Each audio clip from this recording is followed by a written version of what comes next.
Before we can watch Princess Tilly's journey to the ruins, the scene shifts to the King's City, where we see a few people outside the city walls. These folks appear to be refugees, afflicted by the same curse-like plague spread by the church. Lady Echo feels really sorry for them, because these people are refugees from the eastern region who didn't get the chance to board the ship sailing back to Border Town, and the church didn't even bother to give them medicine and just threw them out to die. Thin Mustache decides to gather everyone who can still move and tells Lady Echo to take them to safety. She quickly uses her magical voice, announcing that she has come to cure them under the command of the Western Region leader, Roland Wimbledon. She assures the desperate crowd that their ship is at the docks, where people have medicine to cure everyone free of charge. Thin Mustache is amazed to see how her voice is reaching everyone's voice, even though she is not even speaking vocally with words. The people quickly perk up at this news and stand up. Even the lady suffering from illness rises, eager to be saved. She promises to go to the Western Region if it means being cured. Thin Mustache flashes a pleasant grin and tells everyone they can bring their families as well.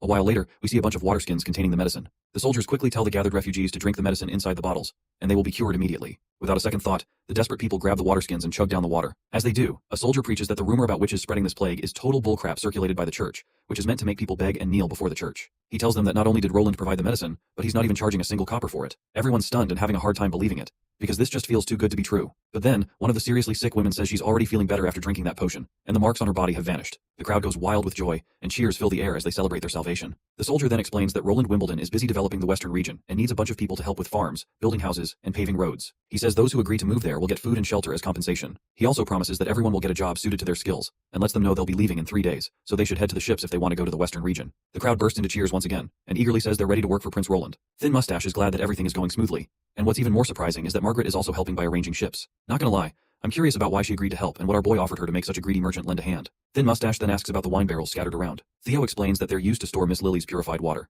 It's an easier way to get the water into the city since the walls are tightly guarded and shut to prevent mass riots by refugees. He puffs up his chest and proudly reveals that they're using the capital's side doors, which are still open for merchants, and it's all thanks to the links he has with the King City's guards. Just then, 2 soldiers show up, and Captain Brian quickly asks them what's up. The guard reports that Miss Lightning, who's on scout duty, said someone jumped ship to escape and they're probably a rat hiding in disguise. Well, it looks like this poor rat's escape didn't go too well, and he is now getting grilled by Captain Ironaxe about who he is and who sent him. The guy quickly reveals he's not their enemy. He quickly introduces himself as Hill Fox and claims Theo knows who he is. Well, it seems like it's actually the same guy Theo met before, and back then, he was introduced as a gambler who lost everything in gambling. Right on cue, Theo shows up and fills Ironaxe in, saying that Fox is a newly recruited rat who was supposed to spread information. Theo didn't expect him to infiltrate the masses and risk getting infected, so they're curious why he'd risk his life for some intel. Fox quickly admits he's already figured out that everyone here is working for Roland Wimbledon, not Timothy. That's when Theo decides it might be best to get rid of this guy, since he knows too much and could pose a threat to their plans. However, Fox quickly insists that he's also willing to work with Roland. Ironaxe isn't buying it though.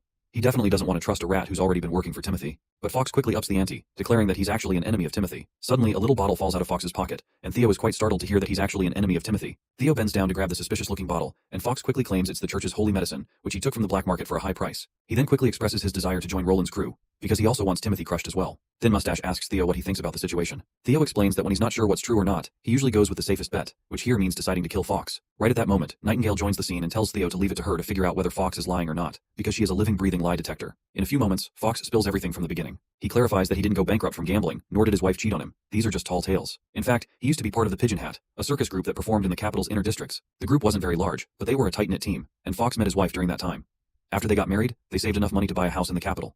But everything was destroyed when Timothy began his witch hunt. Under his harsh rule, the patrols went nuts looking for suspects, and Fox's wife was captured on flimsy accusations of being a witch. Later, Fox thought he could bribe the prison guards to free his wife, or at least get a chance to see her. But those filthy, greedy bastards just took his money and still wouldn't let him see her. They promised he could pick her up later, but when he finally got the call, she was already a mangled corpse. From then on, Fox swore he'd get justice for his wife. But the guard responsible for her death got off with just 10 lashes, and all Fox got was a measly 3 gold royals as compensation for losing his wife. If that's not rubbing salt in the wound, I don't know what is. So, Fox's sole purpose in life became seeking revenge on Timothy. He rallied support from his friends in the circus group, and since they weren't exactly battle-hardened, they used their skills to infiltrate various underground organizations. They gathered intel on Timothy and spread it to his enemies. While doing this, he also met Theo and kept tabs on him, who was supposedly working for Timothy to get rid of refugees from the city. But Fox eventually discovered that Theo was actually working for Roland. So here he is, still tied to the chair, insisting that he's eager to join Roland if it means taking down Timothy. He's ready to spill all the juicy details he has about Timothy to make it happen. Once the guy is done speaking, Theo turns to Nightingale and asks her to take on the matter. She quickly reassures him that Fox is being truthful, and there's nothing dishonest in what he's saying. However, she's not sure if he'll actually be useful to them. While Theo is still deciding whether to keep Fox around, Fox is amazed by how Prince Roland is letting witches live and saving so many refugees. He wonders if Timothy had been as kind-hearted,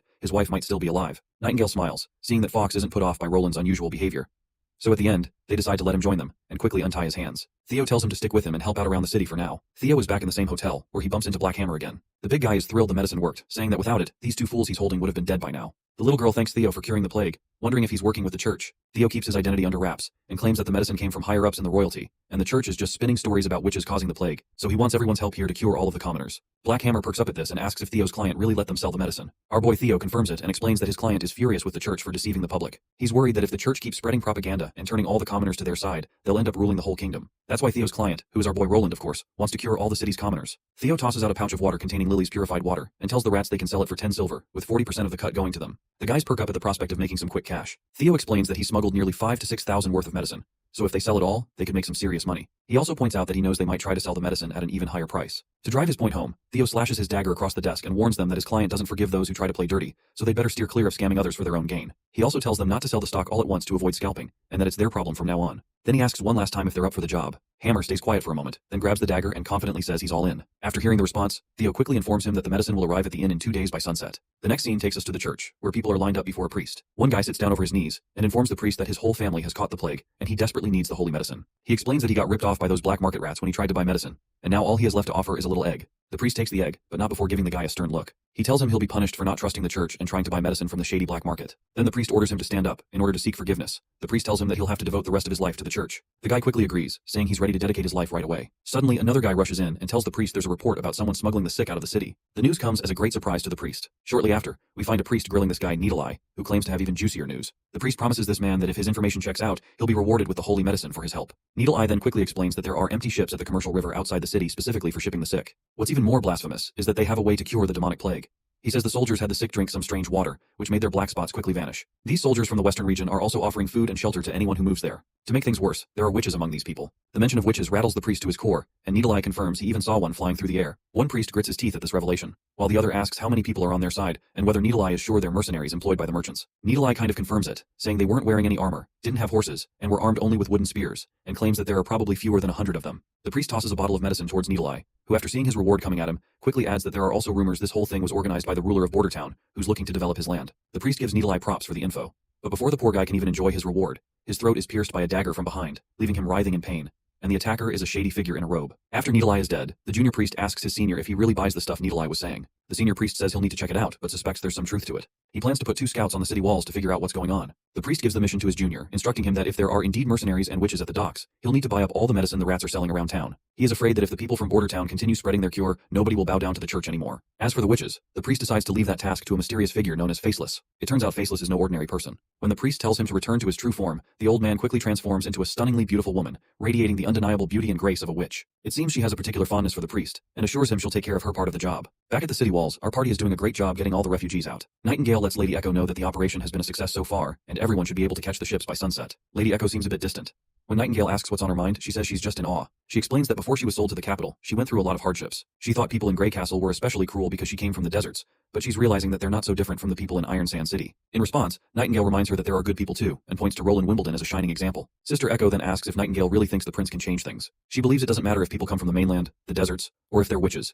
She just wants everyone to live freely and happily. Nightingale gives her a reassuring smile and says she hopes the prince's strange inventions and weird weapons will make a difference. Lady Echo jokes about how much Nightingale trusts him, but Nightingale just smiles back. Echo shares her own faith in the prince and looks forward to seeing the southern region in peace once again. Meanwhile, Iron Axe is up on the wall. While keeping a close watch upon everyone, he can't help but notices that the rat organization is getting ready to surround them. Theo explains that this was to be expected from the start, as these underground rats are pretty lowlifes, who are not known for keeping secrets to themselves. He's sure they're keeping an eye on them under orders from someone higher up. Iron Axe just shrugs off the concern, saying he doesn't care about any random spies in their camps, but just doesn't want their medicine sales to drop. Theo reassures him that he's keeping a close eye on his crew handling the drug sales, so he won't be around to say goodbye as they head off to the border town. Captain Iron Axe gives a sweet smile and says not to worry.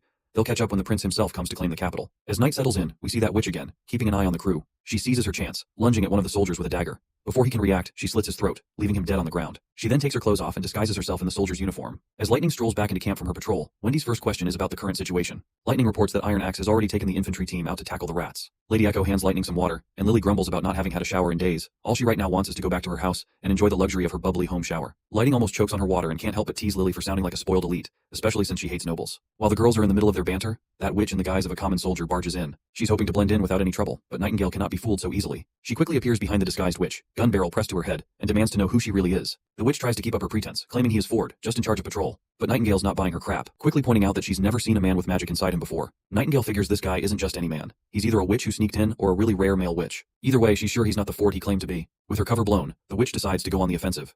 She lunges at Nightingale with a dagger, but Nightingale dodges easily. The witch then turns her attention to Lily, aiming to stab her. Wendy jumps in front to protect Lily, and that woman swings her dagger right away. Nightingale takes action and fires a shot that hits the witch square in the chest. The witch collapses with a single bullet, and as she falls, she reverts to her original form. As she lies on the ground, taking her last breaths, she's overwhelmed by memories of Priestess Heather, who took her in and gave her the name Afra. The recollection brings tears to her eyes. Meanwhile, everyone rushes to Wendy, checking if she's injured.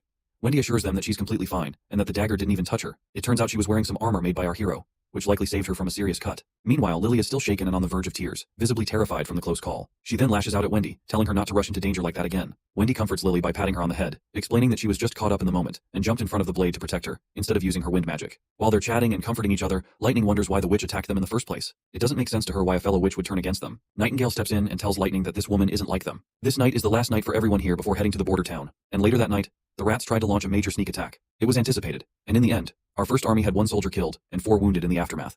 The muskets kept firing, and the battle ended without close combat. The rats scattered into the night, and with our party's journey due the next morning, there was no need to pursue them. The 4 wounded soldiers received first aid from Lily, and their bleeding was stopped. They also found the soldier who died at the hands of the witch in a field. He was the soldier who died far from home, so he was given a respectful burial, and everyone expressed deep respect and mourning. Because of that one loss, the First Army's debut battle on foreign soil wasn't a success, but it wasn't a failure either. With heavy hearts, everyone prepares for their journey. Back on the sea, Lady Tilly is finally venturing out on her journey with this traveler. The blonde guy explains that there are countless islands in the bay, and no one has been this close to their border before. The further east they go, the stranger the weather becomes, and the islands stay the same, so he's not sure how peculiar they might get. Princess Tilly asks if he is implying that he never had been there before, despite his reputation as a renowned explorer. Few have dared to cross Inferno Island and continue east, and this blonde is allegedly one of them. The blonde laughs it off, saying those are just exaggerated tall tales he's heard about him many times before. While lighting up his cigar, the blonde explorer explains that brave souls from the bay head east every year. It's tough to discover something new because of violent hurricanes and sudden fogs that make sailing really difficult. Meanwhile, Ash reveals in her thoughts that this great explorer went missing 2 years ago. A lot of people thought he died in an accident, but he was actually at Slumber Island. He made naval maps and set out to find other ruins.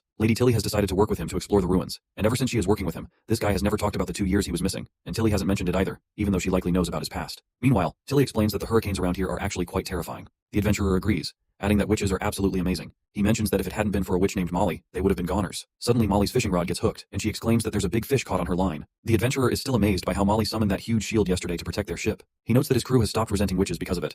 So, in a way, the hurricane turned out to be a blessing. He reveals that he's always thought witches would make the best explorers in the world. Tilly happily states that there's already one witch who's known as the greatest explorer. The adventurer seems to agree, and it sounds like they might be talking about lightning. Meanwhile, Molly hooks another fish, and this one looks even bigger than the last. The guy standing nearby is absolutely stunned by what's about to come out of the water. As soon as Molly turns around, a weird sea monster with thousands of sharp teeth lunges at her, aiming to devour her in one gulp. But Ash is quick to act, diving in with her giant sword and slicing the monster clean in half. She tells everyone to back off, then charges forward with her sword, slashing the remaining monster with lightning speed and killing it in one swift strike. After dealing with the sea monsters, Ash checks in on Molly to make sure she's okay. Molly reassures her that she's fine. Ash then turns to the adventurer, asking about these monstrous sea creatures. The adventurer explains that these monsters are legendary sea devils. They're notorious for disguising themselves as regular fish, just so they can trick the fishermen to pull them aboard. There's a myth that if they eat humans, they grow arms, but it's all just hot air. In reality, they're known as demons. Tilly's eyes widen in shock at the mention of demons. Just then, one of the crew members notices that the fog has started to surround the area. The man, who is known as Thunder by the way, quickly shouts for everyone to lower the sails, because they're entering the phantom waters. Well, come to think of it, Lightning's dad is named Thunder too, and he's an adventurer just like her. Seems like we have finally found Lightning's father. Meanwhile, Thunder explains that as they get closer to Phantom Island, the same kind of demons they just hunted are going to pop up in even greater numbers. The fog, rocks, and other creatures make this place feel like a ghostly battlefield, which is why many explorers come here but few find the entrance to the ruins. Luckily, they don't have to worry about any of that right now, because Molly's jelly-like pet is guiding them safely. Thunder is once again amazed by how, no matter how chaotic the region gets, the pet always warns them of any danger ahead. Ash then asks if all of these islands are underwater, and Thunder confirms that they are, just like Slumber Island. However, the tide rises and falls much faster here, about once every half a month, and the speed is incredible. It's like there's a huge hole at the bottom that's sucking up all the nearby water. Thunder thinks the whole bay's wave activity is tied to this place. If they're lucky, they might see the main island popping up from the water. Princess Tilly asks why they don't just wait until the tide's all the way down, so they won't have to worry about hitting any rocks while sailing. Thunder replies that they can't wait because, when the tide goes out, they won't be able to see the Crimson Spectre River, which is the only way to get to the ruins. He points out a strange red hue in the water, and even the ladies are curious about it. Thunder explains that these are cardinal scale fish, unique to the Phantom Islands, and they'll soon see the Crimson Spectre River in its full glory. Princess Tilly lights up when she sees a huge swarm of fish. She finally gets it. The Crimson Spectre River isn't a real river at all, but just a bunch of cardinal scale fish swimming together.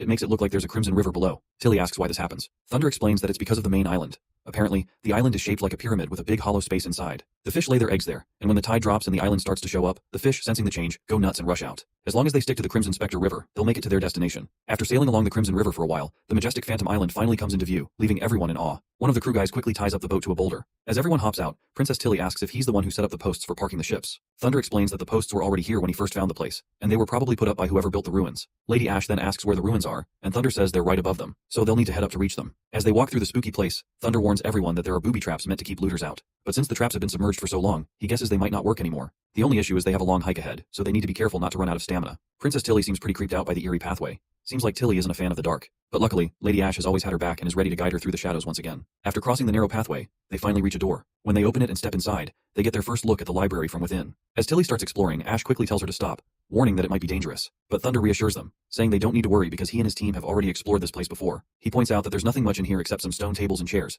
because they've already collected all the magic stones, which were scattered all over the floor, about 30 in total. Plus, other explorers have been through here too, so he's pretty sure the place has been cleaned out. But it looks like Tilly isn't giving up. She spots something secret on the wall and starts ripping it off. To everyone's amazement, she uncovers a huge magic stone embedded in the wall. Ash quickly decides to pull it out, but Lily tells him not to.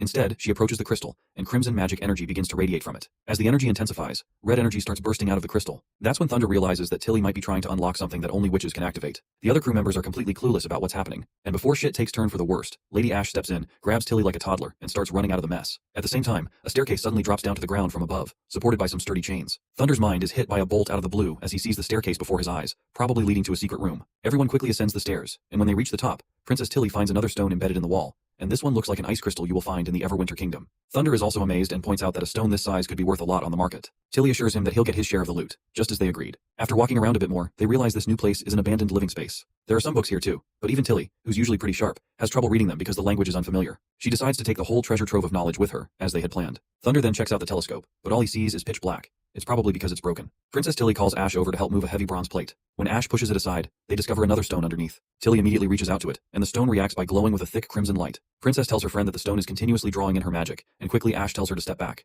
But the princess reveals that it's already too late, and insists she just needs a little more time to finish the process. Things take a turn for the worse as the ground starts shaking, and Thunder begins coughing badly. His eyes fall on the telescope again, and out of curiosity, he makes a bad mistake of looking through it, which leaves him absolutely boggled when he sees a huge door that seems to be connected to the depths of hell itself. Back in the border town, we see the prince holding a letter sent by his sister and delivered by our little pigeon girl. In the letter, Princess Tilly writes that since his brother is also helping the witches, it's clear that the church has become their enemy. She reveals that she's a witch too, which might not surprise him since it's the only reason the other witches trust her. In a nutshell, she's glad that he's earned the witches' trust with his kind heart, instead of treating them like tools, unlike those nobles.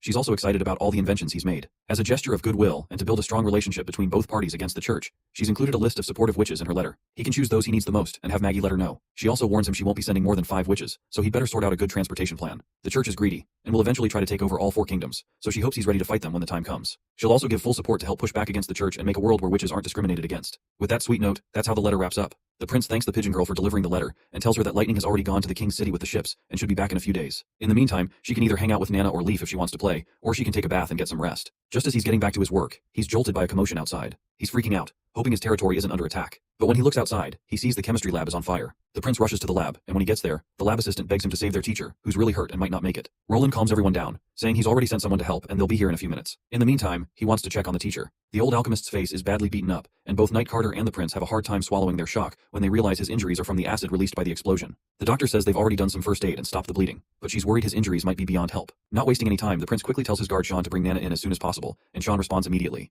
The prince decides to check out the scene with Carter and reminds the guard again to bring Nana back quickly. They walk into the lab, and it's a total disaster. The prince tells Carter not to touch anything unless he's wearing anti-corrosion gloves. The prince notices a bottle nearby and finds it odd that it's there. He picks it up and realizes it looks like a bottle of spirit from the village market, with less than half left. He wonders if this mad alchemist might actually be a booze-loving old coot, just like our Rick Sanchez. Just then, the soldier arrives and announces that Nana has arrived. Without wasting any time, the prince directs Nana to tend to the alchemist's injuries. Nana confidently declares that small wounds like these are no problem for her.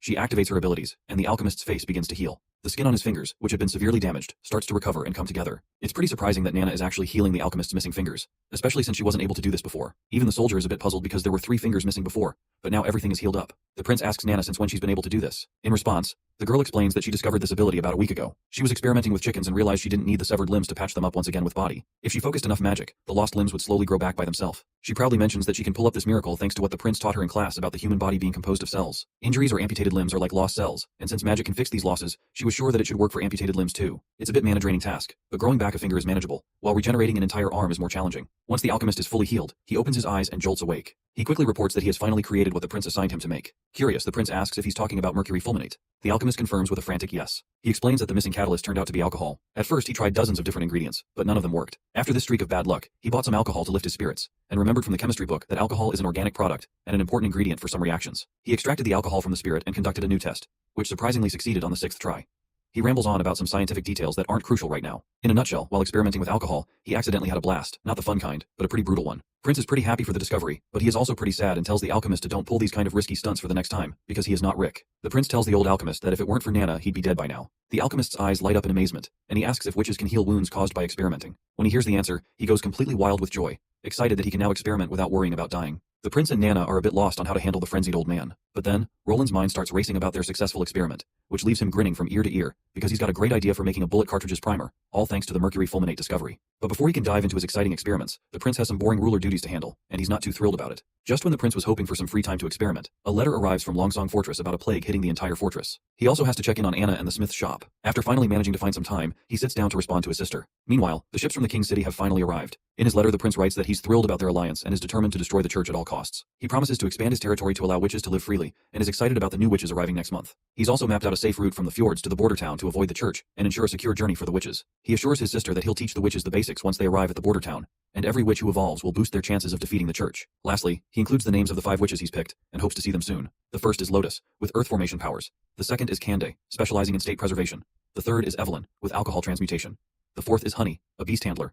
And the fifth is Sylvie, known as the Eye of Magic. Once he finishes the letter, he tells Nightingale to get some rest, as everyone is exhausted from the trip to Longsong Fortress to fight the plague. It seems Nightingale is still troubled by something, so the prince asks if it's about the witch she killed in the King's City. Nightingale admits that she didn't want to kill her, but the witch was radiating such intense malice that she knew the only way to stop her was to take her life. The prince reassures her, saying that shit happens, and it's not her fault. He explains that since she was raised by the church, she likely saw everyone as traitors, and changing that mindset would be extremely difficult without years of interaction. Not only that, he also gives her credit for saving Wendy's life. Nightingale nods and acknowledges that she's done her best to save her other sisters, and that's what matters to her. Seeing her resolve, the prince is fascinated that she's moved past it instead of dwelling on it. Then Nightingale tries to ask a question, and the prince asks what it is. She asks if he's been doing anything with Anna while everyone was away in the King's City. The question catches the prince off guard, and he meekly asks what she's implying. He explains that he's been busy with the refugees and hasn't had much time alone with Anna, so he hasn't been clapping with her. It seems he forgot that Nightingale can see through lies, and she isn't shy about pointing that out. Then, in a surprising move, she kisses him deeply.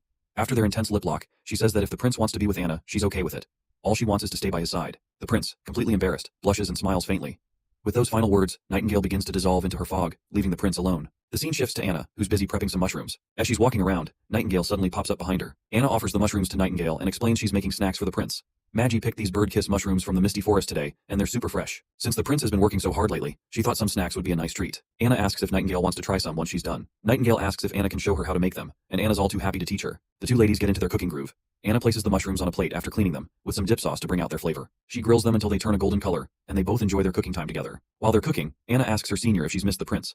Nightingale goes silent and looks pretty embarrassed. Anna reassures her that she's not the only one who missed him, because everyone who went to the King's City felt the same way. Noticing Nightingale's unusual behavior, the junior asks what's wrong. Nightingale just says it's nothing but admits that she missed him too. Anna then points out that if she were in Nightingale's place, she'd be dying to reunite with the prince. Nightingale gets a bit somber hearing this, but then Anna snaps her back to the moment, reminding her that the mushrooms are burning. Once they're done, Nightingale takes a bite and finds them delicious. Anna can't stop praising how amazing these mushrooms are when cooked just right. After finishing up, Anna brings a plate of perfectly roasted mushrooms to the prince. She mentions that Nightingale helped with the cooking but felt a bit awkward, so she didn't come along. The prince's mind flashes back to the kiss with Nightingale, and he's momentarily freaked out. Trying to focus, he grabs a mushroom, still thinking about that kiss, and takes a bite. Instantly, there's an explosion of flavor in his mouth. He goes totally nuts, like he's in a Food Wars anime. The mushrooms are perfectly salted and have a soft texture that takes the taste to the next level. The prince asks if there are a lot more of these mushrooms. Anna says they can harvest more since Maggie only made one trip and brought back a big bag. He mentions wanting to cook some veggies too since he's getting tired of meat. He grabs another mushroom, and as soon as he takes a bite, his face goes pale. He's hit with an overwhelming rush of salt, and tears start flowing involuntarily from the saltiness. Anna charmingly explains that this batch was made by Nightingale, who really paid attention to every step. The prince can tell these mushrooms are from Nightingale, especially because they're a bit clumsy but endearing. He reflects on how he spent most of his life working on blueprints and never really had a chance to enjoy simple things like this, making him unsure how to respond to their feelings. He puts the plate back on the table, and Anna asks if he'd like to have some more mushrooms another day. He assures her he definitely will, and they were absolutely delicious. A few days later, it's the day of the award ceremony in Border Town, where people will be honored for their significant contributions. The prince reflects on the achievements they've made, like fighting demons, taking on Longsong Fortress, and everything else. He acknowledges that these accomplishments were all thanks to the efforts of everyone involved. These aren't just elites or artists, but ordinary people who made a huge difference. As a token of appreciation, everyone will receive a generous reward, a special medal designed by the prince himself, along with 100 golden royals and 5 acres of land. The crowd bursts into cheers at the prospect of rewards, while the prince kicks off the ceremony by inviting Iron Axe, the First Army's commander, to the stage. As Sister Echo sings a beautiful song to add a special touch to the ceremony, Iron Axe seems pretty anxious in front of the whole crowd. While the prince praises Iron Axe for his successful missions, like escorting people from the King City and other heroic acts, Iron Axe is visibly nervous, but as the medal is placed over his chest, the crowd erupts in applause and cheers once more for their commander. While barely keeping his stage fright under control, Iron Axe gives a final salute, kneeling before the prince and nervously banging his head against the floor, thanking the prince for the recognition and rewards he feels he doesn't deserve. As he walks off, Knight Carter and the old advisor notice the genuine happiness shining on Iron Axe's face. The next person called up is Kyle Sichi, the renowned mad scientist who traveled all the way from Redwater City. Everyone is surprised that someone of his stature has come to Border Town after leaving the Redwater Alchemy Center. Prince Roland explains that while Sichi didn't participate in combat, his continuous improvements in firearms played a crucial role in their victories. He also takes a moment to flex the chemistry laboratory flyer, mentioning that they're recruiting people who have completed elementary education. The old man seems pretty annoyed that he was pulled from the lab for this, but the prince reassures him that it's a great chance to get more help for the lab. Once it expands, they'll have a bigger crew called Chemistry 201. The old man's mood brightens, and he starts bowing his head in gratitude. Next up is Nana, who's being rewarded for her healing work. As she steps onto the stage, the crowd starts singing her praises. Everyone thanks her for the time she's healed them, and it completely melts Nana's heart. Overwhelmed by emotion, she reflects on all the hard work she's put in and comes close to tears, realizing she's finally being acknowledged. The prince tells her to calm down and just respond to everyone's enthusiasm. She wipes her tears, stands tall on the stage, and thanks everyone for their generous praise. Once the ceremony wraps up, the prince looks completely worn out from all the speeches and activities. Just when he's about to sink into some well-deserved rest, Nana shows up, puts a finger to his lips, and shushes him. Startled, the prince follows her into his office, where he sees all the witches lined up in the hallway. Lady Scroll steps forward, offering her respects and praising him for his incredible hard work. She struggles to find the right words to express her gratitude. The prince, a bit nervous, listens as the witches explain they finally found the holy mountain they were searching for. As long as he doesn't send them away, they're more than happy to stay and work with him. The prince shrugs off their flattery, telling them that all he's achieved is thanks to their support, so they don't need to feel indebted. Wendy then steps in, announcing that everyone should head to the dining hall, and the prince will join them soon after changing his clothes. Once the crowd has dispersed, Sister Scroll pulls the prince aside, reminding him that he's been burning the candle at both ends. She notices how tired he looks and suggests he needs to take better care of himself. The prince brushes it off, insisting he's perfectly fine, but his tired eyes give him away. Meanwhile, the witches walking down the corridor are buzzing with excitement about the feast ahead. They're all curious about what delicious offerings await them at the dining table. Back in his quarters, Anna is still with the prince. She thanks him personally, her words failing to capture the depth of her gratitude. The prince, now starting to change into more comfortable attire, casually asks why she's so determined to stay in Border Town. Anna, with a touch of shyness, admits she doesn't have a specific reason, but makes it clear that she'll follow him wherever he goes. She places her head against his chest, seeking comfort and reassurance. While the prince and Nana are getting all emotional, that church guy, whom I forget the name of, stands outside the door, looking forward to discussing some bridge blueprints with the prince. But after peeking through the gate, realizes it's not the best time to interrupt and decides to figure it out on his own. Meanwhile, in the city outskirts at Grey Castle Capital, we catch up with Theo. Fox has brought his circus crew, and he introduces the first guy as a magician who's been undercover in Dreamwater, gathering juicy intel during the naval port barricade. The magician reports that he entered Dreamwater pretending to be an amnesiac, but most people either died or fled. Even the leader, Tanis, was executed by the Judgment Army, and everyone was scrambling to fill the power vacuum. The mention of the Judgment Army grabs Theo's attention. He remembers that this is the church's secret weapon and takes note of the significance. The magician confirms Theo's suspicions. He adds that Tanis's attempt to seize the port failed spectacularly. After retreating to the Eastern District, they were ambushed by the Skeleton Fingers, leaving them with just about 10 people. In a desperate bid to find the church, Tanis and a few of his subordinates set off, but only 2 or 3 of them made it back. They reported that Tanis had a heated argument with the bishop and ended up impaled by the Judgment Army. Theo connects the dots and realizes that Tanis's downfall was likely due to being cut off from church support.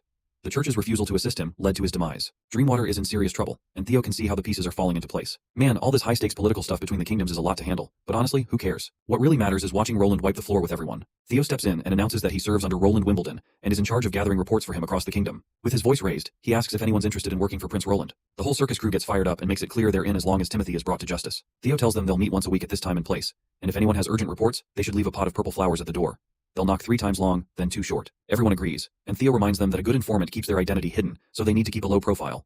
He tells them to cooperate, and they'll make sure Timothy goes down. Theo asks if anyone has anything to add. That's when Fox chimes in, saying Timothy is already on his way back from the eastern region. He shares rumors from the Black Mallet that Timothy seems to be recruiting a lot of rats into his army. The promise is that these rats can become free citizens if they join, and some members of the Skeleton Fingers have gone to the capital to check it out, and it looks like it's legit. Theo quickly realizes that rats can't be real soldiers, so Timothy is probably planning to use those church pills to make them fight, just like they did before. Theo tells everyone to keep a close eye on the rats and report any updates. This will be their first task. The next scene takes us back to the border town, where we see all the refugees lying down, and the person on the counter is taking all the information about each person, and according to their skill set, they are being assigned to a job. A refugee then comes in front of the desk, saying he's illiterate but a skilled woodworker. The attendant starts asking him the usual questions about the job, and the guy answers confidently but nervously. So the receptionist eventually hands him a form to fill out. Just then, old man Barov comes from behind, and with his eyes cold as ice, he asks the receptionist why they're doing such a sloppy job. Then, Barov turns to the alleged woodworker and tells him to show his hands.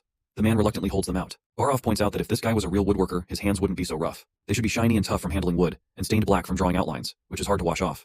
Plus, the guy keeps avoiding eye contact, which which is a dead giveaway that he's faking it. Most people act like that when they're trying to remember something they never actually experienced. The alleged woodworker starts to panic after being exposed. Faced with the punishment of either being sent to the mines or banished from the western region, Barov asks him one last time if he can confirm his story. The man's face goes pale as he realizes the gravity of his situation, and quickly starts banging his head against the floor, confessing that he learned everything by watching his neighbor. The guards take the faker away, and the receptionist, amazed by Barov's insight, comments on his impressive knowledge of woodworking. Barov dismisses the praise, explaining that he picked up these skills during a recruitment drive in the months of demons. Barov advises the receptionist to pay close attention to individuals when they're answering questions. Only those who answer confidently and accurately deserve to be personally evaluated by the prince. He also emphasizes discouraging others from lying by warning them about the severe punishments. Back in the office, Barov reports to the prince that each refugee is expensive, and if they don't work in border town for at least a decade, they won't offset the expense it took to bring them here. The prince reveals his plans, acknowledging that it took 3 days to process the 6,000 refugees. Currently, housing in the town is tight, so he will prioritize the 1,500 skilled artisans first. The other refugees without skills will have to live outside the walls for another 2 or 3 months. The prince instructs Barov to accommodate all the artisans, regardless of whether they are married or not, ensuring they at least get a room. Barov asks what they should do with the spare houses after accommodating the artisans. The prince replies that they should rent them out, giving the refugees a reason to work hard and save money to either buy the house or continue renting it. Prince then asks how many people have left since the ceremony where they introduced the witches to everyone. The old man reports that 0 native villagers and only 6 farm workers have left. Well, it seems like it's a win for our prince, noting that his plan of establishing the theater has convinced many people to accept the witches. However, the old man adds that 110 refugees have left because of their fear of witches, even though they were treated by these very witches. The old man gets all worked up and suggests executing all of them for not showing faith in their prince and to prevent them from returning to the church. But the prince shakes his head, pointing out that the real hardcore church followers were probably among those 300 refugees who stuck around in the capital, even with the plague. They're too stubborn to change their views on witches. All they wanted was to leave, and he is not about to start executing people just because their beliefs are outdated. The scene shifts to the gathered crowd, where the prince unveils an unexpected innovation, which is a bicycle. The core members of the castle look at the strange 2-wheeled contraption with curiosity. Knight Carter raises an eyebrow and remarks that balancing on those wheels seems tricky, and questions how it could ever replace horses. The prince just casually hops onto the bicycle and demonstrates how it works. As he pedals around, he enthusiastically explains that he plans to mass-produce these bikes.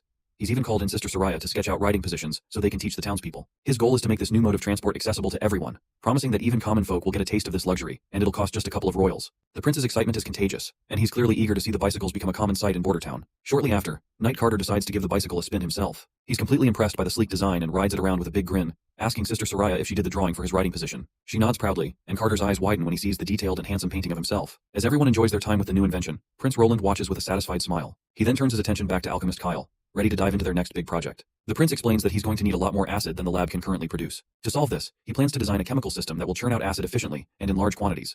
Kyle looks puzzled, never having heard of such a system before. Roland explains that it will involve multiple reaction mechanisms, with the product flowing continuously as long as they keep feeding it the basic ingredients. Kyle's intrigued but admits it's new territory for him. He's up for the challenge and is determined to make it work. Roland also mentions his plans to expand to 3 more labs by the Redwater River next month and bring in qualified staff to keep things running smoothly. Outside, the old man takes a tumble as he tries out the bicycle for the first time. He dusts himself off, sighing and muttering about how he's getting too old for this kind of thing. Meanwhile, Prince Roland is deep in thought, mulling over the advancements in weaponry thanks to their recent breakthroughs. With the new mercuric fulminate in play, he needs large quantities of fuming nitric acid.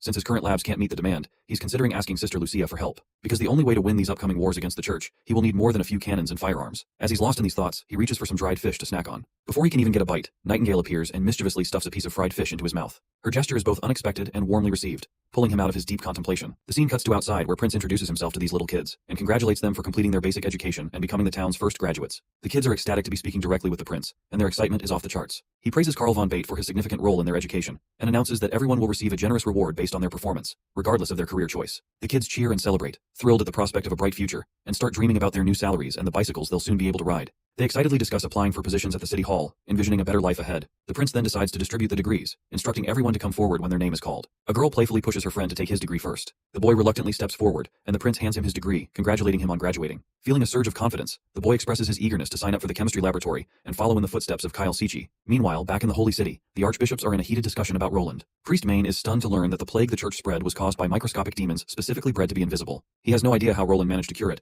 suspecting he might be using witch's magic instead of the holy medicine. They also discuss the long-range crossbows that Roland's forces have, which shoot relentlessly. Priest Main recalls Priest Tylo mentioning these crossbows before, as he is stationed at Longsong Fortress. This revelation also sheds light on why Duke Ryan was defeated by the commoners from Border Town. The church leaders are both baffled and concerned about Roland's growing influence and capabilities. Another old man in the church is absolutely shocked to learn that their witch, known as Faceless, has been killed. He is certain that Heather will be furious when she returns from the Everwinter capital, because pure witches are extremely rare and very expensive to raise. Scratch that, a pure witch is even more valuable than the Judgment Army. The old man goes absolutely mad upon hearing that Timothy's soldiers ambushed the Longsong Fortress church and killed the head priest of that place. If you can't recall, this happened when Timothy sent those soldiers to attack Border Town after making them take those church pills. Priest Main quickly realizes that Timothy just wanted to steal those pills stashed in the church. However, he still can't believe the audacity of Timothy to kill the head of the church. But it is true, as I can remember.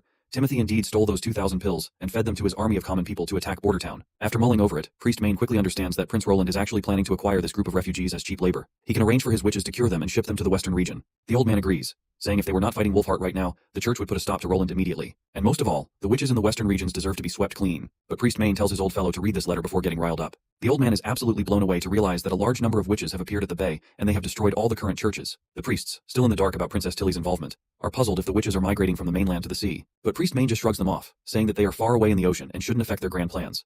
The current mission of the church is to acquire more land and labor to expand their judgment army. It seems like these priests have finally recognized this once dumb and goofy fourth prince as the greatest threat to the church. Priest Main has decided to lead 100 judgment army soldiers and pure witches to permanently wipe out the western region, and decides to deal with the witches at the sea later. The old man is shocked at the idea of Main going himself, especially since the battle at Wolfheart is still ongoing, and Heather has not returned from Everwinter. But, as if on cue, a soldier arrives with urgent news from Heather. Apparently, a huge fleet has docked at Everwinter, and many enemies are attacking the capital. When the message was sent, 2 city gates had already been lost. Archbishop Heather is currently trying to defend as much as she can, but there are too many enemies, and they are using berserker pills. All the ships are flying the same black flag, the Black Sail fleet of Garcia Wimbledon. The scene transitions to the castle of Everwinter, where Garcia has taken control and captured Heather. Garcia, standing in the grand castle, tells Heather to start praying to her god before she begins her gruesome work. She plans to cut off Heather's fingers and limbs one by one to make her feel the pain and helplessness that the people of Clearwater have suffered. Heather, however, remains steadfast, showing no hint of fear or apprehension. She defiantly asks Garcia if she plans to curse herself with the church's wrath, or if she intends to drift at sea forever without ever docking. Garcia does not seem to like this nonsense talk and simply snaps her fingers. Right on cue, her goons pin Heather to the ground and hold her hand out. They proceed to cut off her fingers with the cold efficiency of slicing cucumbers. As the pain begins to overwhelm Heather, her face twists with agony. Despite the relentless torment, her eyes well up with tears, but she remains determined not to give in. Garcia's soldiers continue their gruesome task, chopping off her remaining fingers, but Heather's resolve seems unshaken even as her body trembles from the pain. Chief Kabbalah of the Sandstone clan looks at Garcia and asks if this is really necessary, since suffering is usually only needed for intimidation or interrogation. Garcia, clearly annoyed, responds with a sharp question about whether Chief Kabbalah even understands how the church tortures witches. Then Heather's chuckle breaks through, quickly escalating into maniacal laughter. She tells them that they clearly don't grasp the church's power or the importance of its work. Heather makes it clear that Garcia has stuck her hand into a lion's jaws, and that the church's enemies will be obliterated. But Garcia just laughs it off and says she'll be more than happy to wait for that day to come. The scene opens with Anna happily digging into her ice cream, her enthusiasm as sweet as the treat she's savoring. The prince couldn't help but feel creeped out, convinced that no matter what era they came from, girls always enjoyed ice cream. It turns out the prince had come up with a simple recipe using just sugar, water, yolks, butter, and milk to make the ice cream. Perfect timing, as the other girls soon join the scene. Maggie walks in with her hair playfully tousled by leaves, and the prince jokes that they must have been looting bird nests again. He pulls out a letter and mentions that summer begins tomorrow, and before she prepares to head back to the bay, he asks Maggie to deliver the letter to Tilly. Maggie accepts the letter confidently. Meanwhile, Lightning remembers that with the end of the month approaching, Maggie will be leaving the palace soon. The prince then gives Lightning a mission, revealing that the map she's looking at is one she drew herself. He asks if she remembers the shallow beach by the mountains. Lightning quickly points to the spot on the map. The prince tells her to take Maggie and fly out there, plant 2 flags at the spot where the beach meets the mountains, and mark it on the map. Turning to Maggie, he explains that if Tilly agrees to send the witches, Maggie will need to guide the ship to this spot, where everyone from Bordertown will welcome them with hot air balloons. Lightning perks up with happiness as she realizes that more witches are apparently going to be joining Bordertown soon. The prince nods confidently, saying he believes in his sister and that she will eventually join him. Shortly after, we see the balloons soaring through the air. All the girls are absolutely amazed to see that they're actually flying. The prince has named the balloon the Overlook, and Anna gives all the credit to Soraya for helping paint it. The prince agrees, saying the paint's stickiness is exceptional, because it needs to adhere closely to the base layer to support such a massive balloon. Otherwise, it wouldn't be able to withstand the pressure and tension. The prince quickly starts imagining that, since he has acquired DC motors, he can use electrolyzed water to create hydrogen gas. It won't be long before he can build a famous Zeppelin airship. As long as he can find lightweight materials for the frame, a monster like this could soar thousands of meters above the ground. Although the feasibility of dropping bombs from such heights is questionable, it's thrilling to think about invading the church's holy city by land, sea, and air combined. The girls notice the prince smiling, and Lily points out that he's probably excited about the prospect of new witches. The prince keeps grinning, clearly enjoying the excitement of new possibilities. Wendy, meanwhile, is blown away that Princess Tilly and her friends managed to gather so many witches on Slumber Island. The prince nods, adding that Tilly didn't just pull witches from Grey Castle, she also invited witches from the other 3 kingdoms. He even thinks she might have been in talks with the Old Witch Association at some point. Wendy mentions that Kara, their former leader, never mentioned anything about Tilly. But the prince points out that if Kara had revealed Tilly's invitation, no witch would have joined Kara's quest for the Holy Mountain. Wendy agrees, saying that this unexpected turn of events has actually worked out in their favor. They're now living with such a down-to-earth prince while enjoying a pretty luxurious life. Lily, always the arrogant one, chimes in, suggesting that bay witches might be better since there are so many witches around, making it easier to walk through town without feeling anxious. As their banter continues and laughter fills the air, and that is when Roland's attention drifts to something a bit awkward. He can't help but notice Wendy's rather prominent pair of hooters. Later that day, the prince sits in his office, mulling over the idea that women with larger breasts often experience sore shoulders, and that's why bras were invented. While it's not a well-verified fact, he figures it's worth trying out to create some undergarments. He thinks about how, as Anna gets older, she might face similar issues, and he'd rather avoid the problem of saggy breasts. He starts designing some bras, marking another innovative leap in this old era. The next day, the balloon soars through the sky once again. This time, it carries not only witches, but also Margaret and a merchant. They're all thrilled and amazed to be flying for the first time. Lightning mentions that she's explored the area and marked it down on the map. Margaret gives her a thumbs up for the work well done. The prince turns to Merchant Marlin, teasing him about whether he's about to crap his pants due to the height. Marlin admits it's really terrifying looking down from so high up and feels like he's on the verge of a panic attack. The prince tells him to calm down, explaining that it's a natural response for someone whose feet are off the ground for the first time, much like how people can get seasick on their first ship voyage. Margaret, meanwhile, is fascinated by the giant balloon, but Marlin remains skeptical. He wonders if witches are controlling it with their powers. But the blondie calmly corrects him, saying that Anna is only managing the flames, and the balloon floats because as long as you keep supplying it with hot air, it will rise naturally. The prince agrees, and adds that hot air rises and cold air sinks, which is why it's called a hot air balloon. They continue chatting about this and other random topics. Eventually, Margaret expresses interest in buying a few hot air balloons from the prince. She mentions that they don't have to be big, just large enough to carry one person. The prince quickly catches on to what Margaret intends to use the balloons for. She confirms that if she attaches the small hot air balloons to their ships, the lookouts will be able to spot pirates from far away, as pirates are a much bigger threat to merchants than storms or tornadoes. The prince flashes a grin and informs her that the price won't be cheap, estimating it will be in the thousands of golden royals. Margaret agrees to pay 1,000 golden royals for one balloon right away. She promises that if the balloons become popular, every merchant in the bay will be eager to buy one or two for themselves. The other merchant nods in agreement, noting that while he hasn't fully gotten used to the idea yet, it's clear that this could be a crucial exploration tool for the Crescent Moon Merchant Guild. If the prince can make them, he's certain everyone at the bay will want to buy them, even if it means paying a premium. The prince quickly starts calculating the potential profit, realizing that his markup is almost 500% of his estimated product cost. Plus, since he plans to use hydrogen gas to make the balloons float, customers will need to bring them back to Bordertown for refills, creating another source of income. He can almost see himself swimming in golden royals from these balloons. I remember when the entire town's budget was only a few hundred gold royals, and now he's on the brink of making thousands from just one balloon. As you can imagine, he shakes hands and quickly seals the deal. Meanwhile, back at the fjords, Ash is surprised that Roland chose one of the witches known as Sylvie. She wonders if Roland isn't worried about being exposed, given that Sylvie can easily detect lies and see through fake identities. Princess Tilly, however, is also out of the loop and speculates that perhaps Roland doesn't care about hiding his identity and just wants to work with them on honest terms. Ash then brings up another possibility. What if Roland is actually her brother? And if that's the case, he might not be worried about Sylvie's ability at all. Princess Tilly thinks it's a slim chance though, because she knows her brother well. Roland Wimbledon would never take on the church for the witches. He's always been better at running from challenges or problems, and he even protested when the king sent him to Bordertown. Ash then asks if sending their witches to the west is really necessary. Tilly reassures her that it's perfectly fine, but Ash reminds her that Sister Lotus is one of the most important witches at Slumber Island. Without her transformation abilities, it'll be tough to fix any broken mud houses, or make significant changes to the island's geography. Sister Honey is also crucial. She can command hawks to catch fish, ensuring everyone enjoys delicious seafood. Ash suggests denying the request, and swapping out some less useful witches instead. That's when Princess Tilly's patience wears thin. She stands up dramatically and coldly tells Ash that she's sending the witches to Bordertown to form an alliance, and won't mess up this opportunity. She reminds her that they're creating a sanctuary for all witches, and she prefers not to label anyone as useful or useless. Ash quickly drops to his knees, apologizing for questioning Princess's intentions. Tilly reminds her friend that Roland picked these witches out of hundreds, including Evelyn and Candle, who are supposedly the least useful. She asks why Roland would choose them if they were truly useless. She's confident that working with these witches will help them understand Roland's choices and how he plans to use their powers. Tilly makes it clear that the witches are not just tools and warns Ash not to say anything like that again. Ash admits her mistake and agrees. Tilly also wants the books they found in the ruins deciphered as quickly as possible. She felt uneasy after her last visit to the ruins and heard that the old association started in Seabreeze Town, with ruins in the eastern forest. She hopes that if the texts in the books match those from both locations, it might reveal a connection. Well, it seems like Tilly is absolutely right. The former leader of the witch association, Kara, had that creepy book, which she used in her quest to find the Holy Mountain, but she ended up getting killed by demons. Tilly then apologizes to Ash for scolding her so harshly. While she still doesn't agree with labeling the witches as useless, she acknowledges that if Lotus is away for too long, it will affect the island. Tilly plans to have Lotus return to the bay before winter arrives. In exchange, she will send a few battle witches to Bordertown to fend off monsters in months of demons. She is pretty sure that Ash will also go with her in Bordertown during the winter. And of course, our tall, scar-faced lady quickly agrees to tag along with Princess Tilly. After all, their relationship seems more like that of a loving couple than just comrades. The next scene takes us to the open sea, where a lone boat is sailing through the waters. On board are Maggie and her fellow witches, making their way towards the border town. Maggie seems to be having a blast as a seagull, and the boat's captain is blown away by Maggie's ability to transform into different birds. He's especially surprised that she can also inherit each bird's skills, like how seagulls can navigate the sea effortlessly and even detect storms. Sylvie, a charming witch with green silky hair, agrees and notes that without Maggie's help, they wouldn't have had the courage to take a new route around the endless cape and dock south of Grey Castle. That's when the captain bursts out laughing, saying that even though Maggie looks exactly like a seagull, he can still tell her apart by the shape of her body. Sylvie raises an eyebrow and notes that she never noticed it, because she claims that she tends to observe things more directly. Well, considering she's one of the witches who can see through fake identities, lies, and all that stuff, it's obvious she does not distinguish between people through their body features. Sylvie then glances at the ship's crew and notices that they look exhausted, so she politely asks the captain to switch their shifts. The captain is amazed that she can pick up on such subtle details. It seems nothing escapes the sharp eyes of Sylvie. As the captain rushes over to get his crew to stop slacking off, Sylvie's mind drifts back to the last conversation she had with Princess Tilly. Tilly had told her that their trip to the border town wouldn't just be about connecting with their sisters and offering help.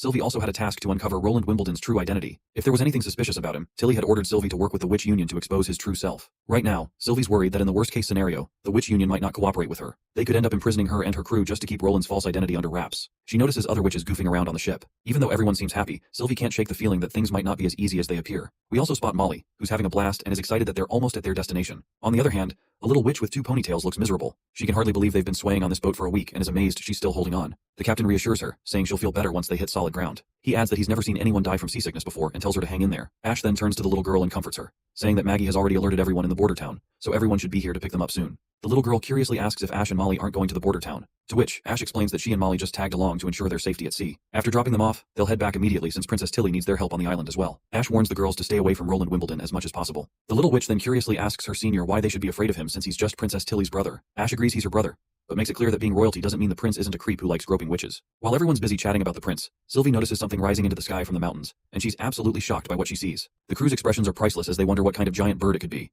The little witches turn to their senior, asking if she's ever seen anything like it before. The senior admits that this is the first time she's come across something like this. As they approach, Sylvie's heart swells when she sees a welcome banner fluttering in the air. It's clear the Witch Union is greeting them warmly, and the banner's message clearly says, "Border Town welcomes everyone," which just leaves Sylvie momentarily speechless. When the ship finally reaches the shore, Wendy takes the opportunity to greet everyone warmly and welcome them into Border Town. While Ash remains calm and composed around Wendy, the other witches behind Ash still look quite nervous. Wendy and Ash exchange greetings, and Anna soon arrives on the scene. As Sylvie's eyes land on Anna, she notices that all the magic around the witches seems to be gravitating towards her. The sheer amount of power radiating from Anna blows her mind, making her realize just how extraordinarily powerful our girl Anna truly is. While some witches are busy exchanging greetings, others are eyeing the giant hot air balloon with curiosity. Wendy takes the opportunity to fill them in on all the details about hot air balloons. Wendy then asks Ash if she's sure she won't come to town, since the prince is eager to see them again. Ash laughs it off, joking that the prince definitely won't be thrilled to see someone who plans on poaching his witches. She says she's leaving the kids in her friend's capable hands. Wendy, ever the big-hearted woman, or I dare say big booba lady, quickly agrees and assures Ash she'll take good care of them. With that, lightning pushes all the new witches into the balloon. While Sylvie is still feeling a bit anxious, Anna simply snaps her fingers, and black fire erupts, propelling them up into the sky. Molly waves a final goodbye from the ground, and the girls above in the air take off, heading toward their new home. Up in the sky, Lightning quickly asks the newcomers to show off their powers, while Wendy checks in with Sylvie to see if she's feeling alright. Sylvie replies that she's fine, but admits to having a bit of a headache. Well, it seems like she is feeling more than a surge of pain inside her. She curses herself for instinctively activating her magic eye. She hadn't expected to see so much land at once, and it's the first time she's taken in such a wide view, overwhelming her magic. Wendy advises her to take a few deep breaths,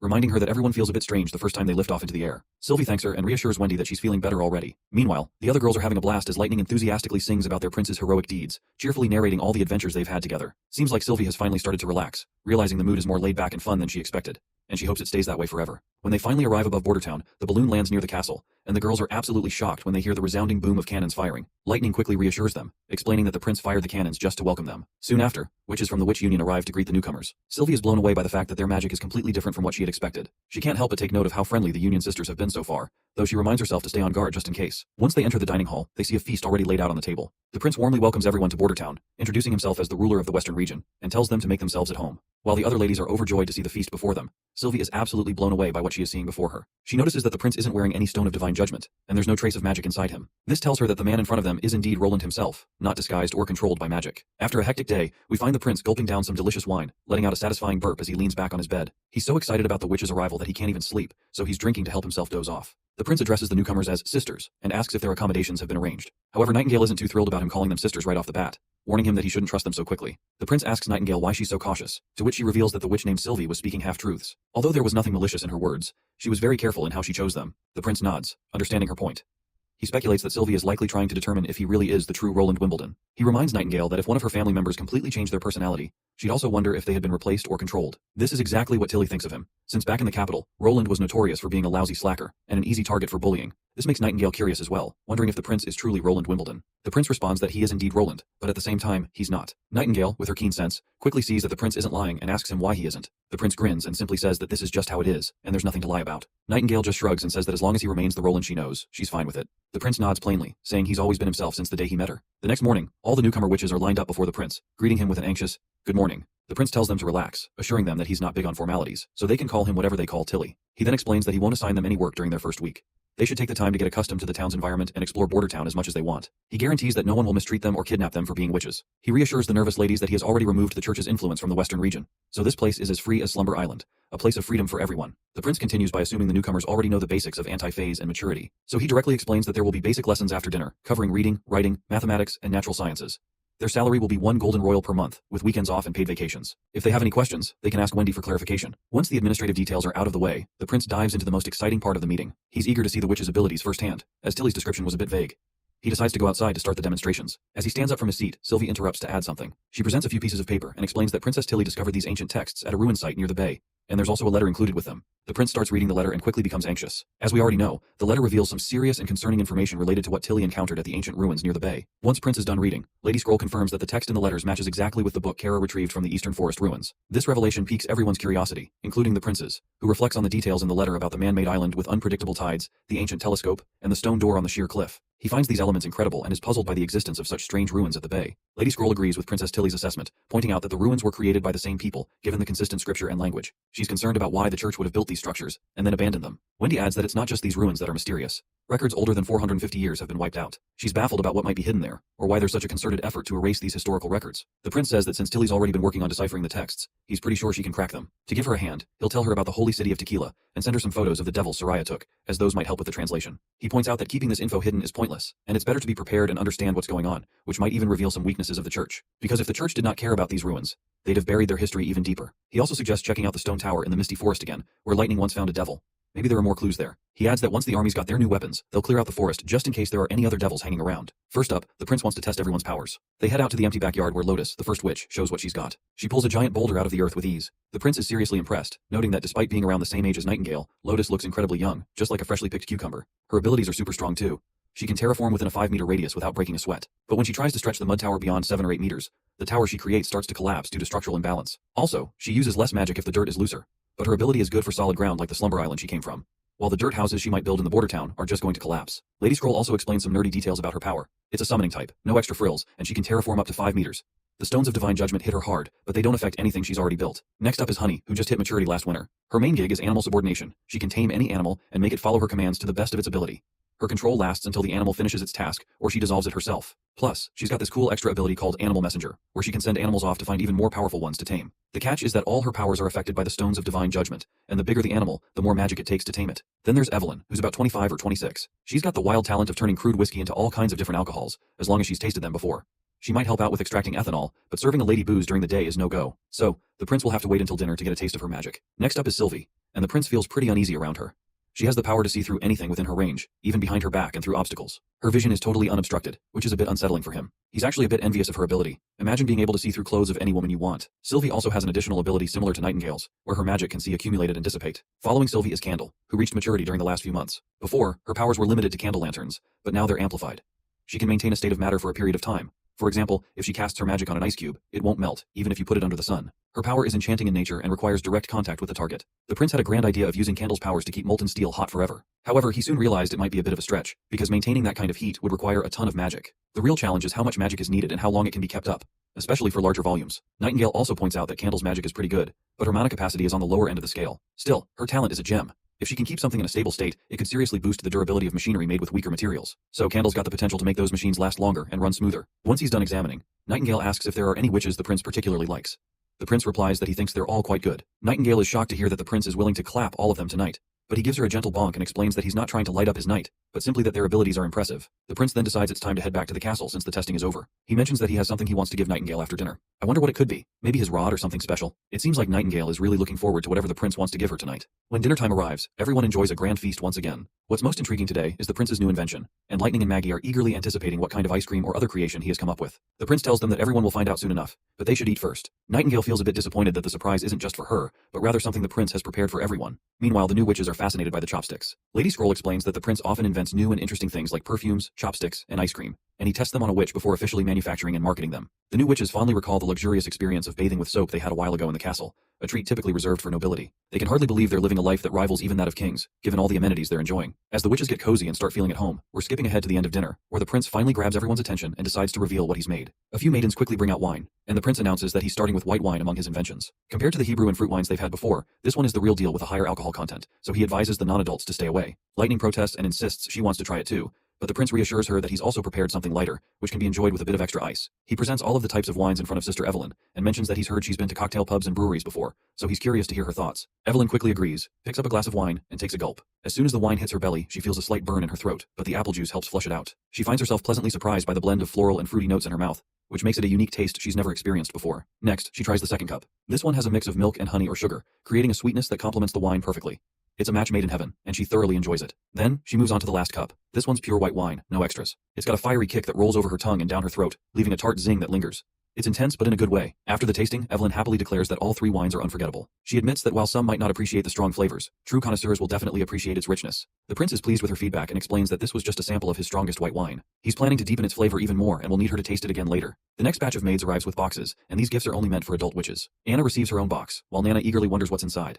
As promised, Nightingale also gets a box, but she doesn't seem too thrilled. The prince tells them to open the boxes once they're back in their rooms. Once the witches are in their rooms, the younger witches start complaining. They feel that the prince is playing favorites and didn't bother giving them any gifts. But Lightning reminds Lily that the prince specifically said the gifts were only for the adult witches. Lily, however, remains as arrogant as ever, brushing off the reminder. While the young witches argue among themselves, Wendy starts opening her box. As soon as she lifts the lid, all the witches crowd around to see what's inside. Turns out, the prince wasn't joking about the gifts being for adults. Inside the box are bras, clearly meant for ladies with saggy hooters. The younger witches start fiddling with the bra, having no clue what the hell this thing even is. Maggie comments on how the bras seem like an incredibly large pair of goggles, while Lightning is skeptical, wondering how exactly these are supposed to be used. That's when Wendy spots a letter in the box. She opens it and starts reading it with her eyes closed. Meanwhile, Lady Moon is enjoying the soft, smooth texture of the bra, while Lightning and Maggie are still trying to figure out what's going on. It seems like the older witches have finally understood what the bras are for, and they're pretty embarrassed by the letter. It explains that bras help redistribute the weight of breasts, improve circulation, and enhance posture. The younger witches look at their own flat chests and then at Wendy, who is sporting the largest melons ever. Even the usually arrogant Lily starts to understand why the gifts were only meant for adults.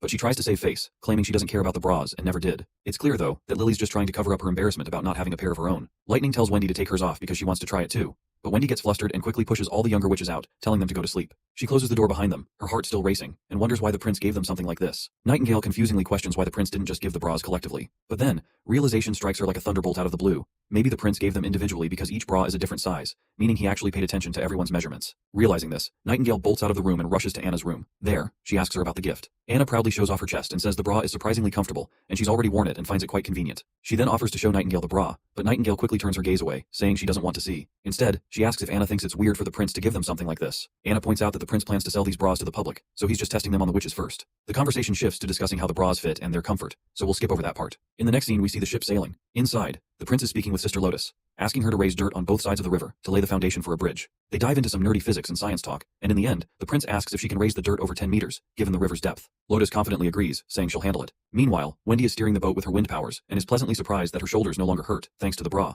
She's eager to thank the prince personally for the thoughtful gift. Once they reach the perfect spot, the prince tells Wendy to stop the boat. He then instructs his fellow engineer that they need to dig a pit around the dirt that Lotus is going to pull out, and they'll fill it with concrete. The prince specifies that the pit should be no more than 5 meters in diameter and 1 meter deep. Once it's filled, the witch will lower the depth by 1 meter.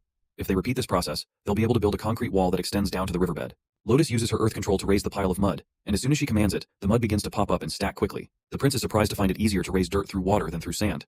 However, the stinky smell that follows is unbearable. He quickly deduces that the pile is composed of decomposed plants and animals, along with the waste of villagers who've relieved themselves near the river. He decides to have some people shovel the mess away. They'll need to clean it up and add layers one by one to shape it properly. The prince laments that if transportation weren't such a primary issue, he would have used the decomposing trash as fertilizer. Speaking of fertilizer, the scene shifts to a vibrant field of crops, bursting with grain. We meet a guy in a cap, known as Sirius, who admires the impressive yield. The seeds have doubled in quantity, and the grains are bigger than ever, all thanks to the witches' hard work. Sirius reflects on how, ever since the prince held the ceremony and Nana appeared on stage, the witches stopped hiding themselves. It's clear that only witches can raise soil in the middle of the river. Suddenly, 2 people rush up to Sirius, and it looks like he is not thrilled to see these guys here, because he's pretty sure they're about to ask the same old questions. As expected, they ask if it's true that they can become free citizens, own their own houses, go to school, and they will only need to turn in 70% of their harvest. They also fire off a bunch of other questions about their new opportunities and rights. Sirius casually points to the banner that says, "Labor creates wealth, and labor changes fate."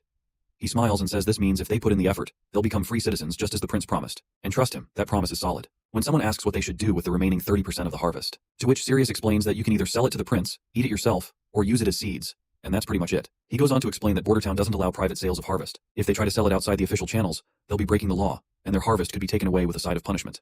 But then, one of the commoners raises concern that they might get scammed by the prince. Sirius reassures them that this won't happen. The prince follows market prices, so there won't be drastic changes.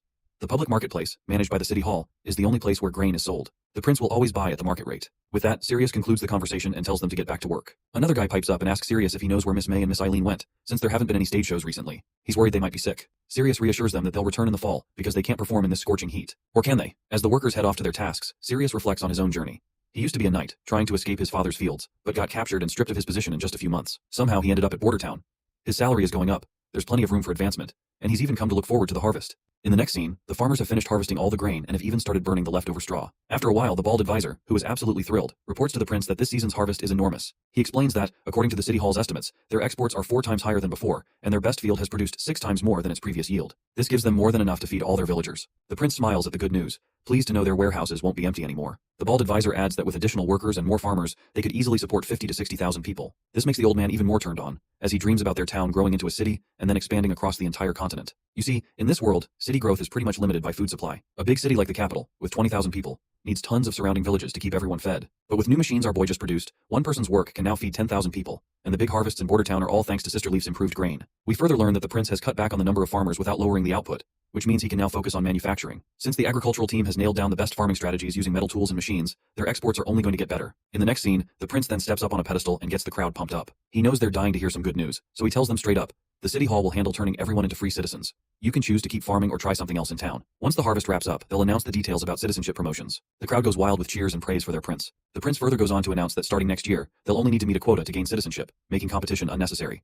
Basically, if you work hard, you can shed your identity as an indentured worker. As he said before, hard work creates wealth, and labor changes your destiny. He hopes for a day when Border Town is free of indentured workers, and everyone is a free citizen. The whole crowd erupts in excitement, swinging their praises for the prince. The scene then shifts to somewhere unknown, where we see Timothy, a wannabe king, after a long time. He's lounging in an office room, reclining back in his chair and bizarrely sniffing the wooden table. By the smell, Timothy can tell the table is made of cerulean wood. He's surprised to find that her sister still prefers materials from Blizzard Peak, which means his sister definitely not feminine at all. A creepy smile spreads across his face, which soon turns into maniacal laughter as he gloats about having outdone his sister, Garcia. Timothy reveals that in just half a month, he's methodically taken over the Sand Nation people she left in Clearwater Port. He's confident that she's lost her grip on the southern region, and he's feeling pretty smug, knowing that the Queen of Clearwater is now history and the southern region is back under his control. Just as Timothy is savoring his triumph, one of his knights barges in.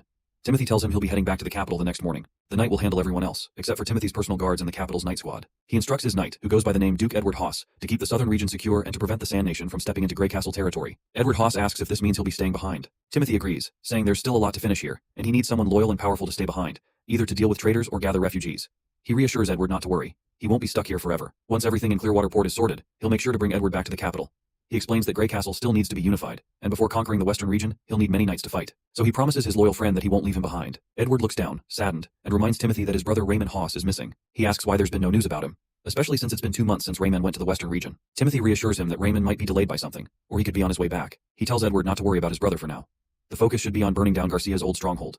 Timothy wants everyone in the southern region to see that Garcia's old base will be nothing but ashes. Even if she returns, it will be in ruins. He instructs Edward to just burn the soldiers who survived the church's pill's side effects. Once Timothy is alone, he reflects on how Bordertown has easily handled the demon threats, defeated Duke Ryan, and captured Longsong Fortress. He's confused by how his one of the dumbest siblings is doing all this. Not only that, Rayman and his 1/500 soldiers who were deployed to the west have also completely lost contact. He's convinced that something significant must have happened in Bordertown to cause such a drastic change in his brother. Whatever the case, Timothy is determined to make his brother, Roland Wimbledon, beg for forgiveness at his feet eventually. Back in the Holy City, the Pope receives grim news about Heather's death. Despite the somber update, he remains composed and reassures his junior that Heather was a devoted, intelligent, and honest girl who will be remembered fondly. He vows that the perpetrator, Garcia Wimbledon, will face justice in due time. The Pope's concern quickly shifts to whether Garcia is collaborating with the Wolfheart Kingdom, and how Church's new poison is working against them so far. Priest Main reports that while the poison worked as expected during the attack on Broken Tooth Forest, where it incapacitated the enemy soldiers before they could fully combat the threat, the results were less effective when used against Wolfheart City. The enemy remained strong and resilient, and Main takes the blame for this failure. The Pope explains that the new poison was derived from demon beasts, and further highlights that there are records of 70 abilities that can counter it, with 30 capable of neutralizing it immediately. Given this, it's not surprising that a large nation like Wolfheart would have a witch with such countermeasures. The Pope shares his worry that if witches can really counter their poison attacks, it might change how people view them in Wolfheart, potentially even making them heroes. And that would be pretty bad news for the Church. He reminds Maine not to get too hung up on the losses of their judgment and divine punishment armies, as it might distract them from making important decisions, and they don't want the battle to cool down. But there's a silver lining for the Pope. Garcia and the Wolfheart forces are all gathered in one place, and he is planning to take them all out in one go. The junior has no clue how they are supposed to achieve this, so the Pope just tells his junior to follow him. As they walk through the dimly lit tunnels, a night lights up the area. The Pope shows Maine their secret weapon, which was originally intended to be used against powerful demons. It can be put to use now. He calls it City Breaker, and it runs on magic, needing 3 or 4 witches to control it. The Pope explains that the City Breaker has a range far beyond catapults and ballistae. It's incredibly hard for typical city walls to defend against its steel bolts, and it can slice through wooden ships like a knife through cloth. He's confident it'll handle both Wolfheart's city walls and the Black Flag fleet with ease. When Maine asks if this weapon was developed by the secret Holy Temple, the Pope says no, and reveals shocking news that it actually came from their enemies, the Underworld's devils. That's why it's been hidden deep within their caves, and he advises Maine to keep it concealed and only use it strategically, as they don't want civilians to see the kind of monstrosity it is. The Pope says he's going to assign 2 top-notch pure witches to help out, ensuring Garcia and Wolfhard won't get away this time. Hearing that, Priest Maine's face lights up like a kid in a candy store. You see, pure witches under the Pope are the best of the best, with some seriously impressive abilities. Before Maine heads out, the Pope tells him to shed the blood of those heretics and avenge Heather. Maine quickly responds with a crisp, "Yes, sir." Back in Bordertown, Sirius reports to the prince that their current equipment won't handle all the harvest milling. He suggests setting up a steam-powered mill near the Redwater River. The prince agrees, and tells him to send a request to the city hall and draft a plan once the funds come through.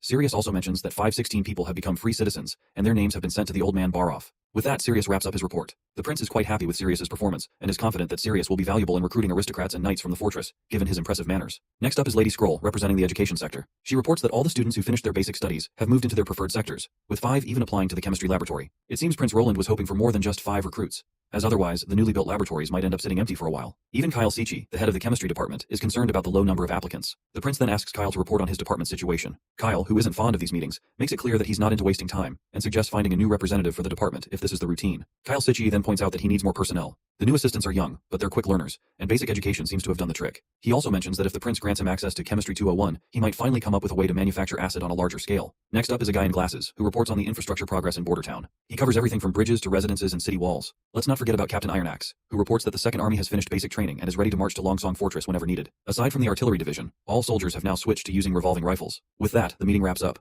The prince thanks everyone for their contributions and announces a raise in their salaries. From now on, department heads will receive 2 gold royals a month, and they'll increase their employees' wages accordingly as well. The prince finally announces the highlight of the day, his plan to expand Bordertown into a real city. He's talking about a massive transformation that will stretch the city west to the Badlands, east to Longsong Fortress, and south to the sea. The surrounding mountains will serve as their natural walls, making the city larger than the capital or any city in all 4 kingdoms. He emphasizes that all it will take is hard work and preparation to turn Bordertown into a metropolitan marvel that will outshine all others. Once everyone has left, the old man Baroff raises a concern. Despite the recent successful harvest, the treasury is running low on funds. After paying Margaret, the Merchant Guild, and Theo, the finances are tight, with only about 2,000 golden royals left, which is a dangerously low balance. Prince Roland reassures Baroff that income will be forthcoming, because the Margaret Guild is expected to purchase another set of steam engines soon. Also, the high-pressure canisters and hydrogen replacements will need a bit of research from the chemistry department. Once that's sorted, they plan to sell hot air balloons and hydrogen refills. They'll charge 50 royals per refill, with a free refill after every 10, which should provide a steady income stream. Speaking of the chemistry department, Baroff then points out that Kyle Sichi needs to improve his social skills, as he's often quite impolite. The prince doesn't mind Kyle's lack of social skills. After all, scientists aren't exactly known for spending much time in the fresh air. As the night deepens, Kyle Sichi, true to a scientist's nature, is still buried in his studies. He's wrestling with periodic tables and equations, though we don't need to get into the nitty-gritty details.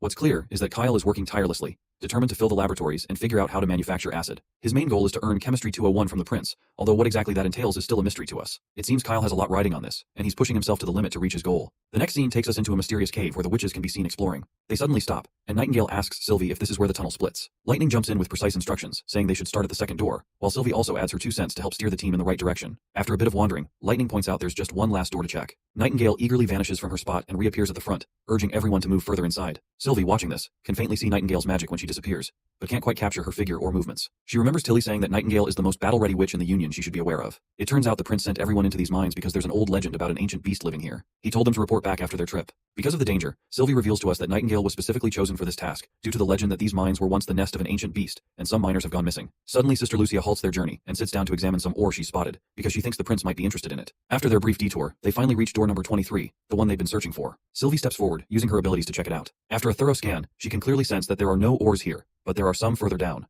There are 4 tunnels, one of which seems to slope downwards. Lightning is intrigued by the downward slope, and asks Sylvie about it.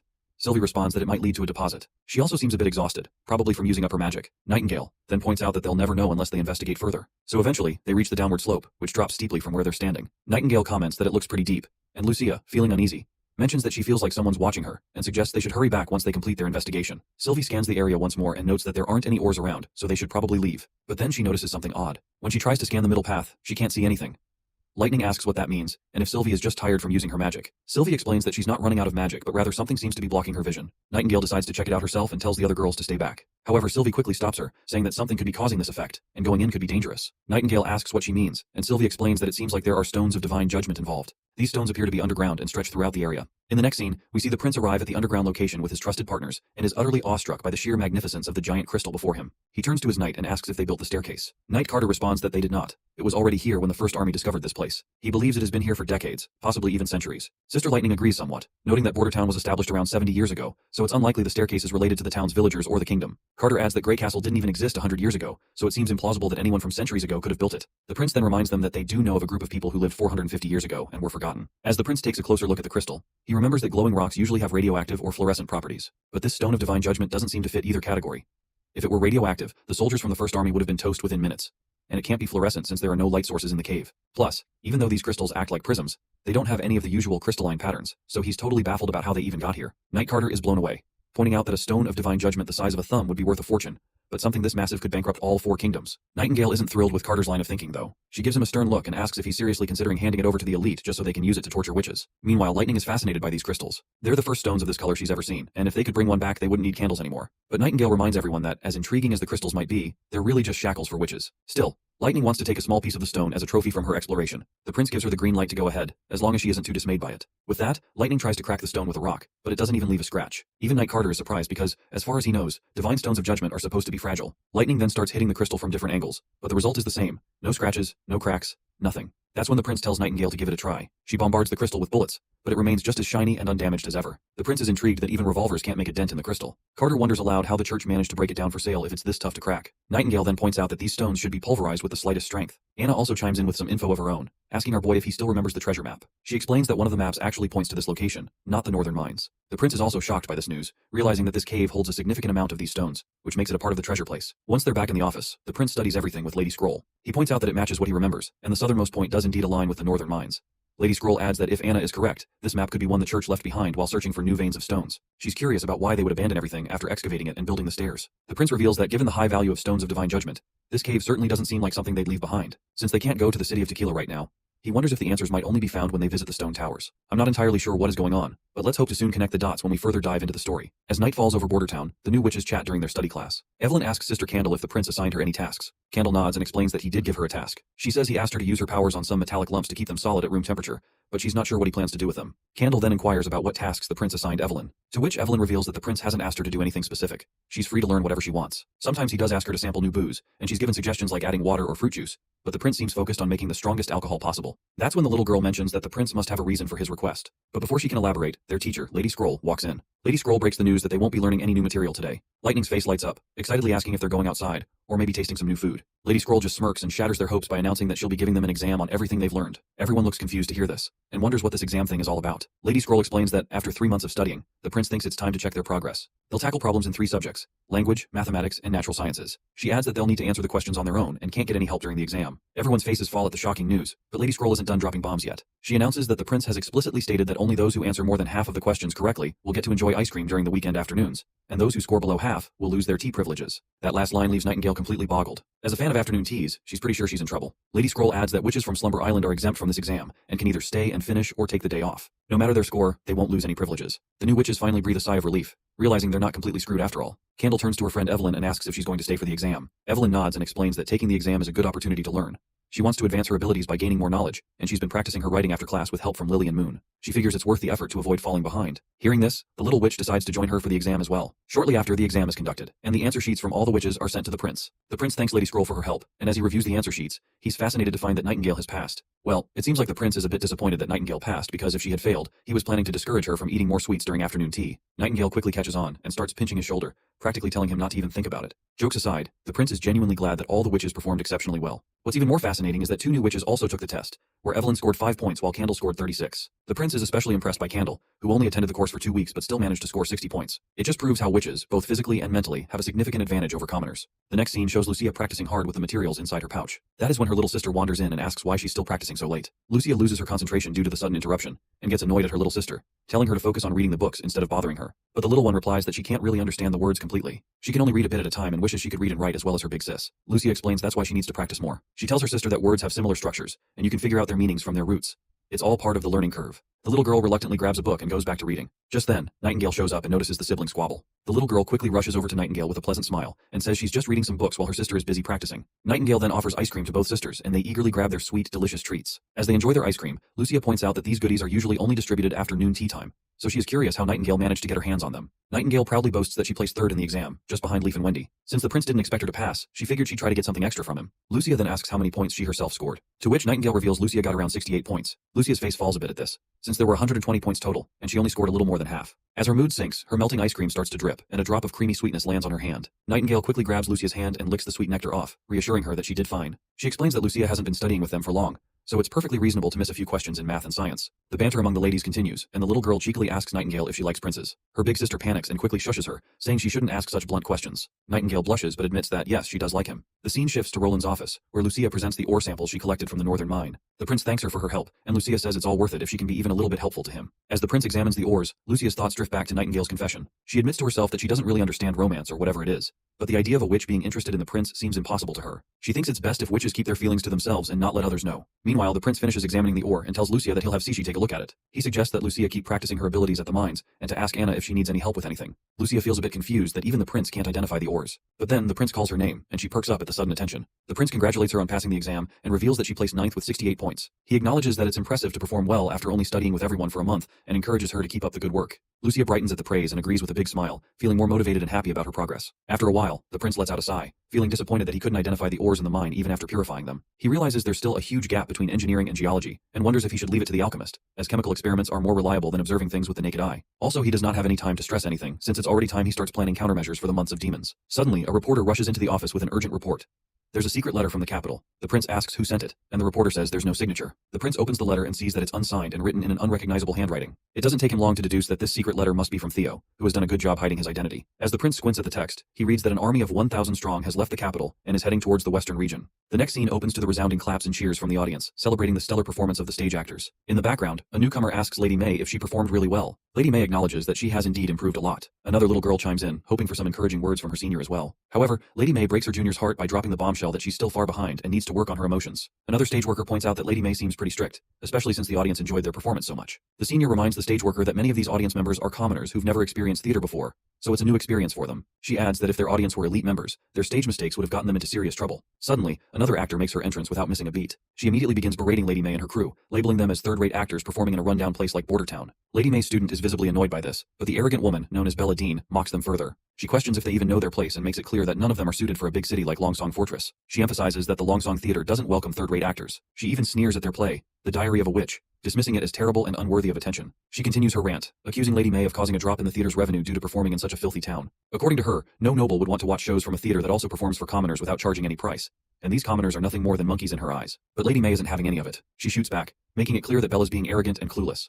She points out that the theater manager has a deal with Prince Roland and Ambassador Petrov, who are in charge of Longsong Fortress. She assures Bella that any revenue lost will be covered by Bordertown. She further tells Bella to get a grip and stop running around like a headless chicken, because this is a business deal after all. And as for reputation, Lady May proudly adds that only second-rate actresses would worry about losing theirs. Back when she performed in the capital, the elite couldn't get enough of her shows. Lastly, she drops the bombshell that The Diary of a Witch was written by Prince Roland himself. So, by trash-talking the play, Bella is not just dissing some random script, she's showing contempt for royalty, which, by the way, is punishable by law. But Bella continues her rant, which eventually leads to a sharp slap across her face from Lady May. After delivering the slap, Lady May takes a deep breath, letting out the frustration that had been bubbling inside her. Miss Bella's lackeys quietly warn May that she's crossed the line by slapping her fellow actress. They remind her that an actress's face is her most valuable asset, and she can't just go around slapping people. Although Lady May inwardly admits that she acted on impulse, she still has no intention of apologizing to this trashy woman. She also recalls her time with Prince Carter, noting how men may seem all muscular and strong, but their weaknesses are in their eyes and throats. If it comes down to dealing with these lackeys, she's confident she could drop them with a single kick. So she doesn't falter and steps up to confront them. But just then, Prince Carter shows up. He announces that he's here to arrest anyone who insulted Prince Roland or schemed against his theater crew. Bella and her two lackeys are shocked to see the prince's knight,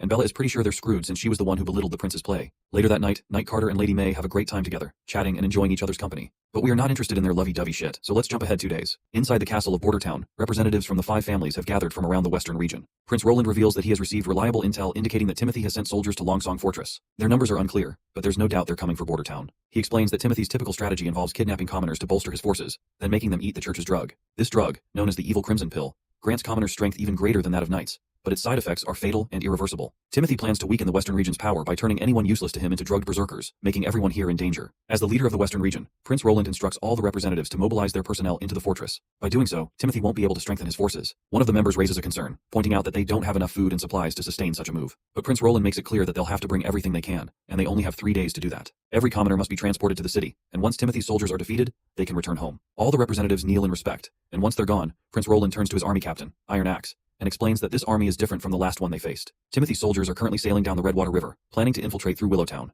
He explains that this route is especially tricky because once they pass the river fork, they'll have the option to attack the fortress's south and east gates, or continue west to lay siege on Bordertown. To avoid spreading their troops too thin, Prince Roland emphasizes that they need to focus their best soldiers on ambushing the enemy at the Redwater River fork, as it's the most strategic point for a successful defense. He further explains that Lightning and Maggie will keep an eye on the enemy's movements, so they don't need to station extra soldiers for defense. Instead, they just need to set up an ambush for a single decisive strike. He also notes that Longsong Fortress will need 100 soldiers to watch over the aristocrats, so he doesn't want any surprises while everyone's focused on the Redwater River. Iron Axe will handle the artillery and board the ship at Littletown to meet him at the river fork, and our boy himself will rush there as soon as he's done with things at the fortress. Nightingale, looking worried, asks if the prince is really planning to go himself. The prince nods, saying no one else knows how to handle the witch's abilities like he does, so it's crucial for him to be there. Once their boat set sail, we see all the new witches, along with our 2 familiar girls, on board. Leading this operation is our eager prince, who makes it clear that while he might not be a master at commanding large armies or planning full-scale assaults, he definitely knows his stuff when it comes to tower defense and tank warfare, which is his specialty. The camps are set up near the river, and just as the prince is about to drop some knowledge on what tanks actually are, Nightingale chimes in, saying she gets the idea of trenches and towers, but has no clue what in the world a tank is. That's when our boy explains that tanks are like carriages with cannons mounted on them, even sketching out a rough drawing in the sand for everyone to see.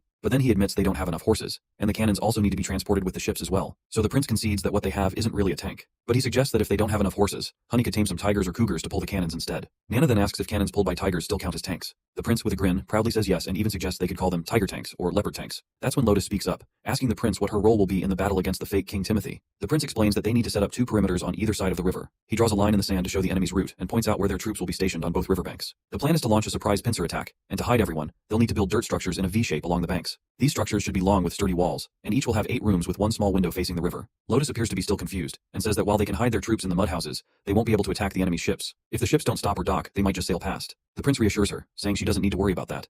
He explains they've got all sorts of long-range weapons for dealing with the ships. He also mentions that Leaf will use wild grass and vines to camouflage their setup. The prince can almost hear the victory music playing in his head. It's just a matter of time before Wendy transports all 16 cannons into the mud houses they're about to build. With that firepower, no matter how many ships Timothy has, they'll be at a serious disadvantage against his attack. The enemy won't stand a chance. The next day, a knight starts barking orders for all soldiers to get ready for the attack. Hearing the command, the soldiers quickly scramble into the bunkers, which are completely camouflaged under a thick layer of grass, thanks to Lady Leaf's work. Inside the bunkers, the soldiers start prepping their cannons, and they can't stop singing the praises of the witches. They're amazed at how the witches built huge structures overnight and instantly summoned grass and vines. They're even hearing rumors about one witch who can turn into a giant pigeon. The soldiers can't believe how these extraordinary abilities surpass anything mere mortals can do. Just as the soldiers are chatting and having a good time, someone reports that enemies are closing in. The soldiers rush to load the cannons, ready to spring into action at Miss Lightning's signal. The ships are definitely getting closer, and Sylvie confirms they're almost at the ambush point. Lotus is a bit anxious as the boats appear on the horizon, and the prince has not yet made a move. But then bam! The ships are hit from all sides by a barrage of cannon fire. Lotus is completely blown away by the sudden and intense bombardment. The soldiers on the ships are completely helpless, dropping like flies under the relentless cannon fire. Lotus is still trying to wrap her head around what's happening, her mind spinning trying to understand how they're pulling this off. With people crying for help and blood everywhere, Sylvie quickly starts feeling queasy from the chaos. Lotus rushes to check on her friend, while the prince, observing the carnage, advises Sylvie to take a break. He offers her a handkerchief, which she accepts gratefully. Sylvie notes that these weapons are probably the incredible invention she had heard rumors about. She hadn't taken it too seriously at the time, but now she can't deny the power of such a weapon. Suddenly, the surviving knights from the ships scramble onto the solid ground, raising their swords and charging at the beach flanks. But let's be real, these knights are marching straight into their doom. Our soldiers, ready and waiting in the bunkers, start hammering the knights with gunfire. The enemy quickly realizes they've been ambushed and scrambles back to their ships, beginning their retreat in a hurry. Meanwhile, the prince watches the whole thing through his telescope. He tells Iron Axe that it's time to finish cleaning up the rest. If any of the chief knights are still alive, he wants them taken prisoner for questioning. He also instructs Sylvie to go with Iron Axe to keep an eye on the enemy soldiers, making sure no one gets away. The charming witch Sylvie quickly agrees to the prince's instructions. She now understands why the prince is so confident in publicly sheltering the witches. With such powerful military capabilities, even the church's divine punishment army might struggle to overcome him. If Princess Tilly could wield such formidable weapons, she might not need to hide anymore, and the enemy could find it nearly impossible to launch a successful assault. Iron Axe finally returns from his mission and reports back. He's managed to capture only 2 knights. The first introduces himself as Duke Snake and immediately begs the prince to allow him to send a message to his family, promising a huge ransom in return. The second knight introduces himself as Edward Shield from the Shield family in the northern region, and he too claims that his family is willing to pay a ransom for his release. With a terrifying tone, the prince asks them if these 2 are the ones who launched this attack. Duke Snake quickly speaks up, stating that their captain, Duke Vincent, was the one in charge, but he perished in the battle. He pleads with the prince to release their handcuffs, insisting that he wishes to be treated humanely before his ransom is arranged. The prince, however, makes it clear that he's not interested in a ransom. All he wants is the main goal of the attack and Timothy's next move.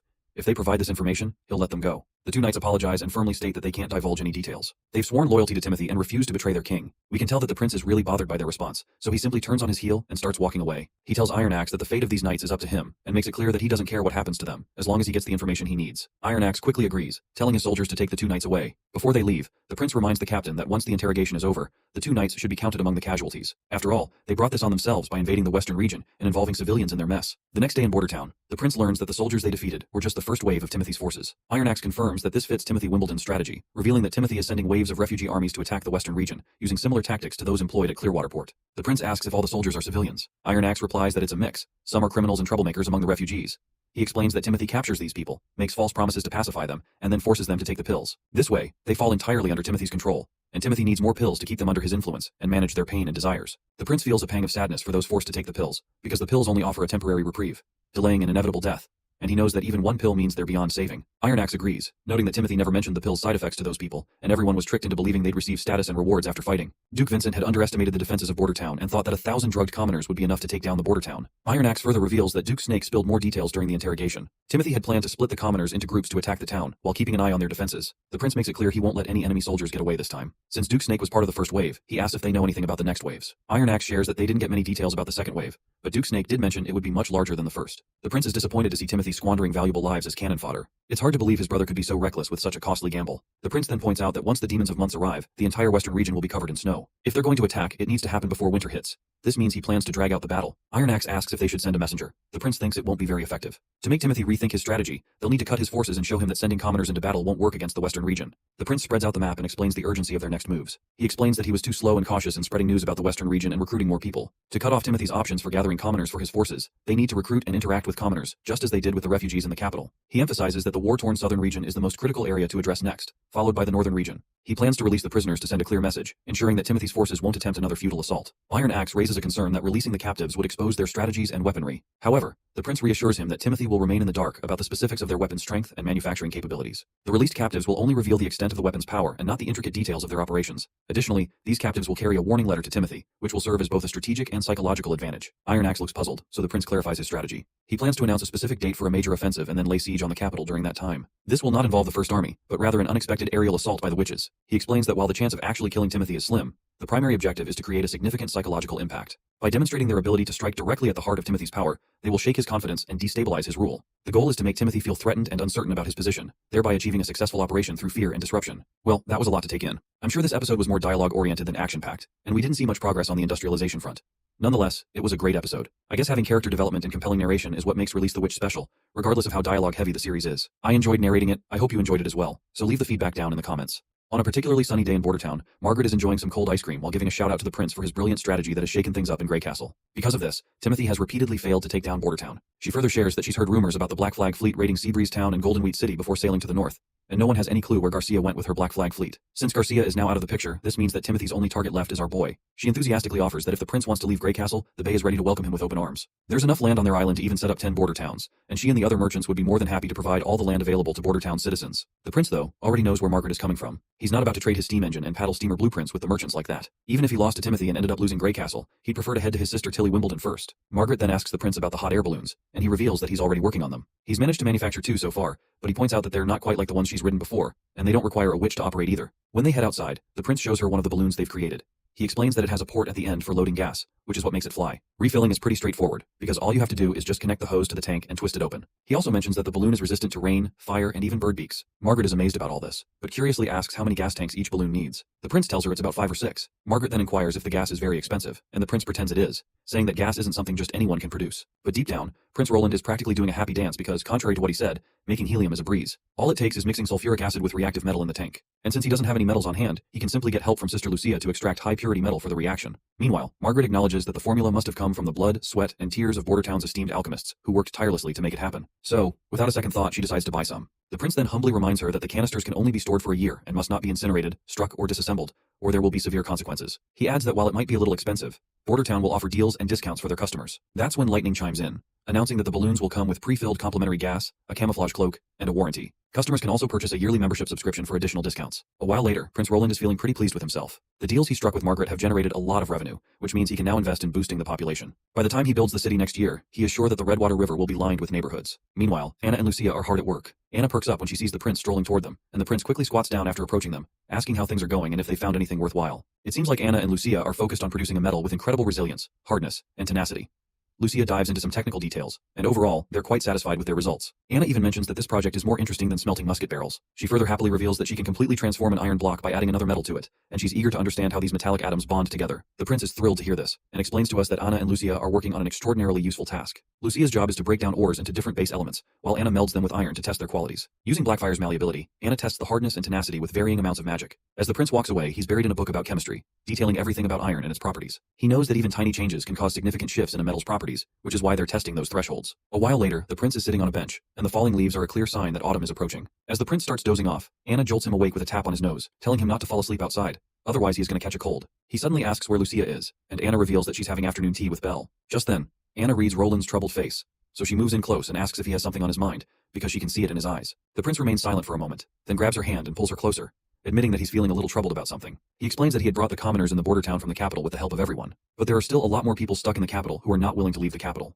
The time is running out, so he is afraid that he has to be more forceful to ensure he saves most of the people, and they don't fall victims of Church's pills Timothy is making them to take. Reflecting on it, he admits that, in a way, he's more or less the same as Timothy, with the only difference being their goals. He wants people because he's aiming to build his empire, while Timothy wants people just to crush everyone. Anna quickly puts a finger over his lips and tells him she gets what he's trying to say. She explains that she's figured out what's troubling him. He's worried that people might not accept his help, that his goals might not always match up with what others expect, and that using harsh tactics, even for a good cause, could be misunderstood. The prince isn't sure if having a moral goal outweighs using a moral method. Anna reassures him not to worry, telling him she will always be there to help him no matter what. The next scene then takes us to the sea at the fjords on Slumber Island. There, we see a boat docked at the shore with different vendors selling their wares.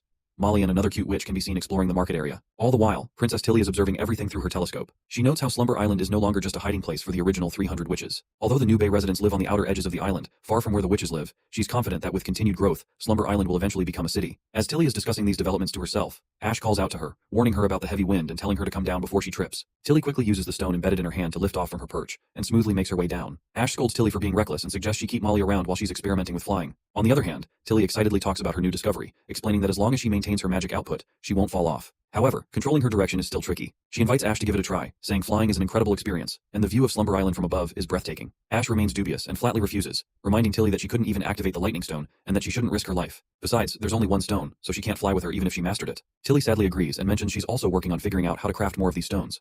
Ash asks if she's implying that the stones are man-made. Tilly confirms, saying their appearance and qualities seem unnatural, suggesting that the people who built the ruins had a deep understanding of magic, and she finds it a bit sad that the makers of these stones didn't leave any research literature about any of it. Suddenly, Maggie comes rushing at Princess Tilly, looking as if she's seen a ghost. When Ash notices the frantic bird making a speedy descent, she quickly grips Tilly and steps aside, clearing the way. Poor Maggie lands hard on the solid ground and for a moment seems genuinely hurt. Ash picks her up, and Maggie explains that she was blown away when she saw Tilly flying. She even thought for a moment that Sister Lightning had come to Slumber Island without telling anyone. Once Maggie recovers, she mentions that she's just come directly from Border Town, and Tilly then asks how the witches there are doing. Maggie replies that they're doing great, and that she was asked to deliver a bunch of letters written by them.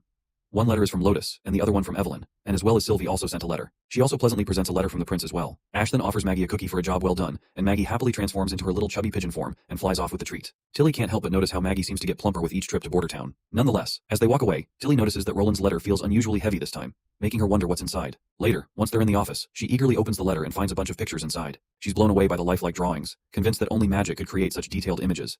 And one of the witches must have done this. But that's not even the craziest part. As she reads the letter, Tilly is further shocked to realize that these are real pictures of devils, not just some random art. Apparently the scenes depicted are from when the Witch Association ventured into the Badlands to find the Holy Mountain. It then starts to ring a bell for Ash, and she recalls the legend of the Holy Mountain, said to be a legendary witch sanctuary where true peace and quiet could be achieved. However, Ash realizes that this was likely just hot air.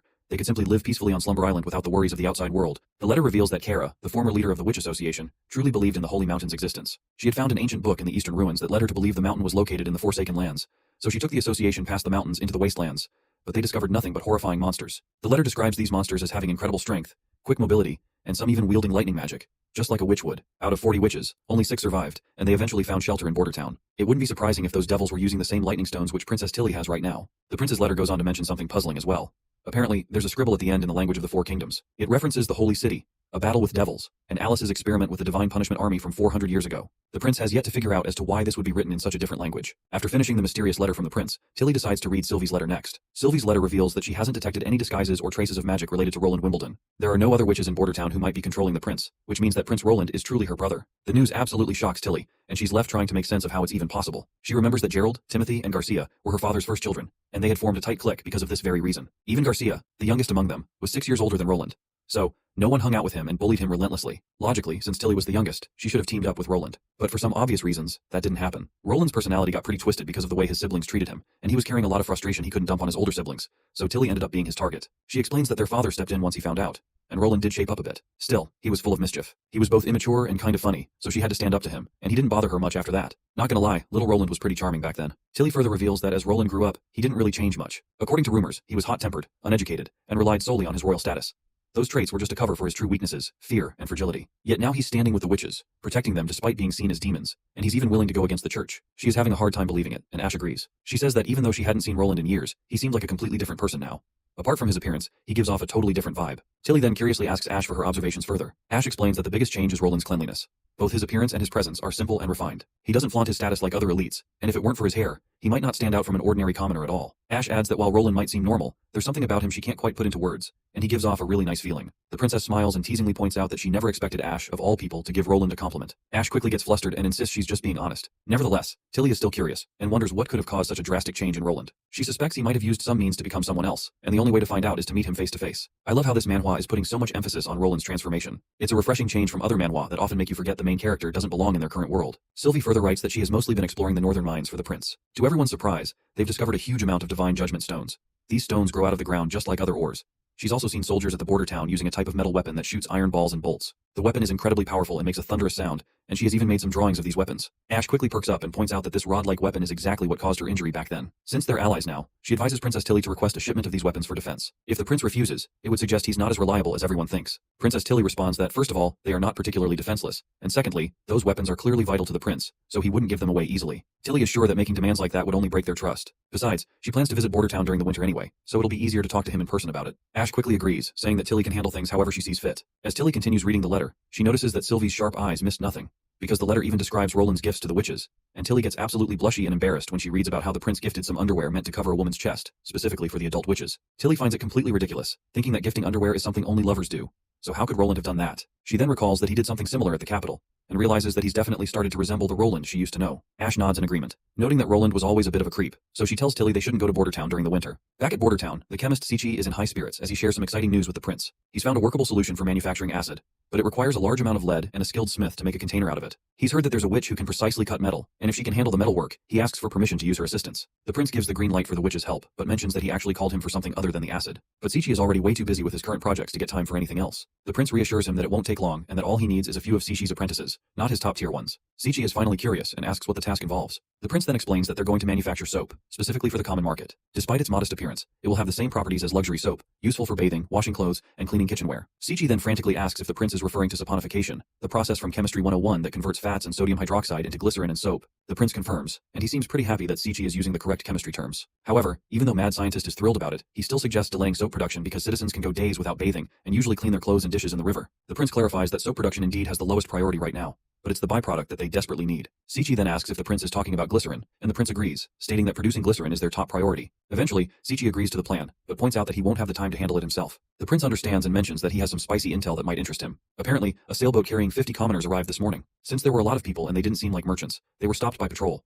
One of these commoners asked for Sichi, and it turns out that newcomer is an alchemist from Redwater City. Before the prince can reveal this newcomer's name, Sichi jumps with excitement, quickly realizing that this must be Charles, his former disciple. He's certain Charles has brought apprentices to assist him, and eagerly asks where Charles is right now, explaining that he was his most productive disciple, and it's crucial for the work. The prince informs him that they are registering themselves at the city hall. In the next scene, Lightning and Maggie are getting ready for their adventure, double-checking their supplies. Maggie proudly pulls out a string of sausages and declares that she's all set for the journey. Lightning raises an eyebrow and tells her that sausages won't do much against the dangers they might face, so she should grab a weapon or something. But the little pigeon makes it clear that if she runs into any divine judgment soldiers, she'll peck through their armor. Knowing arguing with Maggie is a lost cause, Lightning just puts on her glasses and they are ready to set off towards the westernmost point of the Misty Forest, and their goal is to explore the area and map out the forest's boundaries. As they head out, Lightning feels a wave of relief that Maggie is coming along. She's uneasy about exploring the misty forest alone, especially after encountering that devil in the woods at her last visit. She worries that if Maggie knew just how scared she is, she might poke fun at her. Lightning reflects on the wisdom of her father, who is the great adventurer. He had once told her that no matter what obstacles she faces, she must confront them bravely, observe closely, and understand that fear often comes from within, rather than from the actual danger. With these words in mind, Lightning steels herself, declaring proudly that she's the daughter of her father and she won't be defeated.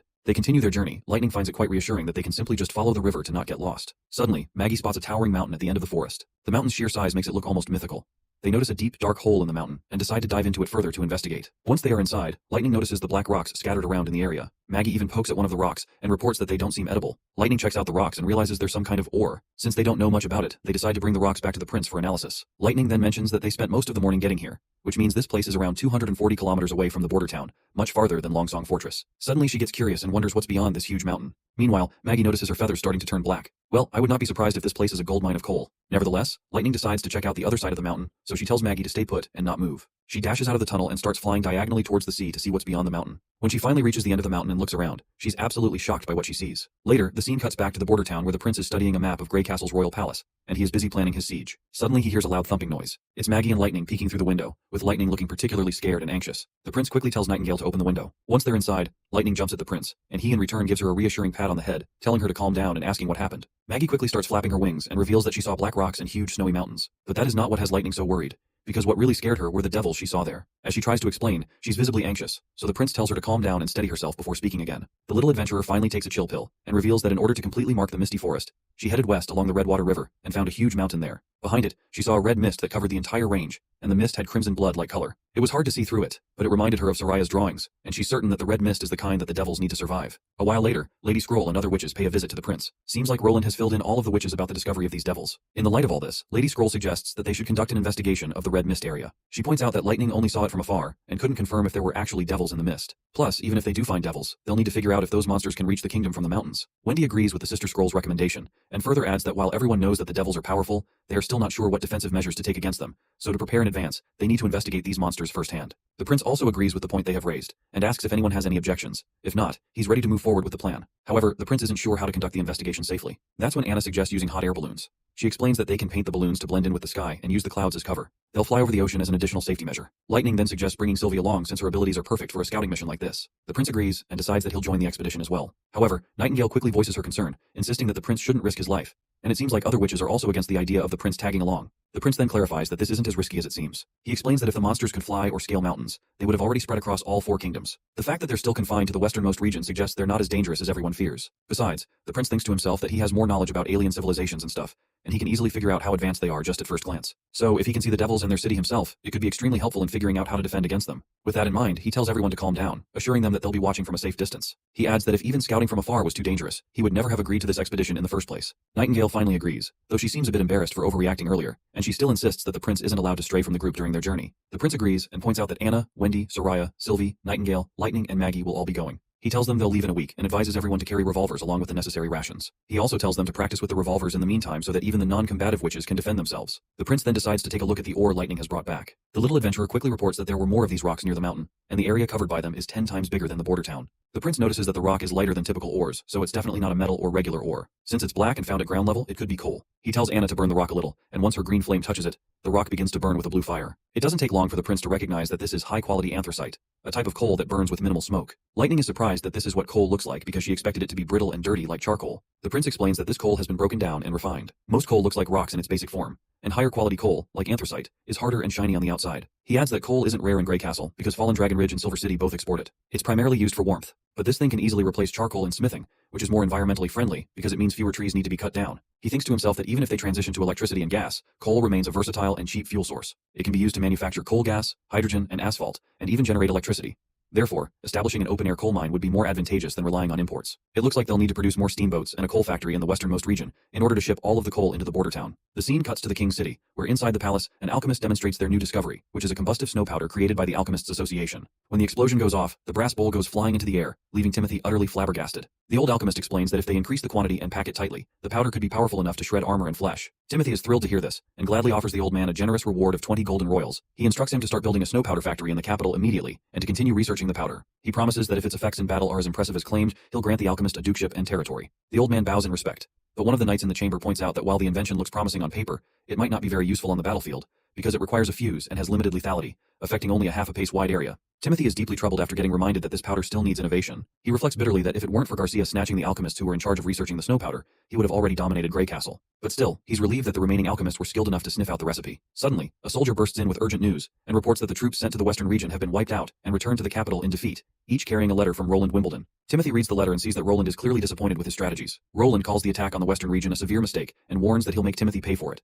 He also says he'll attack the capital in the second month of autumn, planning to show that Timothy's throne isn't as safe as he thinks. Timothy is absolutely livid after reading the letter, his anger practically boiling over. Back with the witches, they're all geared up with revolvers for their shooting practice, and the prince is eager to see how they perform. As the ladies start shooting, it quickly becomes clear that they're struggling. Their shots are going in every direction except toward the target. Roland's enthusiasm dies down and starts to feel hopeless about their lackluster skills. However, it's not all doom and gloom, because Anna stands out among everyone by hitting the target with such finesse you would not believe. The other witches are fascinated to see this, and even the prince is bewildered by her performance. He notices her clean aim and steady posture, and wonders if Anna has talent beyond just her knowledge. Despite the revolver's noticeable recoil, her arm remains perfectly steady, leaving the prince impressed and curious about her hidden abilities. Meanwhile, Anna is basking in her glory after hitting the target perfectly. However, the prince quickly notices something off, and we can also see a hint of magic at play near the trigger of her gun. With a suspicious look in his eyes, he leans toward Anna and scolds her, saying that no one is allowed to use their abilities during firing practice. The clueless Anna asks why, and the prince explains that if enemies have stones of divine judgment, she would be helpless without her magic. He wants everyone to be prepared for real combat situations where their magical abilities might not be available. Prince then covers her ears and tells her to try again, assuring her that she won't feel scared this time. Lightning quickly asks Maggie to come over and cover her ears too. I find it fascinating how even the kids are handling these guns like they're just water pistols. With her ears covered, Anna quickly fires a barrage of bullets, and they all hit the target perfectly. Seeing this, Wendy and Nightingale give it a go as well, and soon enough the girls are having a blast while shooting. Later, we see their balloon floating in the air, camouflaged to blend with the sky. The prince announces that they'll be practicing dropping projectiles from the sky and plans to attack the capital in the second month of autumn, so everyone needs to start practicing right away. Wendy could not help but feel thrilled to be so high in the sky, and points out how the entire western region looks as small as the palm of her hand. The prince, however, explains that the area is indeed not very large, and directs her attention to the wasteland to the north, which is where they'll need to go later. Lightning notices they're already quite high, and comments that she can't see anything below. The prince says they are high enough, and inside the balloon basket, we see a nuke-like bomb. He explains that they'll be practicing by dropping this fake bomb, just like they did on the ground. He adds that since this is only an experiment, the bomb they're using is much smaller than the real ones and weighs about as much as 4 nightingales. Even though this one is smaller in size, they still need to treat it seriously. Anna seems really curious after hearing about the weight of this bomb, and curiously asks the prince since when Nightingale became a unit of measurement. The prince dramatically coughs and tells her not to worry about the details, instructing her to just get started. They drop their first bomb, and Anna quickly shuts the downward door in the basket. The prince is happy to see that they've become so familiar with the procedure after all their training. Wendy then asks him if the bomb can really hit the target from this altitude. Roland admits that it does seem improbable, considering they're dropping it from 1,000 meters. However, he explains that the bomb has exceptional navigation capabilities, and its high altitude actually contributes to its guaranteed accuracy, and this is all thanks to our little explorer, Lightning. We're back at the border town castle. When the prince mentions he's heading to the Misty Forest, Knight Carter, Iron Axe, and the old man Barov are all shocked to hear this. The knight even insists on accompanying the prince as his first knight to protect him, while Iron Axe wants to bring 100 men to keep the prince safe. On the other hand, old man Barov says he has a ton of paperwork to handle. The prince firmly states that this is an order for everyone, and they need to stay and manage the border town while he's away. It seems like Barov isn't fully aware about the devils and the red mist in the most western region, so he curiously asks what's so important about that area that the prince feels the need to go himself. The prince doesn't get into details but says the situation affects the entire western region and could even threaten the destruction of Grey Castle. He claims that he is the only one who can assess it firsthand and insists he must go himself. Knight Carter asks if the prince can spill the exact reason for his visit. The prince says he can't say right now but promises he'll fill them in eventually. He makes it clear that it's a secret mission and everyone needs to keep it to themselves. As everyone's freaking out about the bombshell the prince just dropped, he reflects on the situation in his mind. The devil territory is 60 miles from the western region, and these monsters once destroyed the holy city of Tequila, driving survivors to the edge of the continent. It all sounds pretty outlandish, but the prince is glad he's seen plenty of apocalyptic movies. But he knows that people won't easily accept this reality. If word leaks and civilians panic, everyone might rush to leave the western region, and he can't let that happen after coming this far. So, the prince finally sets off with all the witches in their balloon, waving a final goodbye to his loyal companions, who are tearfully watching him depart. Not gonna lie, I'm also super excited to see what they're about to run into in that mist. Meanwhile, as they're floating through the air, Sylvie asks if the church fought the devils 400 years ago, and wonders if that makes the church good. The prince says the church is actually evil, and Nightingale agrees, pointing out that if they were good, they wouldn't have been executing witches for no reason. She explains it would be one thing if the witches were actually evil, but they're not connected to devils at all, plus there's even evidence to disprove that. The prince agrees and adds that first they need to verify if the church really did fight the devils. If they did, why would they hide it and destroy all the evidence? Because they could have gained a lot of followers by spreading the news of their victory. The prince reassures Sylvie that he'll never support the church just because they fought the devils. He's determined to fight against the devils on his own if needed, and he's not afraid because he has witches by his side. Nightingale leans in, happily reminding Sylvie that the church is a bunch of losers who failed to eradicate the devils in the past, so the prince would never side with them. A while later, Lightning points out that they're almost there and can already see the mountain. When everyone in the balloon looks ahead, they're awestruck by the mountain's magnificence. Wendy even notes that these mountains like they just sprang up from the ground out of nowhere. The prince then says they'll set up camp by the mountains closer to the coast, because they'll rest today and start their investigation tomorrow. Once they set up camp near the sea, the prince looks out at the endless expanse of water and thinks it's a good spot, because this wide area makes it easy to spot anything around them, far from the misty forest, and unlikely for animals to come near. The ladies come over and suggest that the prince should sleep inside the tent. That is when Roland remembers that particular day when he tried to sleep among the ladies but had to spend his entire night restlessly. To avoid avoid repeating the same mistake twice, he decides to sleep outside to stay fresh for their morning investigation. Meanwhile, Maggie is also feeling quite happy as she decides to sleep outside as well. The ladies start heading into the tent, and Wendy says she'll swap for lookout later. As the fire crackles and the prince sits alone, Anna approaches him from behind. The prince asks her if she's not planning to sleep with the others. She replies with no, and says she just wants to stay out here with him. She sits down beside him and mentions that Sylvie should have thanked him earlier for how he comforted her. Then, almost out of nowhere, Anna says she's happy with the choice she made.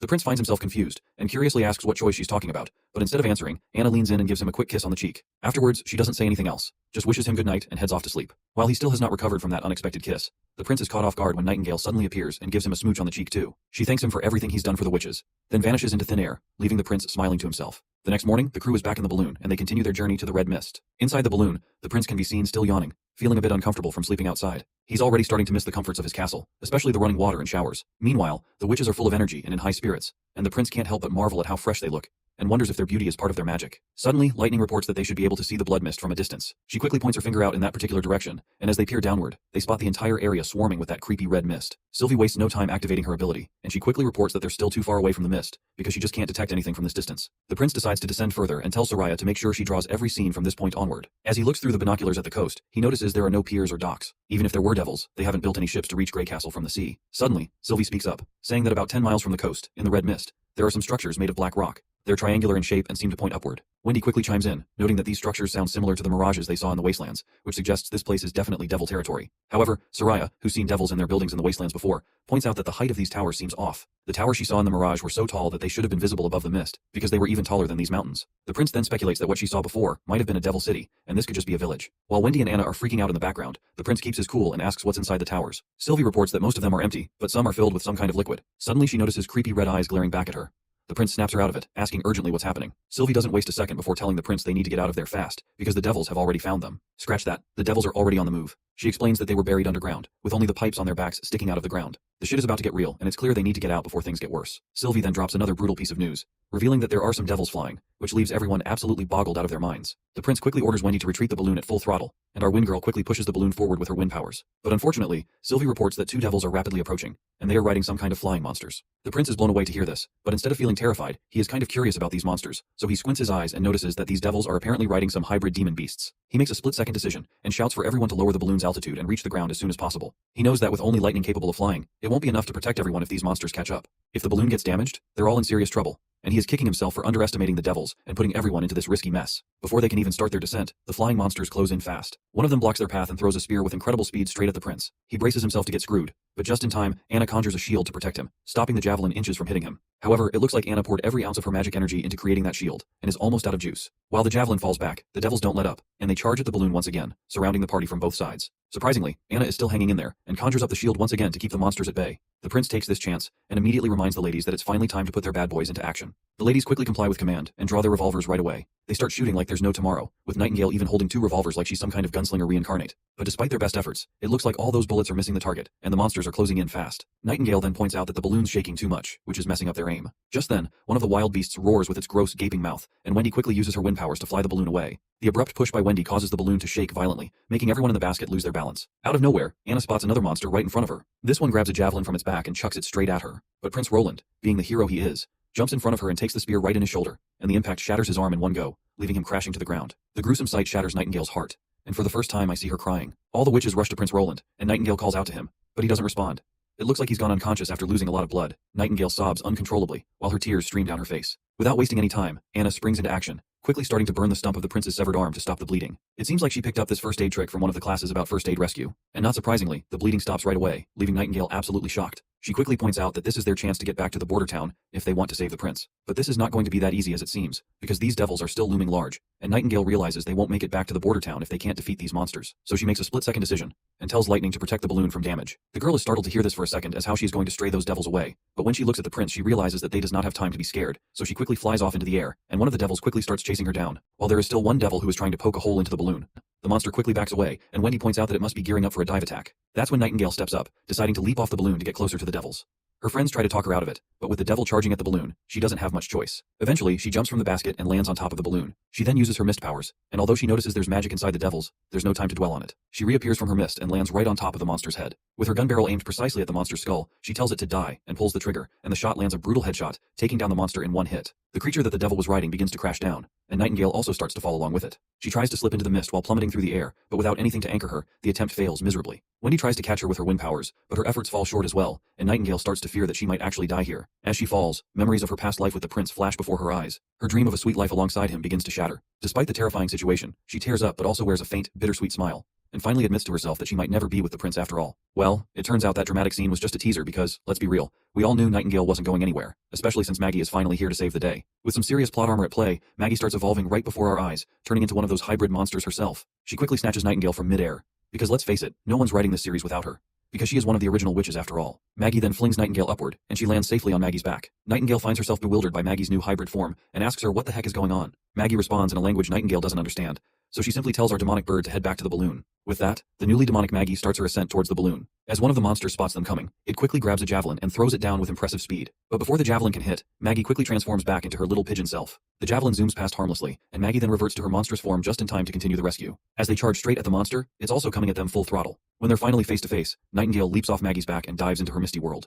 She reappears right behind the devil's head, presses her gun barrel against it, and blows the monster's head off in one shot. She quickly pops back onto Maggie's back. Even though the devil's dead, its flying monster companion is still very much alive. The beast lets out a terrifying roar, but it's quickly silenced by a bullet that tears through its gaping mouth, leaving a hole in its head. The trigger-happy soldier who took the shot is none other than Sister Lightning, and Nightingale gives her a quick nod of approval for a job well done. Once the threat is neutralized, Nightingale decides it's time to head back. After a while, they finally reach the coast. Everyone gathers inside the balloon basket, worried sick about the prince. You see, traveling by balloon is slow, and even if they fly through the night, they won't reach the border town until noon the next day. With time running short, they decide to let Maggie and Lightning take the prince ahead first. While our sweet little demonic girl is ready to take on the task, Lightning seems a bit anxious, but she soon shakes off all of the disturbing thoughts and confidently assures everyone that they'll get the prince back in time. With that in mind, they strap the prince securely onto Maggie's back. Meanwhile, Nightingale reassures Lightning that the prince getting hurt wasn't their fault, because they weren't born for battle. With that, the two flying girls depart with the prince, leaving the others in the balloon. Anna also suggests they get moving as well, because she's certain those monsters might send another squadron after them, so they need to put as much distance as possible between them and the mountains. They'll set up camp when they find somewhere safe. Soraya is still anxious and worried, trying to figure out how the devils managed to find them. After all, the balloon and basket are camouflaged, so they shouldn't be detectable from 2,000 meters away, even with binoculars. Sylvie then reveals that she had seen a massive devil in the mist, and it was something like a giant black tower. It had a huge head, which was larger than its body, and countless eyes, all of which seemed to be locked onto her. She explains that hundreds of devils surged from underground as soon as they noticed the intruders, and the entire area was swarmed. Anna then adds that the monsters the devils were riding were strange as well. Their blood was blue, which makes it clear that they're completely different from the hybrids they've encountered during the months of demons. Soraya agrees, noting that the creatures they encountered seem more like actual devils. She points out that when Nightingale shot the first devil, it bled blue, confirming they're not just demons. Wendy expresses her relief that if Maggie hadn't transformed and saved Nightingale, they wouldn't have made it out alive. Nightingale adds that while Maggie was transforming, she saw her magic shift from a swirling mass to a pair of pale wings. Meanwhile, Lightning and Maggie are zooming down, both looking pretty exhausted. The little girl then asks if the prince is still hanging on, and Lightning responds that he's getting colder, but thankfully his pulse is still strong. She then tells Maggie to channel all their remaining magic to increase their speed. With a burst of energy, they accelerate to sonic speed. As they fly away, Lightning starts to reflect on the situation. She feels guilty, thinking that if she had left the balloon basket to distract the devils earlier, the prince might not have been injured. She's hard on herself, feeling like she's still a long way from being an outstanding explorer. She's also thinking about requesting a revolver for herself once they're out of this mess, and asking Nightingale to teach her some fighting techniques. Eventually, they reach the border town castle. As soon as they descend down, soldiers rush towards our girl, and Knight Carter is absolutely shocked to learn that Prince Roland is severely injured. Suddenly the prince wakes up in a frantic state. He glances at his hand and is surprised to find it still there. As he looks around, he realizes he's back at the castle. He calls out for Knight Carter, but then he soon spots some of the witches sleeping down on the ground, and it looks like they must have dozed off while waiting for him to wake up. Quietly, he gets out of bed and peeks outside, and confirms that he really is back at the castle. Anna also wakes up and Roland quickly asks her about everyone. In response, she reassures him that everyone is back in town, and he's the only one who got injured. The prince breathes a sigh of relief upon hearing this, though he's feeling anxious because there is something different about Anna's tone. Out of nowhere, the girl hugs him tightly, calling him an idiot in a strangely affectionate way. Her repeated idiot in such a loving tone leaves the prince's nerves completely frazzled. He then feels a bit warm thinking about how there are people who care for him. He hugs her warmly in response, letting her know he's back and that she doesn't have to be so scared anymore. The other witches also begin to wake up, and they are all amazed to see the prince is out of his unconsciousness. Lightning wastes no time and launches herself at the prince, hugging him tightly, and soon the other little witches join in as well, creating a big, warm group hug. Nightingale is also relieved to see the prince safe and jumps over him like a little kid. The scene is filled with joy and affection, lighting up the entire room. Later that night, the prince sits alone in his room, reflecting on how he seriously underestimated the devils during the expedition. He hadn't anticipated their ability to detect the balloons from such a distance. Though the expedition proved to be quite dangerous, it provided invaluable intel. The devils are no longer just mysterious beings from the underworld, because they have their own civilization and are as culturally developed as humans. The prince probably has scribbled down his thoughts in a letter, which is probably meant for his sister, Princess Tilly. He mentions that the devils seem to have magic, which Nightingale confirmed. However, their magic method is totally different from witches, because they use some sort of external gizmo instead of activating it like witches do. Unfortunately, these are just educated guesses since the devil corpses sank into the sea, so we couldn't examine them closely. Sylvie pointed out that those odd stone towers the devils had might store a red liquid, and the red mist could be the gaseous form of that liquid. The mist's limited range might be why the devils haven't pushed past the Badlands. Based on what they've seen so far, it looks like the devils won't be a big threat to the border town anytime soon. Anna walks into the room, and the prince is a bit startled as she quietly locks the door behind her. He then curiously asks why she's there, and reminds her that he's already healed from his injuries, so there's no need to worry. Anna places her hand over his, making the prince blush like an idiot. She then takes his hand and places it over her chest, making it clear that she can't wait any longer and wants to make the most of their time together before anything else happens. She gets even closer despite her evident embarrassment, and the prince responds with a deep kiss to her lips. After sharing a tender moment, he gently lowers her onto the bed and positions himself on top of her. Before proceeding, the prince thinks about what to do next, considering that maybe some foreplay might be a good idea. But then he realizes he's got no real experience with it, having only ever seen a few of those racy magazines. So the prince decides to try a different approach. Maybe some smooth talking or cheeky banter will help set the mood before they dive into the main event. Just as he's trying to figure out what to say, Anna takes the initiative. She gently pushes him onto the bed and gets on top of him. He places his hands on her thighs, and she recalls the moment when he pushed her away and took that javelin in his shoulder, and asks if he didn't consider his own life at that moment. The prince responds that it was instinctive. Anna then reminds him that he's the future ruler of Grey Castle, and the hope of all witches, implying that her own life doesn't matter as much in comparison. The prince insists that it wasn't about worth. He simply couldn't stand to see her die, and if he had more time to think about it, he'd still trade his life for hers without a second thought. As they lie there, Anna asks the prince to tell her more stories from his past, because she wants to know everything about him. The prince starts narrating, explaining that he used to live in a massive city, much bigger than Bordertown. Roland then reveals that while he wasn't exactly exceptional, he was a bit smarter than average. He worked hard, so his teachers often praised him. But what they didn't know was that he was the one who kept drawing graffiti on the walls. Anna giggles, asking if that ever got him into trouble. In response, the prince explains that the teacher would just call his parents. His teachers kept changing as he got older, and he finished his studies with pretty typical scores, so he was always just a step behind the smartest kids. As Roland shares his story, Anna drifts off to sleep, and he realizes that she was just too exhausted to do anything more. Well, this much is not surprising, considering she was on high alert during the balloon ride back, keeping an eye out for devils or demons, and then she stayed by his side once they returned to the castle, which left the poor girl completely wiped out. Roland feels a bit bummed that they had to go through all that, but he's also relieved. At least they've got plenty of time ahead to figure out how to deal with these monstrous threats. The next day arrives with a fresh start. The first thing we see is Sylvie stretching heartily after what must have been a long, satisfying sleep. She greets Wendy with a cheerful good morning, and can't help but ask why Wendy's up so early. Wendy, with a hint of a smile, replies that she's getting older and doesn't need as much sleep anymore. Meanwhile, Nightingale, still in her nightdress, shamelessly mentions that she might need another nap later to recharge fully. Wendy asks Nightingale if she didn't sleep well, and Nightingale just says she had way too many dreams. Sylvie looks like she's about to spill something juicy about what Nightingale was doing last night, but she quickly goes silent when Nightingale shoots her a death glare. Wendy's curiosity gets the better of her, so she nudges Sylvie to keep talking, but poor Sylvie quickly backtracks and says Nightingale's sleep issues are probably just because she's been pushing herself too hard. Nightingale nods in agreement, saying her body can only handle so much. As Nightingale asks Wendy for help adjusting her bra, Sylvie reflects on how scary Prince Roland might be in some ways, but she finds him undeniably admirable. It's rare to see someone of his status who would go so far as to injure himself for a witch. There's no other explanation for his actions, as he truly stands with the witches, just like Miss Tilly. She is just overjoyed at the thought of Roland's dedication, and is thrilled that Princess Tilly has such a wonderful brother. Later, in the backyard, everyone gathers around to check out Maggie's new demonic bird form. They're all fascinated by her transformation, and closely observe the changes. Sister Leaf is particularly amazed at the thought that these are the same kinds of flying monsters the devils were riding. She's relieved she didn't have to face any of these creatures herself in the Badlands, or she might not have made it out alive. Nightingale also acknowledges that their survival through the mountains was thanks to Maggie's evolved abilities. So, she turns to Maggie and promises her a bag of smoked fish every day, along with some extra honey, as a token of thanks for saving everyone's lives. When the prince hears Nightingale's plan to bring smoked fish to Maggie every day, he's in a bit of a tizzy. Those fish are meant for him, and he's not too thrilled about her taking them from the castle kitchen. Nonetheless, he approaches her and asks for a ride.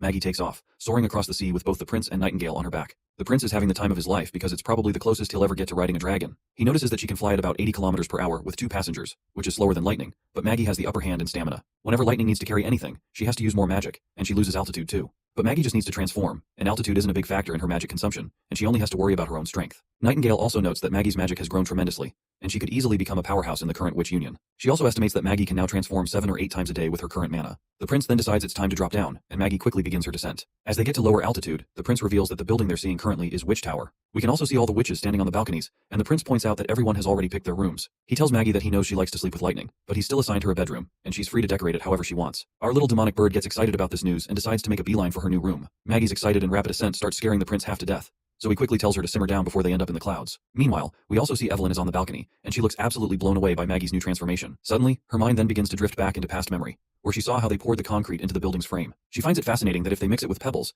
they could mold it into any shape or form, making concrete a versatile building material. Evelyn then walks inside her room and sits quietly, reflecting on how it's been a month since she arrived here. She doesn't feel like she's done much besides tasting wine for the prince. Even though he gave her her own room, she's starting to feel like she doesn't deserve all this, given how little she's contributed. She lays back on her bed like a lifeless body, reflecting on how she only got 5 points in the last exam. Miss Scroll didn't make everyone's scores public, but Evelyn found out after asking around. And now, she's feeling the weight of not measuring up. Evelyn thinks to herself how she's been practicing her handwriting every day after class, even getting help from Lily and Moon. Despite her efforts, she feels like she's just an average idiot with peanuts for brains. Suddenly, she hears her fellow witch, Candle, who excitedly bursts in to explain that the living room has an actual kitchen and even a weird room painted white, and she tells her friend to come with her to see it. But Evelyn looks too dejected to pay any attention to what her friend is saying. Candle notices her mood and gets worried, asking if she's feeling okay, and wonders if Evelyn is upset about having to sleep alone now. That's when Evelyn finally speaks up, reminding her friend that they've been living here for a month. In response, the little one agrees, but she is not sure what Evelyn is trying to say exactly. Evelyn goes on to remind her little friend about how Lotus is almost done with the new wall she was helping to prepare.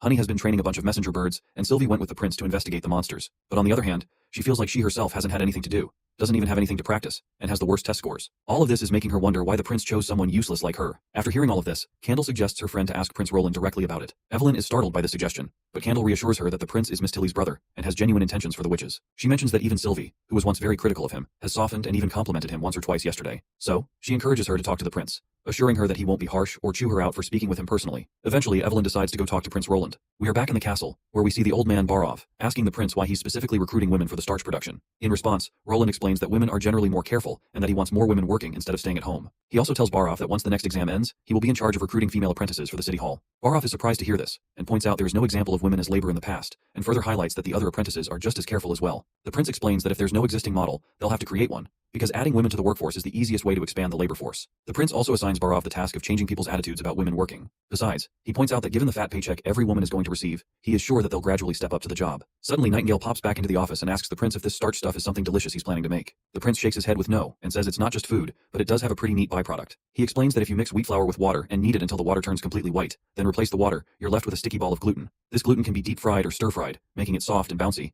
and then you can glaze it with honey or mix it with spices.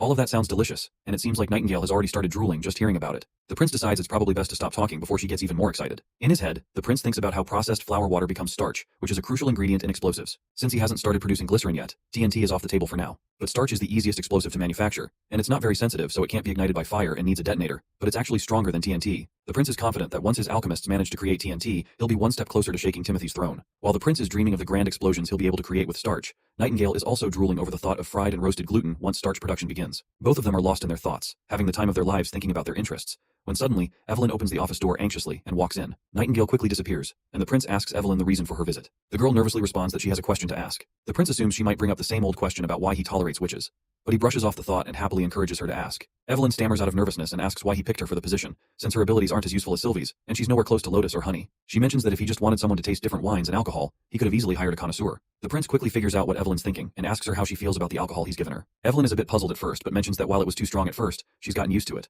The prince then rummages through the bookshelf and pulls out a bottle of alcohol. Evelyn further continues and adds that the cocktails with ice, juice, and sugar were really delicious. But she also points out that her family's pub only sold cheap wine and crude beer, so she doesn't really know what the wealthy prefer. After pouring the beer into a glass, the prince asks if she can transform it into vodka. Evelyn agrees and quickly uses her abilities on the liquid. As expected, the color of the beer starts to change, and the prince takes a quick taste and confirms that this is exactly what he was looking for, which is precisely why he hired her. The prince mentions he's planning to open an ethanol factory, but quickly corrects himself, saying instead he's opening a brewery, and Evelyn will be the professional winemaker. Well, Evelyn looks unsure about her abilities and remains silent. Meanwhile, back with Garcia Wimbledon, a man arrives in her chamber asking for her help and justice. He explains that his territory has not been fully attacked by heretics yet, but his son died in the hands of their followers, while he was protecting the previous queen, and now the rebels are hiding in the mountains. He wants revenge and asks Garcia for alchemy products that can blow open city gates. He promises that if she helps him out, he'll fully support her, and the entire Silver Heron family will follow her as well. Garcia smirks while thinking to herself that Duke Bode is quite influential. If she appoints him as the prime minister and unifies the remaining elites, it'll make her accusation of betrayal much easier.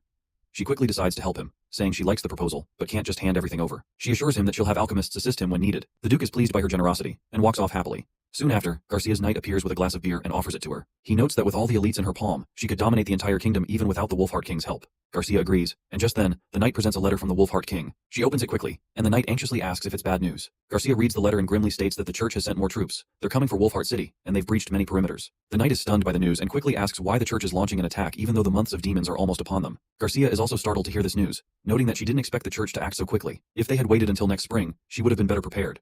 Now, they're not giving her a chance to recover, and if she ignores the Wolfheart King's call for help, they'll destroy him. This means she won't be able to hold them off for long either. However, Garcia sees this as a good opportunity.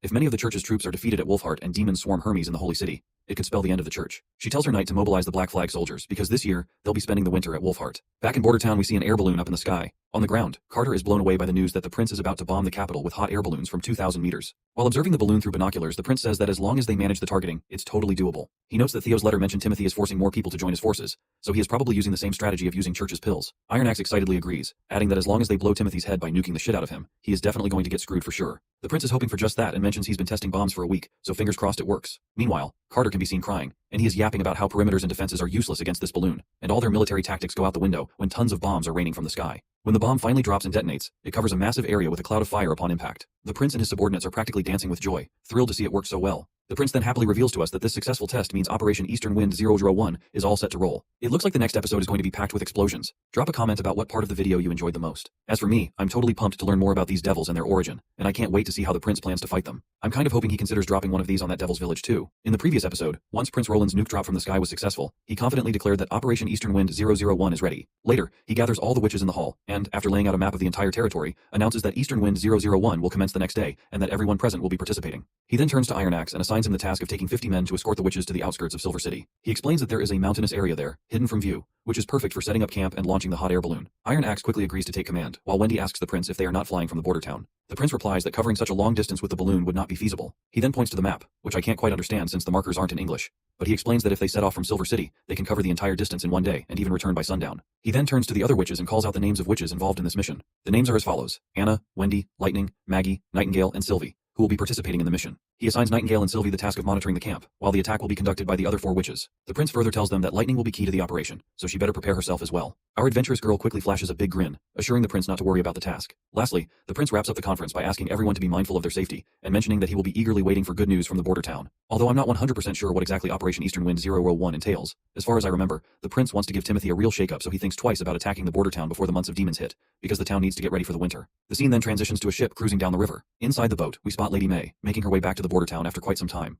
As she gazes out, she notices the witches' ship sailing towards Silver City for Operation Eastern Wind. Though Lady May has no clue where exactly the witches are headed, she wonders if they're on their way to Willowtown, or perhaps Silver City. While she's thinking this, a swarm of enthusiastic little girls suddenly surrounds her, eager to chat with Miss May. Just then, Miss Eileen apologizes to Lady May, explaining that she couldn't answer all the kids' questions, so she sent them over to her. Of course, May looks a bit annoyed by the swarm of little girls, but their excitement is hard to ignore. They eagerly ask her if Prince Roland really wrote the play just for her. Despite her irritation, May smiles and happily sets the record straight, telling them that Prince Roland didn't write the play for her. It was actually Sister Scroll, the director of education in the border town, who wrote it for all the witches. One of the little girls then asks why Bella got in trouble for insulting the play if Prince Roland didn't write it. May explains that while Prince Roland didn't write the script, he did approve it and arranged everything for the performance. So when Bella insulted the play, she was in fact insulting Prince Roland. But then the girls start asking some unsettling questions, revealing that they've heard Prince Roland has royal gray hair and is really handsome. Some even add that he's a bit of a playboy who loves having girls around him. Miss Eileen, clearly not thrilled with the direction the questions are taking, tells them to stop. She reminds them that they're almost at the border town, so they better start getting their luggage ready. Once the girls disperse, Miss Eileen thanks May for helping her bring the kids to the border town, even though their theater lessons aren't finished. May brushes it off, saying it's no big deal. However, Miss Eileen then points out that these kids are still just hatchlings. Even though the prince isn't expecting any hardcore stage actresses, she's concerned that they're too young for the acting gig. May then reassures her friend that she's not planning for the kids to start acting right away. She explains that while they may be far from the stage, they can read the scripts, and that's a valuable skill. And the prince always favors and accepts literate people. He uses these performances to express his views and change public opinion, rather than actually enjoying watching them. Well, this is something we all knew from the beginning. The prince uses these plays to challenge people's perceptions about witches and break down other stereotypes in this primitive society. Eileen is filled with admiration and starts clinging to her friend because she finds May's knowledge and insights truly impressive. As the ship nears the dock, they see a crowd waiting for them, and among them is Eileen's husband, Ferlin. As soon as the ship hits the dock, Eileen rushes to her husband and hugs him tightly. The other little girls disembarking also can't help but notice how handsome Ferlin looks. However, Miss May's lover, our knight Carter, is nowhere to be seen. Ferlin turns to May and thanks her for helping Eileen during the incident with Miss Bella, who had been berating everyone and insulting the prince. May quickly waves off the thanks. Ferlin then playfully teases his wife, saying she would have been in tears if May hadn't been there to put a stop to Bella, so he is glad that nothing worse happened. It's clear the couple gets along well, and seeing them in such a playful state makes May crack a smile. But despite her grin, there's an undoubtable hint of sadness lingering on her face. Later, May heads home, her mind consumed with thoughts of Carter. She's wondering why he isn't here, especially since his letter promised that he will give her a surprise when she gets back to the border town. It stings her a bit that he didn't even show up to help with her luggage, let alone throwing a party for her. She figures he must be tied up with his nightly duties for the prince. Just then, as if on cue, Knight Carter bursts onto the scene, looking utterly exhausted, and he calls out to May as he rushes over. Hearing his voice, May turns with a mix of dissatisfaction and curiosity. Carter quickly explains that he just heard the ship from Long Song Fortress had arrived and hurried from the barracks as fast as he could. And he also tries to explain himself like a typical husband, saying he didn't realize she'd be arriving this early. Noticing her heavy luggage, he also gets a bit frantic, realizing she must be worn out from hauling it all. But as he looks at her, May's face lights up with a genuine smile. It's clear that any tiredness she felt evaporates the moment she sees Carter. May offers Carter a drink, but he says he still has duties to fulfill. Then, he starts blushing as he pulls out a little box, explaining that he's here to give her a small present. Naturally, May's curiosity piques, and she wonders if it's a new product that just hit the market. But as it turns out, there's a diamond ring inside the box. Carter gets down on one knee, takes her hand, and asks if she will marry him. May is utterly taken aback, and the unexpected proposal leaves her in a state of delightful shock. The next day, Carter is in Roland's office, and he's so over-the-top happy it's actually starting to creep the prince out. Nevertheless, the prince dives back into his office duties. As he reads through a report, he reveals that with the help of witches from Slumber Island, the border town's construction projects are progressing at breakneck speed. The steel bridge over the Redwater River is finished, aligned perfectly with the new wall, and all the credit goes to Sister Lotus and Carl, who is also the head of the construction department. After working with Lotus for a while, he is really eagerly waiting for Lotus to join the department and work with him. The prince's streak of good news continues when the mad scientist bursts into the room, looking just as pleased as Carter. It's clear he's here with good news, otherwise he wouldn't waste his time coming here. The mad scientist quickly reveals that he has finally found the way to produce acid at a huge scale. The prince is totally boggled by the news and tells Kyle Sichi to take him to the labs. A short while later, we find ourselves at the Riverside Laboratories. Charles, the assistant to Sichi, bows and pays his respects to the prince, and it doesn't take Roland long to figure out that Charles is the same person he's heard so much about from Mr. Kyle. After exchanging pleasantries, the prince shifts his focus to the big containers lined up in the background, and quickly asks Charles how these contraptions are used to produce acid. Kyle Sichi explains that it's all based on the reaction equations they learned in Chemistry 101. He details how, once the acid is isolated, it's burned in the furnace. The resulting gas is then heated and stored in a lead container. The prince is fascinated and asks again if all these containers are indeed made of lead. Kyle Sichi nods and explains that lead is the only material that can handle the acid's corrosive power. The lead pipes at the top pump nitric acid into the system. Under carbon dioxide's influence, the nitric acid breaks down into nitrogen oxides. These oxides mix with water and carbon dioxide to create an acidic mix that flows out from the bottom hole. He says this reaction is great because the nitrogen oxides just deliver oxygen without consuming anything, so you don't need a lot of nitric acid to keep it going. The prince then asks about how much acid they can produce. Charles explains that with this setup, they can make about a week's worth of acid in a single day. It's just a prototype right now, but if they build bigger ones, they could produce even more. Roland is really satisfied with the info and states that once Anna gets back from Silver City, they'll work on larger production units. He also mentions that if they run out of lead, they can use metal instead, since Miss Soraya's paint can handle corrosion. That's when Kyle Sichi finally gets up the nerve to make his long-awaited request. He asks the prince if he can be granted Chemistry 201. After all, he has fulfilled his promise, and all 5 of their labs are now brimming with apprentices thanks to their success in acid manufacturing. A bit later, the prince is hunched over in his office, while Lady Scroll is busy arranging books. The prince is deep into trying to remember his physics and chemistry knowledge, but it's clear he's having a rough time.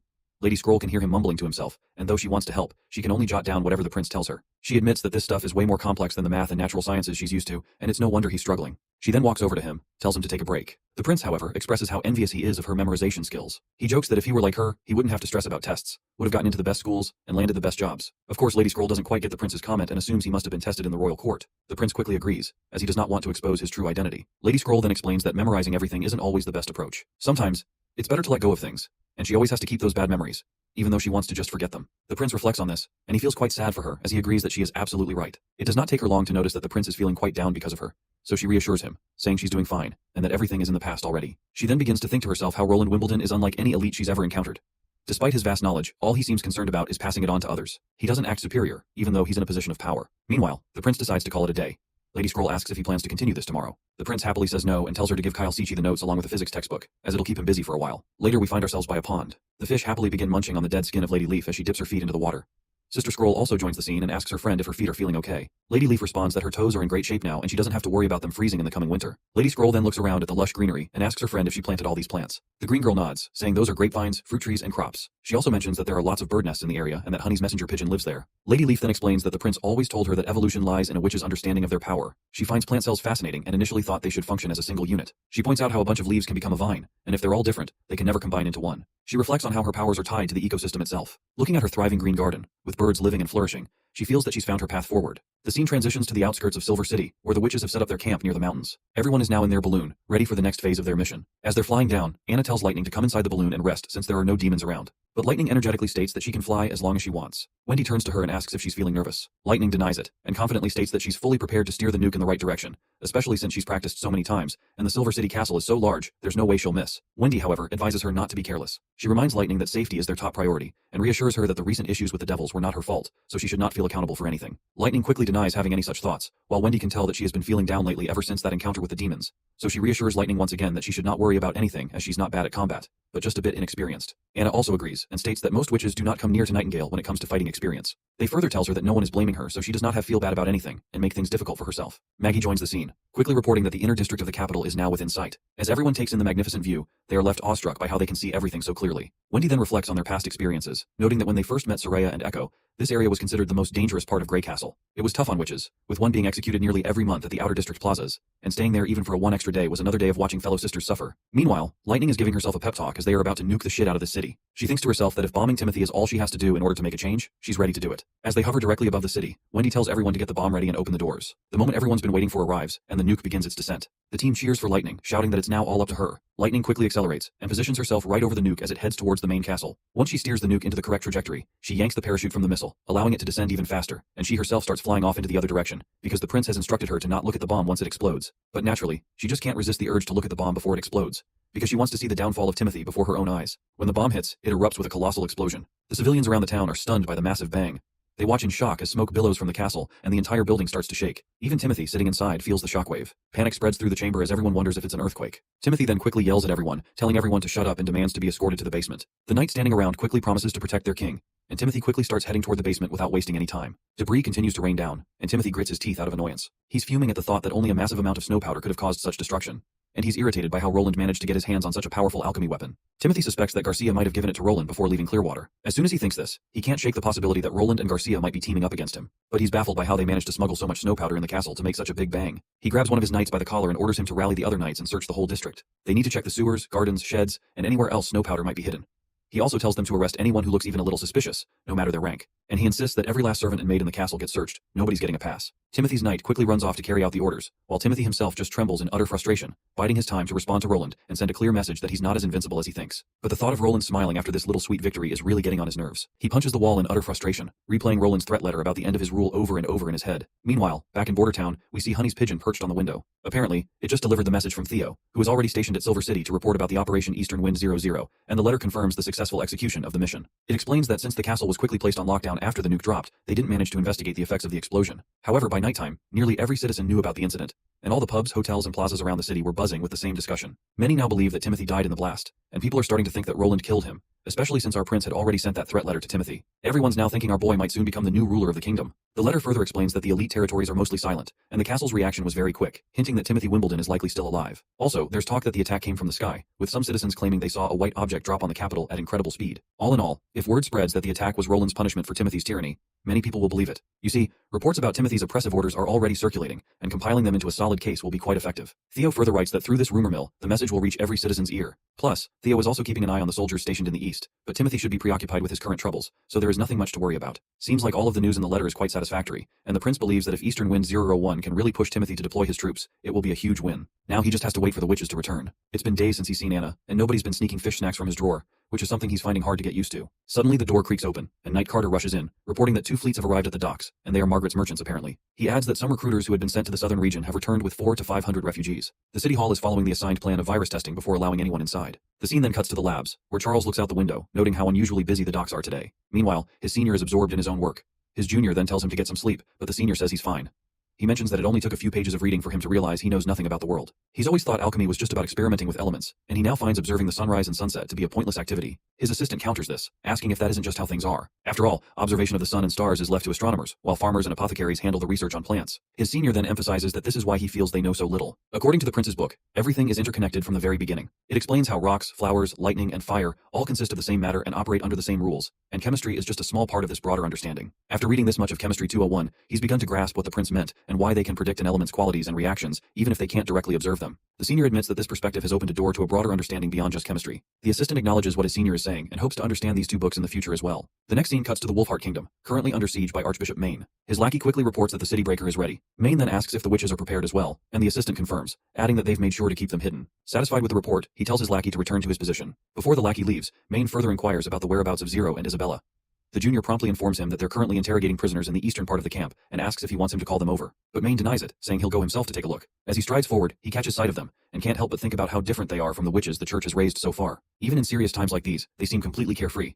Though if these 2 were under his command, Maine wouldn't hesitate to punish them for the stunts they pull. However, he's powerless against these 2 because they hold the same rank as archbishops. Maine then orders one of the knights to have the judgment soldiers leave the area at once, including those watching the prisoners. At that moment, the 2 ladies speak up, asking Maine why he's butting in when they were just about to have some fun with the prisoners. Maine tells them that interrogating these prisoners serves no purpose in besieging Wolfheart City. Besides, these people are just scouts they found on the road, so there's barely any intel to extract, so he recommends they both hurry to the front lines instead. Lady Isabella reassures him not to worry, promising that as long as she's here, she won't let a single important enemy slip away. However, she also points out that she can't stop Lady Zero from causing a ruckus, since she just loves putting people to judgment by her own hands. The enemy soldier, despite his injuries, quickly stands against Zero. He shoots an arrow, then tosses his crossbow aside and grabs his sword, attempting to slash at her. But Zero vanishes from her spot, leaving his sword to strike nothing but empty ground. The soldier is left awestruck, while Zero simply stands there with the arrow in her mouth. After spitting it out, she asks the soldier where he's trying to aim since she's right in front of him. The soldier turns, but before he can react, Zero leaps into the air, grabs the knight's head, and twists it with a sickening crunch. The poor knight collapses to the ground, blood flowing from his mouth as he finally kisses goodbye to his dear life. Zero then turns to the remaining captives, casually stating that they're next. By the way, did you notice these women have pointy ears? That means there are elves in this world too, though we don't know much about them yet. but let's hope we find out soon. The other captives, terrified out of their minds, start running for their lives. But Zero springs into action, catching one poor guy with a strange aura that literally chokes him to death. Once he's dead, the aura she threw at him pops out of his lifeless body, and she turns to another captive, who's absolutely losing his mind before he meets his end as well. Zero looks at him closely, and with a creepy calm over her face, tells him that God has revealed everything to her. She knows his parents were farmers who were recruited into the army's scout division under the orders of the Wolfheart King. When they returned to report, they weren't allowed back home, and they were sent straight back to the front. She gently places her hand under his chin like a caring mother and reveals the harsh truth, which is that he wasn't sent back to his family because that no longer existed. His father, mother, and siblings were just like him, used up and discarded by the Wolfheart King. She further explains in detail that his father died in an accident while fixing the walls, and his mother was punished with whipping during manual labor and is now in critical condition. The boy begins to cry, trying to deny what she's saying and dismissing it as nothing more than a lie. Zero then extends her hands and states that this all happened because the elites never saw commoners as real people.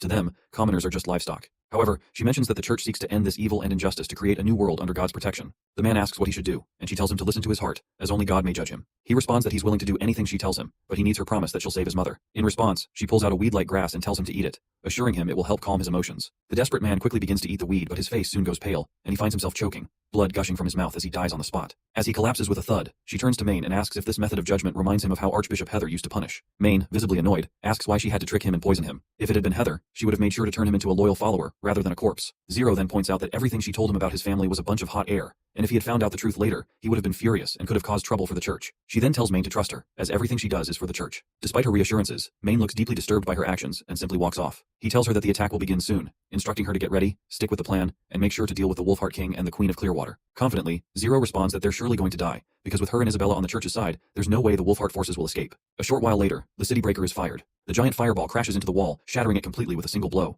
As the knights charge forward, Zero and Isabella stand atop a hill, observing everything closely. Zero notes how mortals can't win against demons, which is why the church created the Divine Punishment Army. Isabella also points out how the Wolfheart Army must now defend against their holy soldiers, only to be turned into mere flesh. Isabella then suggests helping to clear the battlefield early, but Zero reminds her that they'll win easily regardless. They should save their powers for the main objective ahead. Isabella agrees, but is curious about why Zero toyed with that scout, especially since Archbishop Maine didn't seem too pleased about it. She worries that Maine might not be fond of such judgment, and that she might end up on his bad side. Zero smiles and says that if Maine gets upset, it will be because he hasn't become Pope yet. Once he ascends to the highest floor of the Holy Archives, he'll understand that this is the true way to salvation.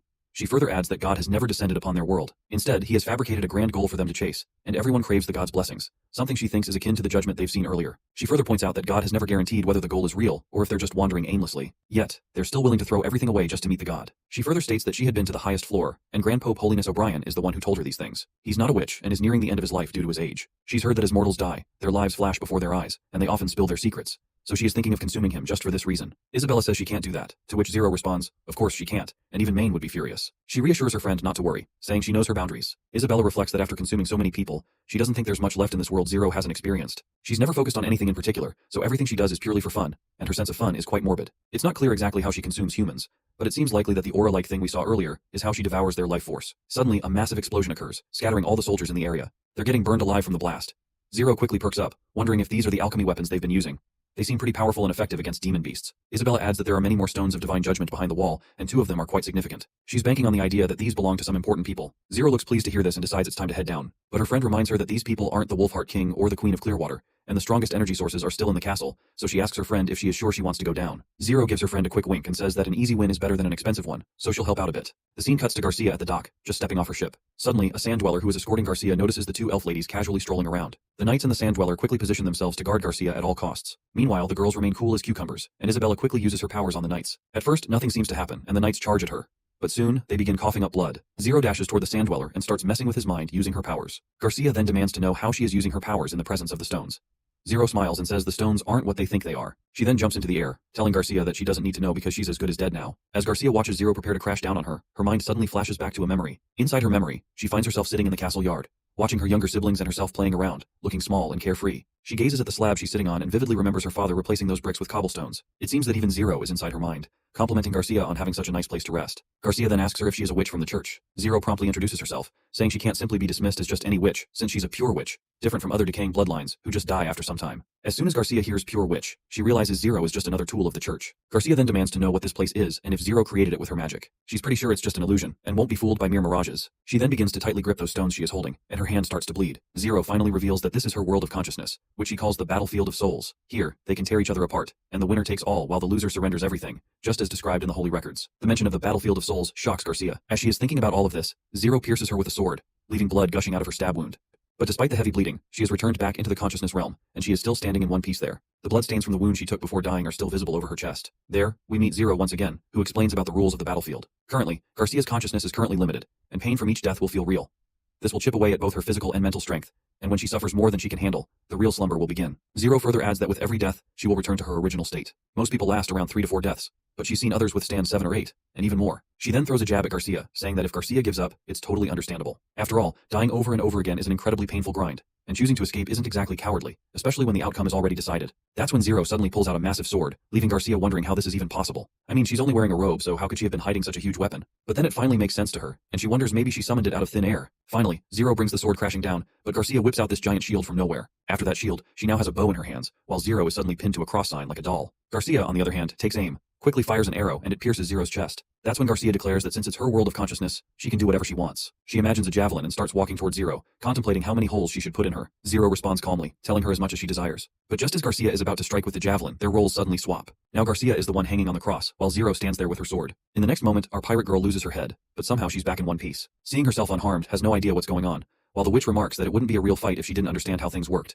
So she decides to give her peace of mind to her. That's when Zero repeats her earlier words, saying that the winner takes it all, and the loser surrenders everything. She explains that among the people she has consumed, there is a type of witch who is extraordinarily powerful. These witches possess seemingly limitless strength, speed, and invulnerability against the stones of divine judgment, and the church has a special name for them, known as transcendence. She makes it clear that Garcia won't be able to defeat her with her usual methods, and if she wants to survive, she'll have to try a lot harder. Not gonna lie, I hate this kind of thing where people are stuck in imagination or shit like that. Anyway, their fight continues with both of them conjuring up weapons through their imagination, trading blows back and forth. Sometimes Garcia gets the upper hand, other times Zero does, and they go at it for quite a while. Eventually, the witch explains to Miss Eyepatch that while conjuring weapons out of thin air is relatively easy and doesn't drain much energy, repeatedly recovering her body takes a massive toll. She warns that eventually, Garcia will run out of energy and be left feeling exhausted. Zero even suggests that after her next death, she might fall into eternal death. Even though Miss Eyepatch looks pretty exhausted, she manages to throw a jab, reminding Zero how she was screaming while being burned alive not too long ago. Zero then explains that since becoming a purified witch, she's received substantial support from the church. They've taught her knowledge and fighting skills, and she's trained with judgment warriors who, even knowing they were sacrifices, gladly entered the battlefield of souls in the world of consciousness. These warriors honed her skills through their struggles and, after their deaths, peacefully accepted their fate,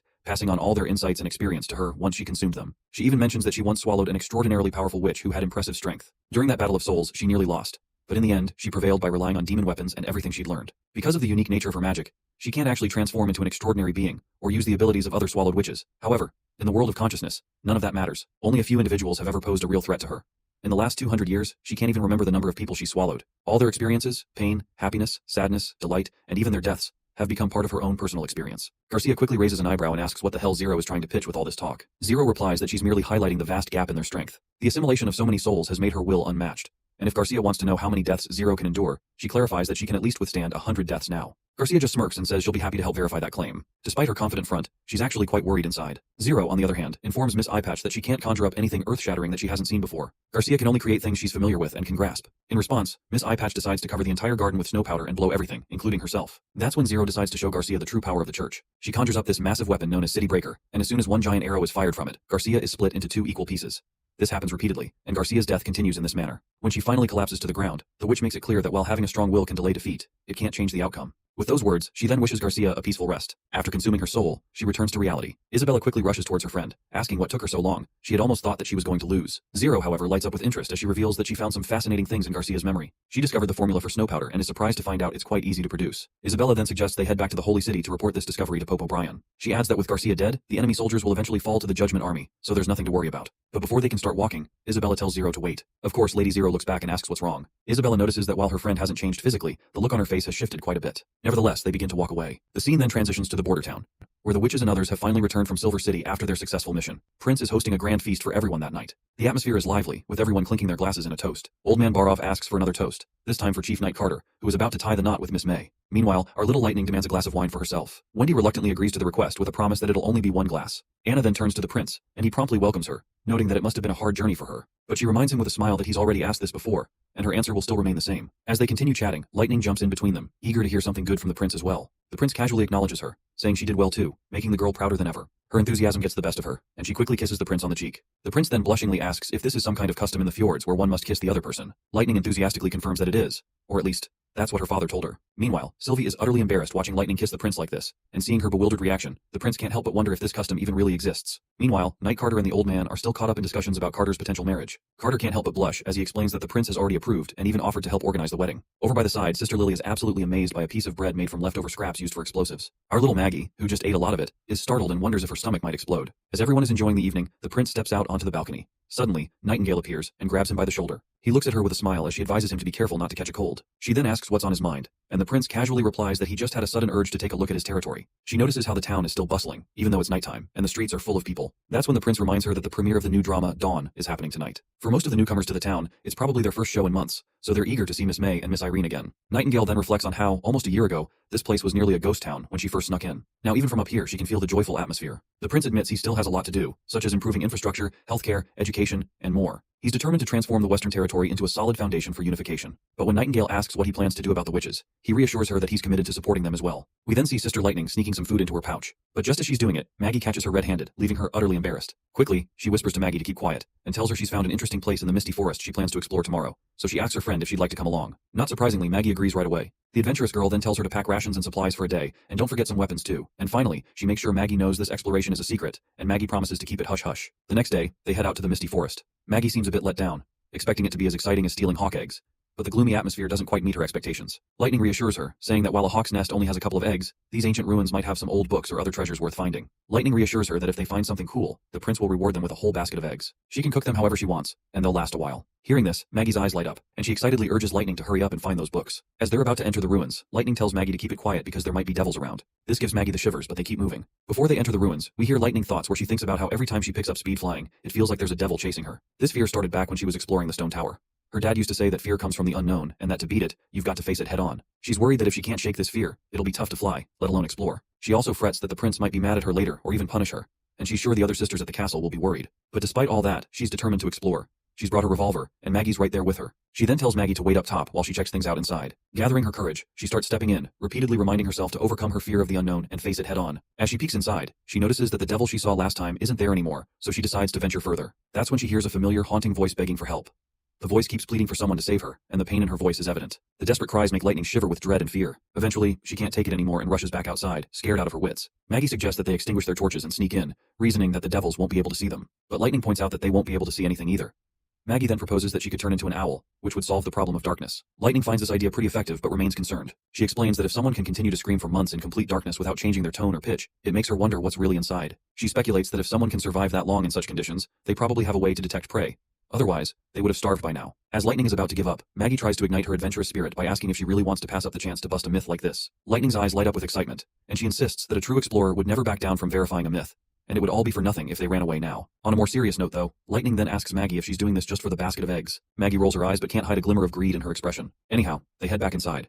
As they descend the staircase, they notice a strange magic stone embedded in the wall. Lightning pulls out her revolver, ready for whatever might come next. They finally reach the source of the voice and see a bunch of devils guarding a witch trapped inside a crystal-like prison. The witch is unconscious and frozen, but her voice keeps calling out for help. Maggie decides to take a closer look, but Lightning gets terrified. But the little bird reassures her scared friend that the devils look like they're as good as dead. To prove her point, she flies over to one of them and gives it a push. The devil cracks like a rock and starts to crumble. They check the others, and it turns out the rest are also just stone statues. Curious, they look at the witch trapped inside the stone and wonder if she really is a witch.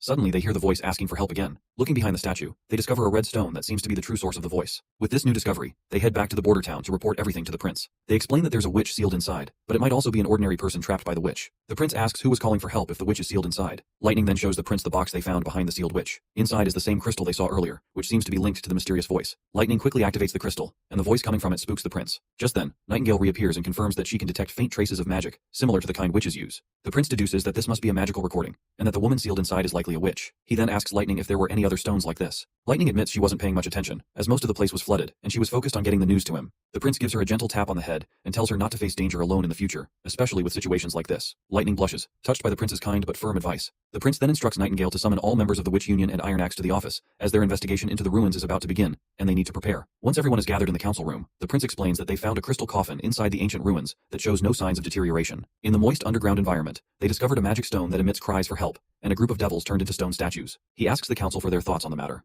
Anna quickly asks if the prince is suggesting that the person trapped inside is a witch. The prince agrees, saying that if she's still alive, they might learn more about what happened hundreds of years ago. However, Sister Scroll and Lady Leaf voice their concerns. They point out that if she is a witch, there's a chance she might not be on their side. The prince agrees with their concerns and notes that the ruins are from the church, so she might be with the church as well, and by the looks of her appearance might have been a high-status member. If she's truly a witch, things could get tricky. Lily jumps in, calling everyone crazy for assuming the witch must be on their side. She questions who could survive for 400 years, and speculates that the person inside might crumble when the crystal shatters. Lightning argues that the witch looks alive, with color in her skin and lips, which sets her apart from the dead devils. Wendy then starts pinching Lightning's cheeks, insisting that it doesn't matter if the witch is alive or not, because they need to give it a try. Wendy points out that if the woman is really a witch from the church, they just need to put a stone of divine judgment on her. With Anna and Nightingale on their side, it shouldn't be too difficult to restrain her if necessary. The key thing is to find out what she knows about the events from 400 years ago. The prince agrees, emphasizing that understanding devil intel is vital for the town. If the church wants to hide their existence, the truth they're hiding must be significant. Learning it beforehand could give them a crucial advantage when they need it the most. He then asks Iron Axe to report on the First Army. Iron Axe explains that they can only deploy 50 men from the First Army.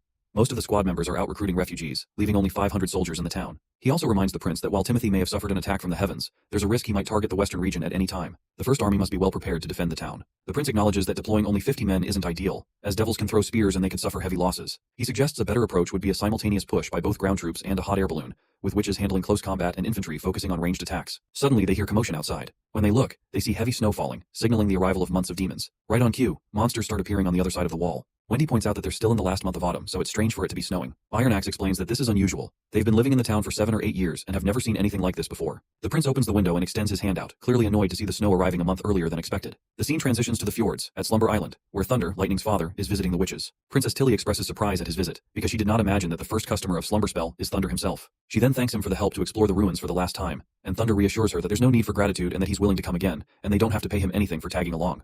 Tilly then asks if he always intended to come, to which Thunder reveals that he is an adventurer through and through, so he will always be ready for his next adventure. He was shocked by what he saw at the ruins through that telescope, particularly a stone door on a cliff, and he's very curious to learn more about it. He wanted to fly there immediately. If you can't recall, Thunder is mentioning the ruins where Princess Tilly found the scriptures. Tilly shares that she's planning to visit the border town to speak with the leader of the Witch Union, and to witness the months of demons herself. She invites Thunder to join her. Thunder declines, saying he can't go because he doesn't want his daughter to tag along with him and get involved in risky explorations. He lost her mother and doesn't want to risk losing her too. Tilly reassures him that she will ensure nothing happens to Lightning, as she is one of the witches. Back to the business matter, Ash brings out the contract papers. Tilly reminds him that while he has been very helpful, employing witches is not free. The man also agrees, acknowledging that business is business, and this is a common tradition. Once Thunder parts his way after paying his dues, Ash is left bewildered by how Thunder has so much money. Tilly explains that it's not surprising because Thunder is the most famous explorer in the Bay, and discovering new territories and treasures brings him great wealth. Ash then raises a concern that creating a business organization like Slumber Spell could bring them wealth but might also attract the church's attention to the witch's power. Tilly responds that she doesn't care about the money. Her goal is to help more people understand Slumber Island, build connections, and show that witches are harmless, just like Thunder. She also believes that fear comes from the unknown,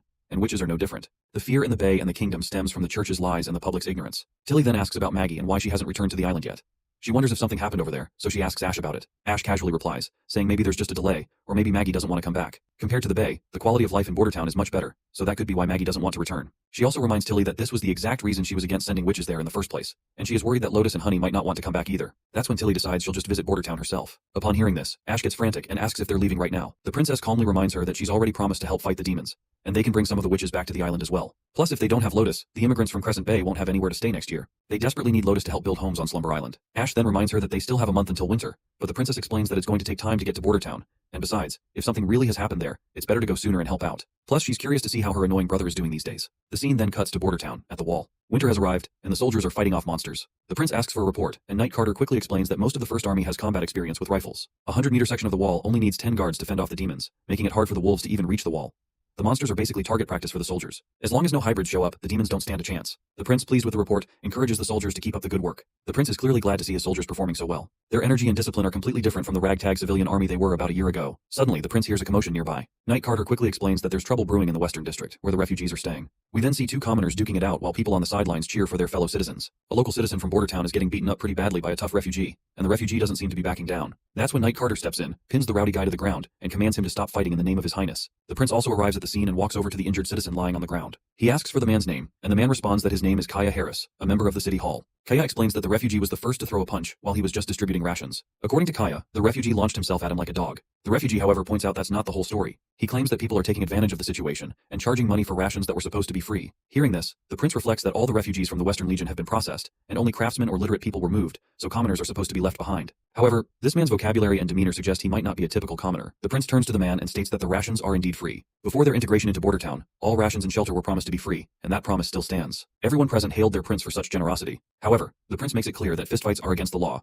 especially when they involve a city hall member. He instructs his soldiers to round up everyone involved and states that he will personally oversee the matter. He then turns to Kaya and says he wants to speak with him as well. Back at the castle, both fighters are brought before the prince. He interrogates Kaya about why he intentionally charged refugees for rations during distribution, and this is exactly what led to the conflict between them and the farmers. Kaya, though reluctant, admits to the crime he committed. The old man, Barov, tells the prince that, traditionally, crimes committed by elites would only result in a fine of a few golden royals, while a civilian attacking an elite could face punishments ranging from execution to whipping. However, the prince points out that Kaya is not an elite and has been stripped of his knighthood long ago. Barov agrees and adds that in the past, punishment entirely depended on the ruler's discretion. The prince then asks why there isn't a set law for these situations, and wonders if there are any standard punishments other than amputation or whipping, such as imprisonment. Barov explains that imprisoning someone isn't really a punishment, as the prison is meant for holding suspects until their trial. Keeping them locked up means having to feed them, which could be considered a reward rather than a punishment. Reflecting on this, the prince realizes that the punishment methods from his old world might not be suitable here. He decides to determine the appropriate punishment himself. The prince delivers his final verdict, stating that Kaya Harris is guilty of malfeasance and blackmailing refugees. As punishment, Kaya will be expelled from the city and sentenced to 10 years of labor in the mines.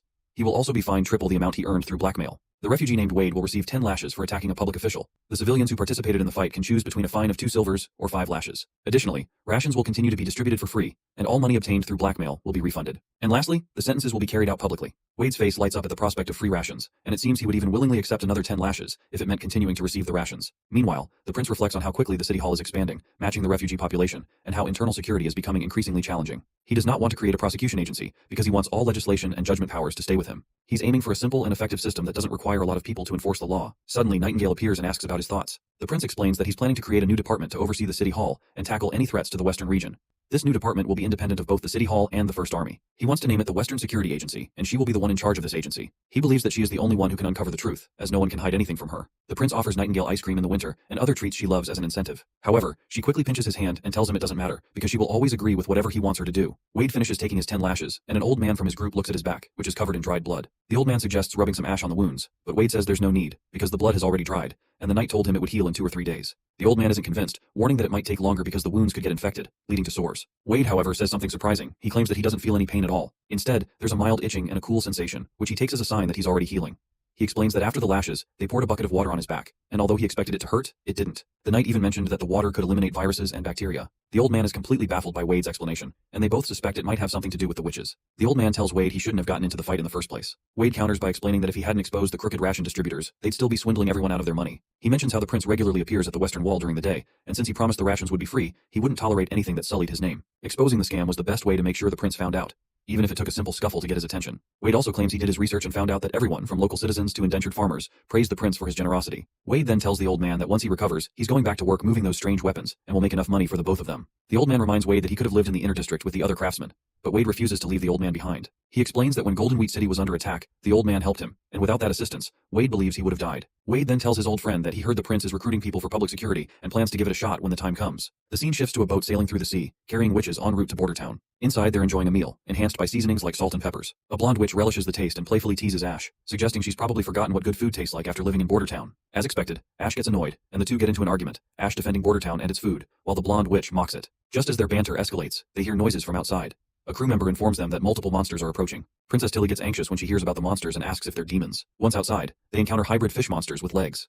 The blonde witch materializes a weapon and challenges Ash to a competition. Whoever kills more monsters will be considered stronger. But Ash seems uninterested and just brushes off the challenge, but they both prepare for battle. Tilly uses her magic stone to fly and gets a better view from above. She notices that these monsters are different from the ones they faced before. As a fish monster tries to attack a man, Ash quickly jumps in and demolishes it with a single swing of her sword. The man trembles at her sheer power. Another monster appears behind Ash, and the blonde witch quickly tells her sternly to pay attention. Ash once again calmly swings her sword again, slicing the monster in half with one stroke. She tells her friend not to worry about her, as she can handle herself. The other witch tells her friend to keep their guard up instead of squabbling. With that, Ash starts slashing down monsters left and right with incredible speed, so fast it's almost hard to keep up with. Meanwhile, Tilly notices that the ship is shaking. These fish monsters definitely couldn't be causing it, and she starts to worry that the tremors feel like huge monsters hitting the ship from underneath. If the shaking continues, their ship might be torn apart. Suddenly, the entire ship begins to shake violently, and everyone standing on it starts losing their balance. Tilly shouts that there's a big guy under the water, and it's probably trying to flip the ship. The ponytail witch decides to take action. Since the monster is hugging the ship's hull, she thinks she might be able to put up a shield to block its attacks. The ship's captain chimes in, saying that if it's as huge as Miss Tilly described, normal attacks might not be effective. He's unsure how they're supposed to fight a monster that big and massive. Just then, the blonde witch, who goes by the name Andrea, steps in and confidently tells everyone to leave it to her, because no one can match her shots. But they don't have much time, as the monster is already charging at them from behind. The ponytail witch quickly leaps into the air, using her magic to shield the ship from a giant attack. However, the effort takes a serious toll on her, and she starts coughing up blood, quickly falling down. Ash manages to push her back to safety with the rope that was tied to her. That is when Andrea jumps into the air and conjures a golden bow. She shoots an arrow that takes down the monster with a single hit. Ash is momentarily thrilled to see this, but her joy quickly fades when Andrea collapses into the water and begins to drown. Even though Ash always has beef with Andrea, she dives into the water to rescue her friend. The other witches are relieved because they won't have to swim to reach Border Town now. Tilly's glad they got out safely, but her confidence takes a hit when she sees the snow starting to fall. Early snow isn't exactly a good omen. The royal scholars once said that an early winter at Greycastle means demons are on their way, which means that the months of demons have begun. She mentions that it's still autumn and wonders if the Border Town is already under attack. As they approach solid land, the princess asks if this is where the witches got off last time. The captain nods, saying he remembers this spot because last time the Border Town had a giant balloon for transport. Tilly's pretty surprised to hear about the balloon, and Ash explains it flies with hot air and that Roland is the one who used the logic of hot air to make it happen. That's when Tilly realizes the royal scholars never taught them anything about this stuff, so she has no clue from where he picked up this knowledge. Whatever is the case, they will have to wait for the answers until they finally meet him, so she just tells everyone to reach the shore. Tilly then turns to the captain and asks him if he could stay here for 3 or 4 days, since she wants to send Lotus and the other witches back to the island. The captain agrees, saying he'd never dare to sail the dangerous sea without any of the witches. Once they finally make it to the solid ground, Tilly tells Shavi, the ponytail witch, to give the other witches a lift. Shavi uses her barrier abilities to create floating platforms for them, while Tilly just flies on her own with the help of her magic stone. Back at the border town, workers are struggling with the heavy snowstorm making their job tough. Meanwhile, Tilly and her crew arrive at the town and start walking across the bridge the prince built. They're absolutely blown away by the size of the bridge and can't help but wonder how much metal it took to build something so massive. Ash comments that the giant bridge seems like a waste of resources, because she thinks a pontoon would have been enough and wonders if there's really any business beyond the river's origin. Andrea chuckles at her remark, calling it foolish. She explains that even though she's not from Greycastle, she can see the value in the forests and uninhabited lands for territory expansion. A pontoon wouldn't handle the river's increased traffic, so a giant bridge makes more sense. Andrea adds that the prince must be smarter than everyone else here. Ash then points out how Andrea was trying to shame the prince not too long ago. As they approach the town, soldiers quickly stop them, questioning why they're coming from the south. One of the soldiers spots that they're witches, and Tilly proudly confirms it. The soldier happily tells them to wait there while he reports back to the castle that new witches want to join the witch union. Ash tries to explain Tilly's status, but the princess quickly stops her, telling the soldier that they will wait. Ash asks why they didn't just let the guards know their true identity. Tilly explains that she's curious about how the prince would react to a witch from an unknown origin. Just then, Nightingale appears, cheekily remarking that she heard there was a new witch, but didn't expect to see some familiar faces. Ash and Nightingale start catching up, while Tilly is absolutely amazed to see Nightingale. There's no doubt she's a combat-type witch and incredibly powerful. Nightingale then introduces herself to the princess and bows her head in respect, which takes Tilly by surprise. Once they make their way into the castle, Sylvie is absolutely thrilled to see Princess Tilly after a long time. She quickly hugs her, asking why she's here since it's still just autumn. Tilly reminds her that it's pretty much winter now. Princess then asks about the other witches, and Sylvie promptly updates her that Lotus is building houses for refugees. Evelyn and Candle should still be in the industrial district, and Honey is training messenger animals in the garden. The prince has already sent word for them to visit the castle. Right at that moment, Prince Roland walks in and tells Tilly that the other witches are on their way to the castle, as he has already informed them about her arrival. He then extends his hand and officially welcomes his dear sister to the border town. After a while, the siblings sit down for tea. Tilly reminds her brother that it's been a full year since they last met, and that they have a lot to discuss. Her brother agrees, saying he does have a lot to say, but he's not in a rush since winter will be long this year. Tilly keeps a close eye on him, and he starts to feel a bit nervous under her gaze. He calls out to Nightingale, who promptly appears. He tells her she doesn't have to hide since she's her sister, and asks her to leave the room. Once Nightingale is gone, the prince reassures his sister that they're alone. With that, Tilly's first question is to ask who he is exactly. The prince replies that he is her brother, the 4th Prince of Greycastle. Looks like I will have to wrap this episode here, but I'm really interested to see when they're both going to share their knowledge of the ruins and piece everything together. Besides, they still have to rescue that witch stuck in the misty forest ruins, and I'm dying to hear more about these devils. In the previous episode, when Prince finally met his sister, they were both about to have some interesting conversations. So, when Tilly asks her brother who he really is, he just replies that he's her brother in flesh, the 4th Prince of Greycastle, Roland Wimbledon. He admits that he's changed a lot but is willing to explain everything slowly, starting from the moment he saved the witches. Once Prince is done explaining everything, Tilly quickly starts piecing things together in her mind. She thinks to herself that the witch named Anna must have triggered something in Roland, making him see through the church's evil deception. She is convinced that ever since Garcia made assassination attempts on him, he finally realized the power of royal families, and decided to change for the better if he wanted to win the crown. As she thinks this through, she finishes her tea, and Roland pours her some more. Tilly reflects that while it sounds a bit dramatic, it's still an explanation. However, she's still trying to wrap her head around the foreign knowledge he now possesses, like inventions such as the steam engine and rifles. She finally asks him outright if the reason behind his alien knowledge is that he suddenly gained a lot of memories. The prince agrees without a doubt, saying that after he dodged Garcia's attempt to kill her, the memories appeared when he woke up. If meeting with Anna was the start, then those memories would be the catalyst for his desire for change. Tilly then reflects once again, and remembers that Sylvie confirmed there aren't witches who can substitute or control others, and Roland Wimbledon is indeed the prince they knew. Plus, he's not a stranger to the Stone of Divine Punishment, and he always has knights to protect him, so the chances of a witch controlling him are minuscule. The royal library and scholars never mentioned anything about steam or snow powder, so she believes that his strange knowledge seems closely related to his unusual experiences. She then questions him once again, asking him how can he prove that he is Roland Wimbledon and all this knowledge is just from awoken memories. The prince grows quiet for a moment, then explains that he still remembers everything, and his own memories shape his conscience. If a witch were disguising herself as someone else, she wouldn't have that person's memories. Even though he has these new memories, he has no idea where they came from. He adds that he still remembers how she cried when he pushed her onto broken glass, and that's his proof. He also remembers that he never apologized for it, and hopes it's not too late for that. Tilly is at a loss for words, and finds it all unbelievable. The prince then reveals that in this world, everything looks surprising when you see them or experience them for the first time. He points out how he never expected his sister would be able to hide her witch awakening from everyone in the castle. But then again, he reminds her that this winter is going to be a long one, so they have a lot of time to talk about everything. Tilly agrees and says that she'll be under his care for the next few months. After his sister's intense questions, the prince finally relaxes and reflects that he's glad all the Slumber Island witches returned to the castle after their tour to the town,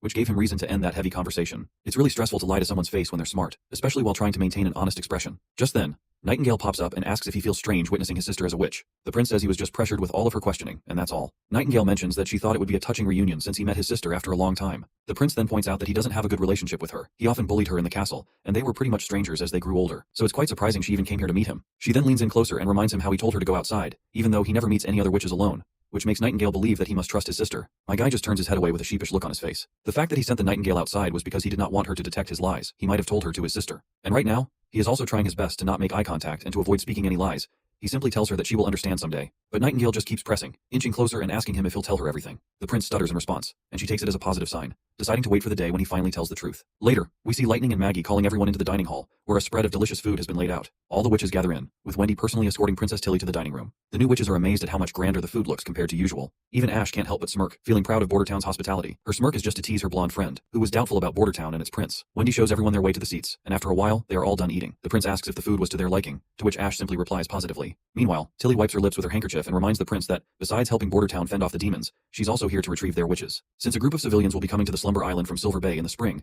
she needs Lotus and Honey to help them with food and shelter. Hearing this, the prince reflects on the First Army, which is enough to handle the demons without needing witch help. However, he still needs Lotus and Honey's help for infrastructure building. The pier by the mountains isn't finished and the docks are only halfway done, so they still need more houses. The prince asks if the departure could be delayed by half a month. Princess Tilly explains that under normal circumstances, she wouldn't have any objections, and would be fine with that. However, a type of fish monster has appeared in the southern seas, and she suspects it has something to do with the early months of demons. As the months go on, the strength of the demons will increase, so she'd prefer they leave earlier for everyone's safety. Sister Breeze will escort them by ship, as her abilities are perfect for dealing with demons that lack much intelligence. The prince then asks if, apart from Lotus and Honey, the other three witches can stay a little longer since their education is only halfway through, so it would be a waste for them to leave now. Tilly perks up at seeing her brother concerned for those witches, and she's now curious about how he plans to utilize Candle and Evelyn's abilities. The prince explains that he needs both of them for solidifying metal parts and brewing. You see, Candle can greatly increase machinery efficiency, while Evelyn's alcohol is very useful for many purposes beyond just consumption. His sister then explains that they have always felt insecure about the usefulness of their abilities, so she's glad to hear that he values them. She appreciates that the prince recognizes their abilities as crucial because she's always believed that no ability is ever useless. She then turns to the witches and asks for their thoughts on whether they want to leave. The little one says she's fine with either place, while Evelyn states that if Miss Tilly needs her back on Slumber Island, she'll gladly go. However, she wouldn't mind staying in Bordertown either, as she still has a lot to learn from Miss Scroll. Princess Tilly reassures her, saying she doesn't need to be so nervous and that they can choose whatever they want without feeling pressured. She explains that she just wants to know about everyone's experiences living in the town, and they can go back to Slumber Island or come to Bordertown at their own will. She would also love for other witches from Bordertown to visit Slumber Island as well. The prince agrees, saying he hopes that witches can freely live in both places with their combined efforts. Tilly perks up at her brother's pleasant thoughts and states that she's glad he feels the same way. Roland is startled for a moment to hear this, because the last time she called him brother was nearly a decade ago.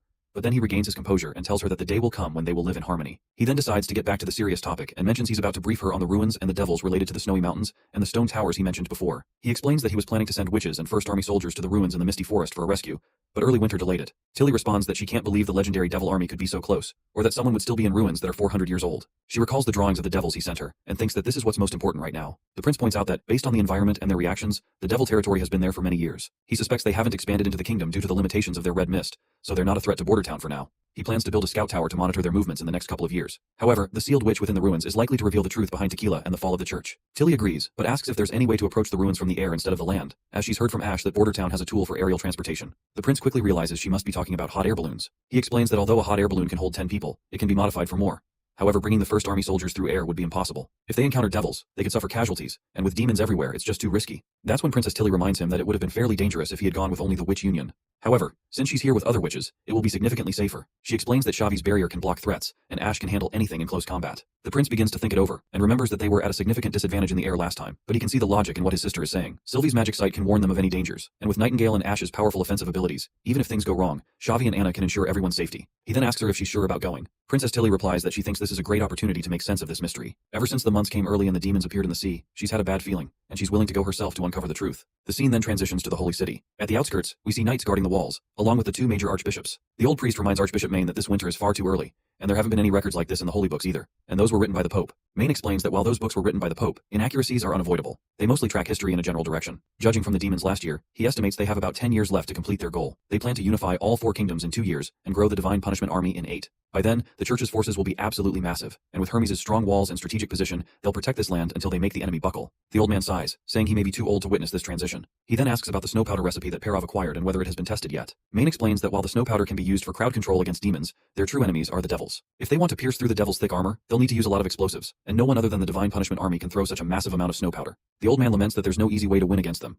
All they can do is confront them head-on. Suddenly, commotion erupts as people shout that 2 signals have been spotted, indicating multiple hybrid demons. They have no clue why there are so many since they're only in the first month of winter. Main picks up his telescope and looks through it, while a soldier shouts that it's actually 3 signals, and the situation is even worse. Main's eyes widen as he sees the sight before him. He recalls that the holy books have many records of reapers, nightmare beasts, and fanged devils. But what's mind-boggling is that these monsters, which were supposed to appear 5 years before the catastrophe, are showing up right now at Hermes. The scene transitions back to Border Town, where Honey and Lotus are about to depart for Slumber Island. They're thanking the prince for his hospitality over the past few months. The prince hands them a few gifts, saying this is just a small token of appreciation for their contributions to Border Town. The girls perk up in happiness, and Honey immediately starts to open her gift. However, Lotus reminds her that it's impolite to open gifts right away. When Honey finally unwraps it, she discovers a scarf and laments that she was expecting a bra instead. The prince explains that this is a scarf designed to protect her neck from the snow and cold, and if she wraps it a certain way, it can even cover her ears. Honey quickly puts it around her neck, and Lotus can feel the warmth radiating from it. Honey then notices there's something else inside the package and wonders if there's another gift. The prince encourages her to take it out, and when she does, she finds a shiny object that turns out to be a mirror. She gasps in surprise at how clearly she can see herself in it. Princess Tilly can't help but admit that this is a great place with running water and comfortable rooms. It's hard to believe that her brother transformed this desolate place into such a welcoming space.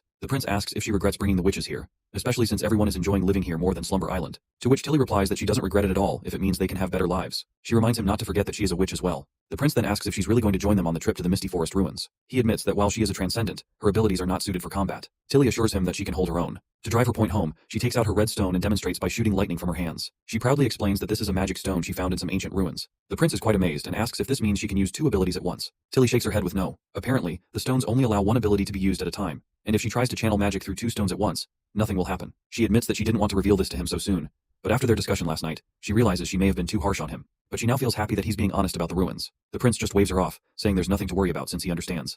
Tilly then asks what Honey meant about a bra. The prince feels a bit sheepish and tells her to just ask Sylvie or Evelyn about it. Tilly looks puzzled, and wonders aloud why it seems like he's still keeping things a secret from her. As the witches experience flying in hot air balloons for the first time, the siblings talk about the mysteries and tensions between the church and ruins, and why the church is trying to hide the evidence of their existence. They realize that not only do the church records stop about 400 years ago, but they're also vague about the origins of God. There are no myths, epics, or titles aside from describing his omnipotence, and there are way fewer details than there are about the 3 gods of the Bay. Tilly points out that it feels like the church just sprang up out of nowhere in the kingdom. Later, when the prince is alone in his office, his mind is still occupied with these thoughts. He compares the church to the religions of his old world, where it's pretty much a given that deities are tied to the creation of the universe. Every religion claims their god created the world, with things like Genesis, karma, or some full record of creation being a staple in every belief system. Suddenly, Kyle Sitchy bursts into the room, revealing that he's got a lead on manufacturing acid. The prince perks up, excited by the news, and eagerly asks about the process. The mad scientist grins and says it's all thanks to Charles. Charles then starts explaining, but since we're not here for a science lesson, I'll spare you the details, especially since these shitty translations aren't accurate. One thing's for sure though, the acid they're producing is super pure, and it even gives off fumes like it was described in Chemistry 101. They go on about more of this technical stuff,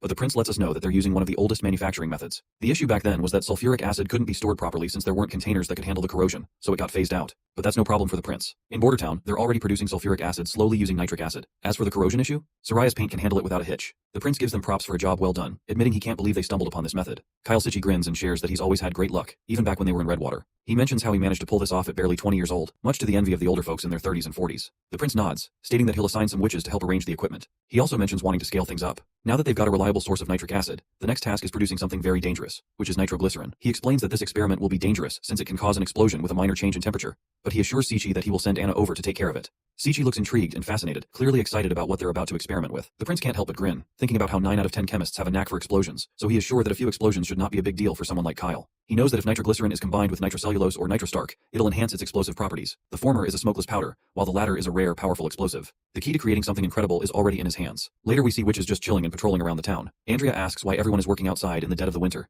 and she is quite curious about what Roland did to make them brave the weather. Ash reminds her it's still late autumn, but Andrea argues it's pretty much winter already. As the usual argument starts between the two ladies, Sylvie steps in to calm everyone down. She explains that civilians typically avoid working in winter due to the effort and risks involved. But in Border Town, food is cheap, firewood is abundant, and Miss Lily helps with illnesses, so they're willing to work for daily wages. Andrea gets it about the firewood but can't figure out why food is so cheap, pointing out that her family, in the food business, always saw prices spike during famines. Sylvie clarifies that in Border Town, there's only one set price for food, and the prince ensures the buying price is higher than the selling price. Ash argues that it sounds like forced pricing, wondering why others can't set higher prices. Tilly steps in, explaining that processing and storage raise the cost of grains, making higher prices unavoidable. Sylvie agrees, adding that the prince uses extra funds to pay workers and expand production, but Ash sticks to her guns, arguing that it should be a free market. Sylvie says she's not so sure about that, but she's confident he's not setting crazy prices and that no one is starving. If the prices can stay stable, it'll benefit the people. Plus, it's not like farmers can just escape unfairness in a free market. They have to turn in most of their harvest, and if their shares price is too low, that could really hurt them. A locked price feels more fair, and more production means more income for everyone. Sylvie reminds them that farmers don't have to stay farmers forever. The prince promised that once their production hits a certain level, they can be promoted to citizenship.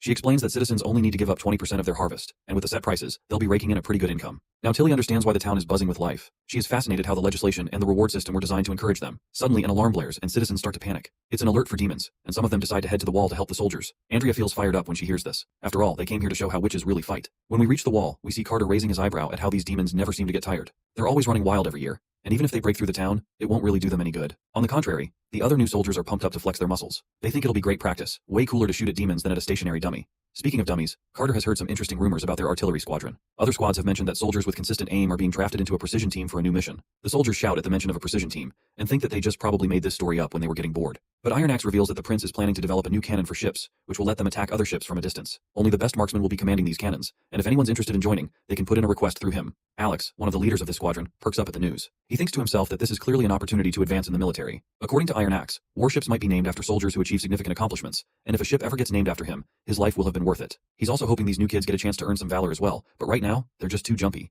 They need to steady themselves. Besides, it would be ridiculous for a ship to be named Grapefruit or Broom. Suddenly, he shouts at his juniors to quit yapping and focus on the battlefield. As the monsters approach, he tells them to do their job and show the other squadrons that they're the best. The newcomers start shooting quickly, but their aim is so off that not a single bullet hits the monsters. Meanwhile, upon seeing the soldiers using those weapons, Andrea points out how these so-called firearms are supposed to be powerful, but they are useless if they can't hit their target. Ash explains that these soldiers used to be miners, farmers, and hunters, and they've only been using these weapons for about half a year. The princess excitedly asks Sylvie if she's familiar with firearms, to which the girl replies that she's observed them a few times. They seem like some sort of crossbow weapon, but the projectile is tiny and doesn't have a shaft or feathers. However, it doesn't seem to rely on the flexibility of a string to fire. Instead, it uses the impact from an explosion of some black powder to launch the projectile at high speed. It's probably some sort of alchemical product, but she has no idea what it's made of. Andrea then points out that this must be really expensive since alchemy has never been cheap. But judging by how they're using it, it's clear they're not being sparing at all. As the monster gets closer, the soldiers realize that their bullets are ineffective against its giant shell. That's when Andrea starts preparing to shoot an arrow, while thinking about how these so-called firearms have limited power. She knows that as long as she can get within 10 paces, even a city wall can't stop her magic arrows. But before she can act, the soldiers start firing their heavy artillery, and those massive bullets hit the monster directly, shattering its shell. The sight of such powerful firepower leaves Ash and Andrea completely blown away. After watching the firearms in action, Tilly returns to the castle with her witches, and their faces look like they just stepped out of a hentai story. Wendy welcomes them back, and Tilly takes her seat at the table. Wendy mentions that she heard they went to help the first army at the walls earlier. She then tells them they should try the town's special bird kiss mushroom skewers. It looks like Andrea's mind is still stuck processing the power of the firearm she just saw. When Wendy asks what's wrong and if the dish isn't to her taste, Ash quickly assures her to not worry about Andrea. Meanwhile, Andrea is replaying that moment in her mind over and over, when that cannon took down the monster with a single hit. She's feeling utterly inadequate, realizing there's no way she could compete against that kind of firepower. On top of that, all the food stuffed with spices and sauces reeks of crudeness. In the Kingdom of Dawn, seasonings are often used to hide poor quality ingredients, and the more seasoning, the worse it tastes. But for some reason, she finds this dish frighteningly delicious. She can't quite figure out where in the border town they found such juicy mushrooms. She can tell that even this ordinary vegetable stew tastes like it was made with rich chicken ribs and seafood stock. And then there's this thing called ice cream cake, which is just a heavenly experience, and she can't get over it and craves bite after bite. Ash laughs and tells her to eat as much as she wants, since they've got a rescue operation tomorrow. It'll be time for their wonderful Miss Andrea to truly shine. The next day, when they set off, people in the border town are amazed to see the balloon flying in the sky. Lightning waves to the soldiers as they depart for their mission, and Princess Tilly can't help but notice how popular Lightning is with the soldiers. Lightning just smiles, saying the prince always asks her to command them. Tilly, on the other hand, thinks to herself that there's no doubt Lightning is his daughter. Her ability to fly is perfect for her, and only the sky can satisfy her restless heart. Tilly knows Thunder wishes for Lightning to live a humble life, but his daughter is actually destined to be an explorer, maybe even surpassing Thunder himself. All Tilly wants is to protect her. One of the Slumber Island witches, Shavi, points out that this is the first time she's seen the western region blanketed in snow. Wendy asks if she's from around here, and Shavi responds positively, saying she used to live at Dragon Cliffs in the south, where it doesn't snow much. When she heard that Miss Tilly was recruiting witches at Slumber Island, she snuck onto a ship to Clearwater to join the others. Wendy then laments how the prince is always complaining that Border Town never gets witches, even though they openly advertise it as a haven, but it looks like Tilly beat him to it already. Shavi finds it amazing that they've been gathering witches as well. Ash confirms that Prince is indeed recruiting witches and remembers how one of his agents, Theo, approached her, and he quickly reconfigured her as one of the witches. She snickers as she recalls how he wasn't anything special, but he sure was a generous guy, and she definitely ate well during her trip to Border Town because of him. Then Andrea throws a jab at Ash, saying that if it wasn't for Miss Tilly recruiting her, Ash would have already headed to Border Town ages ago. Our tough girl gets mad at this, but Tilly quickly steps in to defuse the tension, reminding them that it doesn't matter if it's Slumber Island or Border Town. Every witch is their ally, so they better stop fighting. The two brute ladies reluctantly drop their argument, while Anna and Nightingale can't help but smile, satisfied to see Tilly's mature way of thinking. Now speaking of Anna, Tilly can't help but reflect on her. As she looks back at her, she realizes it wouldn't be a stretch to say that her brother, Prince Roland, was heavily influenced by her. Just by observing Anna, Tilly can tell that her aura is calm and reserved, like a vast meadow, and she seems incredibly kind and reliable. She has also heard from Sylvie that Anna was one of the first witches to evolve her abilities in Border Town, and that her magic is shockingly powerful. She even finished reading Natural Science 101 before anyone else. Tilly is sure that if she ever gets to discuss natural sciences with Anna by a cozy fire someday, it would be amazing. Suddenly, Maggie begins flapping around frantically. When Lightning asks what's going on, the little pigeon points out that the ruins are gone. This shocks Nightingale and the others, while Lightning claims it used to be right there. Princess Tilly is blown away to see such a huge hole and quickly tells Sylvie to check what's inside. As soon as Sylvie uses her abilities, she spots some sort of massive worm-like monster moving northwest. But then she gets shocked and exclaims that the ruins are in the worm's stomach. Sylvie further claims that she indeed saw the tower and the crystal coffin that was mentioned inside the monster's stomach. Tilly asks if there's anything else besides the worm, like devils. Sylvie responds that there were some, but they seem to be dead in its stomach. Princess Tilly then orders everyone to land immediately. She tells them to split into two teams. One will guard outside while the other will go with her down into the hole. She makes it clear that they're going to kill the giant worm monster and retrieve the crystal. Once they land, Andrea and Nightingale remain on the ground, while Tilly, Ash, and all the other witches, including Anna, begin their descent down the hole. As Tilly reflects on the situation, she reveals to us that entering the hole will require witches capable of flight, which means dragging that crystal out is out of the question. If they can't wake the person stuck inside either, they'll have to cut the crystal open, and they'll definitely need Xavi's shield for that. On the other hand, Sylvie's magic eye is essential as well. Without her, they would struggle to locate the ruins in the worm's stomach. Anna's healing and slicing abilities are just as crucial. Thankfully, since Sylvie and Anna are both quite light, Maggie is able to carry them. Lastly, Tilly herself can also carry Ash, who can handle any combat situation. Every witch here is important, so losing even one of them would make this mission very difficult. The two left behind, Nightingale and Andrea, will guard the entrance in case of any demon attacks from the Misty Forest. With those two standing watch, their backs are covered. We also learn that Tilly has a solid backup plan in case they need to escape and ditch the rescue effort, though she still feels uneasy about it. She hasn't figured out why the worm only targeted these ruins while leaving everything else unscathed. It's also surprising that it's tunneling northwest, which is where the devil nest is located. Once they finally reach the end of the hole, they find another massive tunnel going west, left by the worm. Tilly tells everyone to light their torches, and everyone follows her instructions promptly. Sylvie then adds that she can sense the monster ahead, so they start walking forward into the saliva-filled tunnel. After walking for a while inside the tunnel, they finally reach the worm.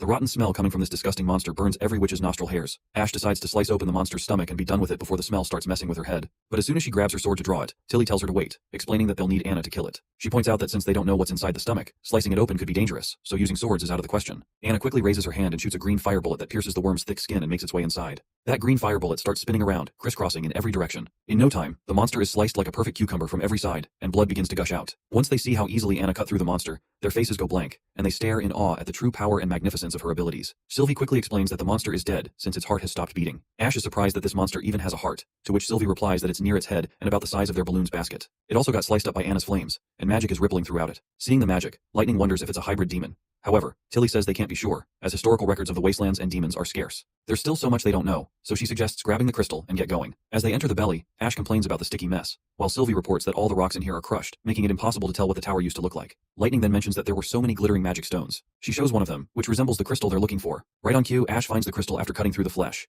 With a few more slices, the giant crystal is finally revealed, and they see the witch trapped inside. Princess Tilly is left speechless as her eyes land on the magnificence of the stone. She quickly tells Anna that it's now her turn to work her magic. Anna quickly uses her fire laser once again, and the princess asks how it's going. Anna replies that it's a little hard, but she can cut it open. The crystal promptly begins to shatter, and the cracks expand around it until, eventually, the crystal blows up. Tilly is shocked to discover that there are two layers, with the inner part being the real crystal. Lightning tries to touch it and confirms that it's freezing to the touch. Anna then gives it her all, and finally manages to melt down the second layer as well, and out pops the witch who was stuck inside. Ash quickly takes her into her arms while Tilly asks if she's still alive. The brute lady confirms that she is, but it's very faint, and her heartbeat is still going, which is just barely alive. Even Tilly's mind can't help but wonder how she could survive in a frozen crystal like that. She's definitely a witch, but her name, origin, and why she was stuck in the ruins remain a mystery. She is eager to ask her all these daunting questions once they return. Meanwhile, outside the tunnel, the two blonde baddies stand on guard duty. Looks like Andrea is feeling bored and is already missing Tilly. She considers talking to Nightingale, but as an elite from the Kingdom of Dawn, she feels that elegance is a necessary quality for an unmarried woman, so she hesitates to approach her, especially since Nightingale is somewhat of a rival. She has heard that she matches Ash in terms of power and combat, but still, she finally decides that talking to a fellow witch is just a natural thing to do. However, before she can say anything,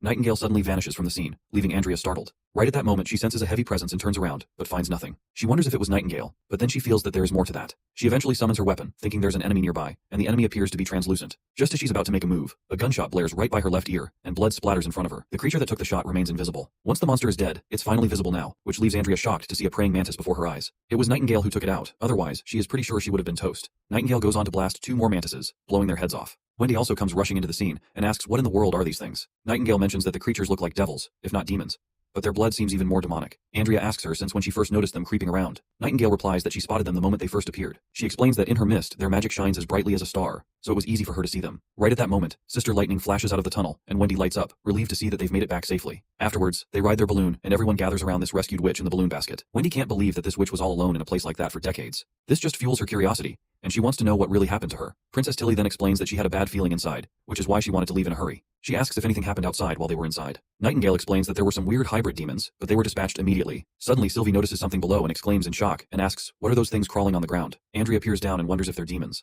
But Tilly says she can't see anything except for a bunch of praying mantis corpses. Sylvie urges them to look closely, and they realize the corpses are completely torn apart, like something is eating them. Nightingale then glances down as well, and sees tons of creatures moving in their translucent forms. They are apparently demon monsters, and they are around 100, all rushing toward the hole. She suspects they might be after the dead worm's flesh, but shrugs it off, thinking it's not their problem anymore. However, it looks like Tilly isn't so sure about that. The scene cuts to the military grounds, where we see the new force, known as the police force. Knight Carter explains to every soldier that the police unit will be a part of the public security system. They will be peacekeepers within Prince Roland's territory, responsible for catching criminals, detecting unlawful activity, and maintaining order. They will also make sure to enforce the laws set by the Prince and City Hall, as well as help citizens in need. After a week of training, he imagines everyone will have a solid understanding of their duties. With that settled, he decides to lead them to their first mission, and tells everyone to follow him. The group starts trailing Carter promptly, and among the soldiers, we spot a familiar face. Someone who can hardly believe he passed Prince Roland's test and became a police officer after just a week of training. If you don't remember this guy, he's the one who was a refugee and exposed a City Hall official for selling free food in black to other refugees. Let's call him Redhead until we find out his name. The written assessment for this test had been the toughest task for him. He was given a scenario where he had to react cleverly to get out of a bad situation, but he nailed it. Now he's glad to finally have a stable income, and while he'll be assigned to the inner district, at least he can send some money to his old friend Kriegsman as well. Once they arrive at the docks, they see a ship that just came in,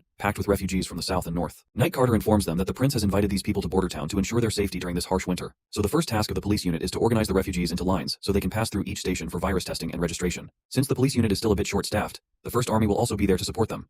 In the future, the police will handle this independently. We then see Prince Roland arriving at the docks with Theo and Hunter Iron Axe. The refugees are in awe as the prince personally comes to see them. After all, not many elites would bother to leave their heated homes and comfy beds during winter. Among the crowd, we spot a shady-looking refugee standing in the registration line, eyeing the prince with suspicious eyes. When his turn finally comes, he lies and says his name is Fursona, claiming to be an illiterate farmer from the north. The attendant at the table gives him the green light to move forward, but that's when Redhead steps in and starts grilling this so-called farmer about what month wheat should be planted during the winter. The attendant tells his fellow to let the man go, reminding him that their job is just to sort people out, and they don't have enough time for thorough investigations. But Redhead isn't letting this man off the hook easily, and continues to expose him, pointing out that even though this man claims to be a northerner, his accent sounds more like it's from the central region. So he asks this alleged farmer which town he belongs to in the north. Since Redhead is quite familiar with the northern region, he also notes that the guy's dress code doesn't fit either, because northern folks would at least wear gloves since the temperatures up there often dip below freezing. Right at that moment, the shady guy pulls a red church pill from his pouch. As soon as he pops it in his mouth, his shirt tatters as his muscles bulge out. Redhead is caught off guard, and this madman swings Redhead around like a trash bag before throwing him to the ground hard enough to make him cough up blood. The pill-infused maniac then launches himself toward the prince while poor Redhead struggles to stand. We then see that there are two other assassins also charging at the prince simultaneously. But before they can even touch him, a bullet tears through the head of the pill-infused man, and thanks to Prince's trusted allies, the three assassins are down for the count. Panic erupts among the refugees as they scatter in all directions. But Prince stands there resolutely, shouting for everyone to calm down. He declares himself the leader of the West, assuring them there's no reason to panic. He explains that the border town is offering shelter from the storm, along with food that will fill their stomachs and numerous job opportunities. He promises solid homes without a single crack and beds warmed by furnaces, as comfortable as sun-soaked meadows. He reassures them that by closing their windows, they won't feel the cold, even in thin clothes. He paints a vivid picture of their meals, porridge sprinkled with jerky, where each grain is visible in every spoonful, with one bowl enough to satisfy a person's hunger. Everyone is genuinely touched by his motivating pitch. They can't help but think how they had expected the prince to talk about citizenship and legalities, but instead, he's describing their benefits. The prince then adds that he longs for the day when every citizen won't have to worry about clothing, food, or shelter. However, their enemies crave the opposite, and these monsters were clearly sent by them.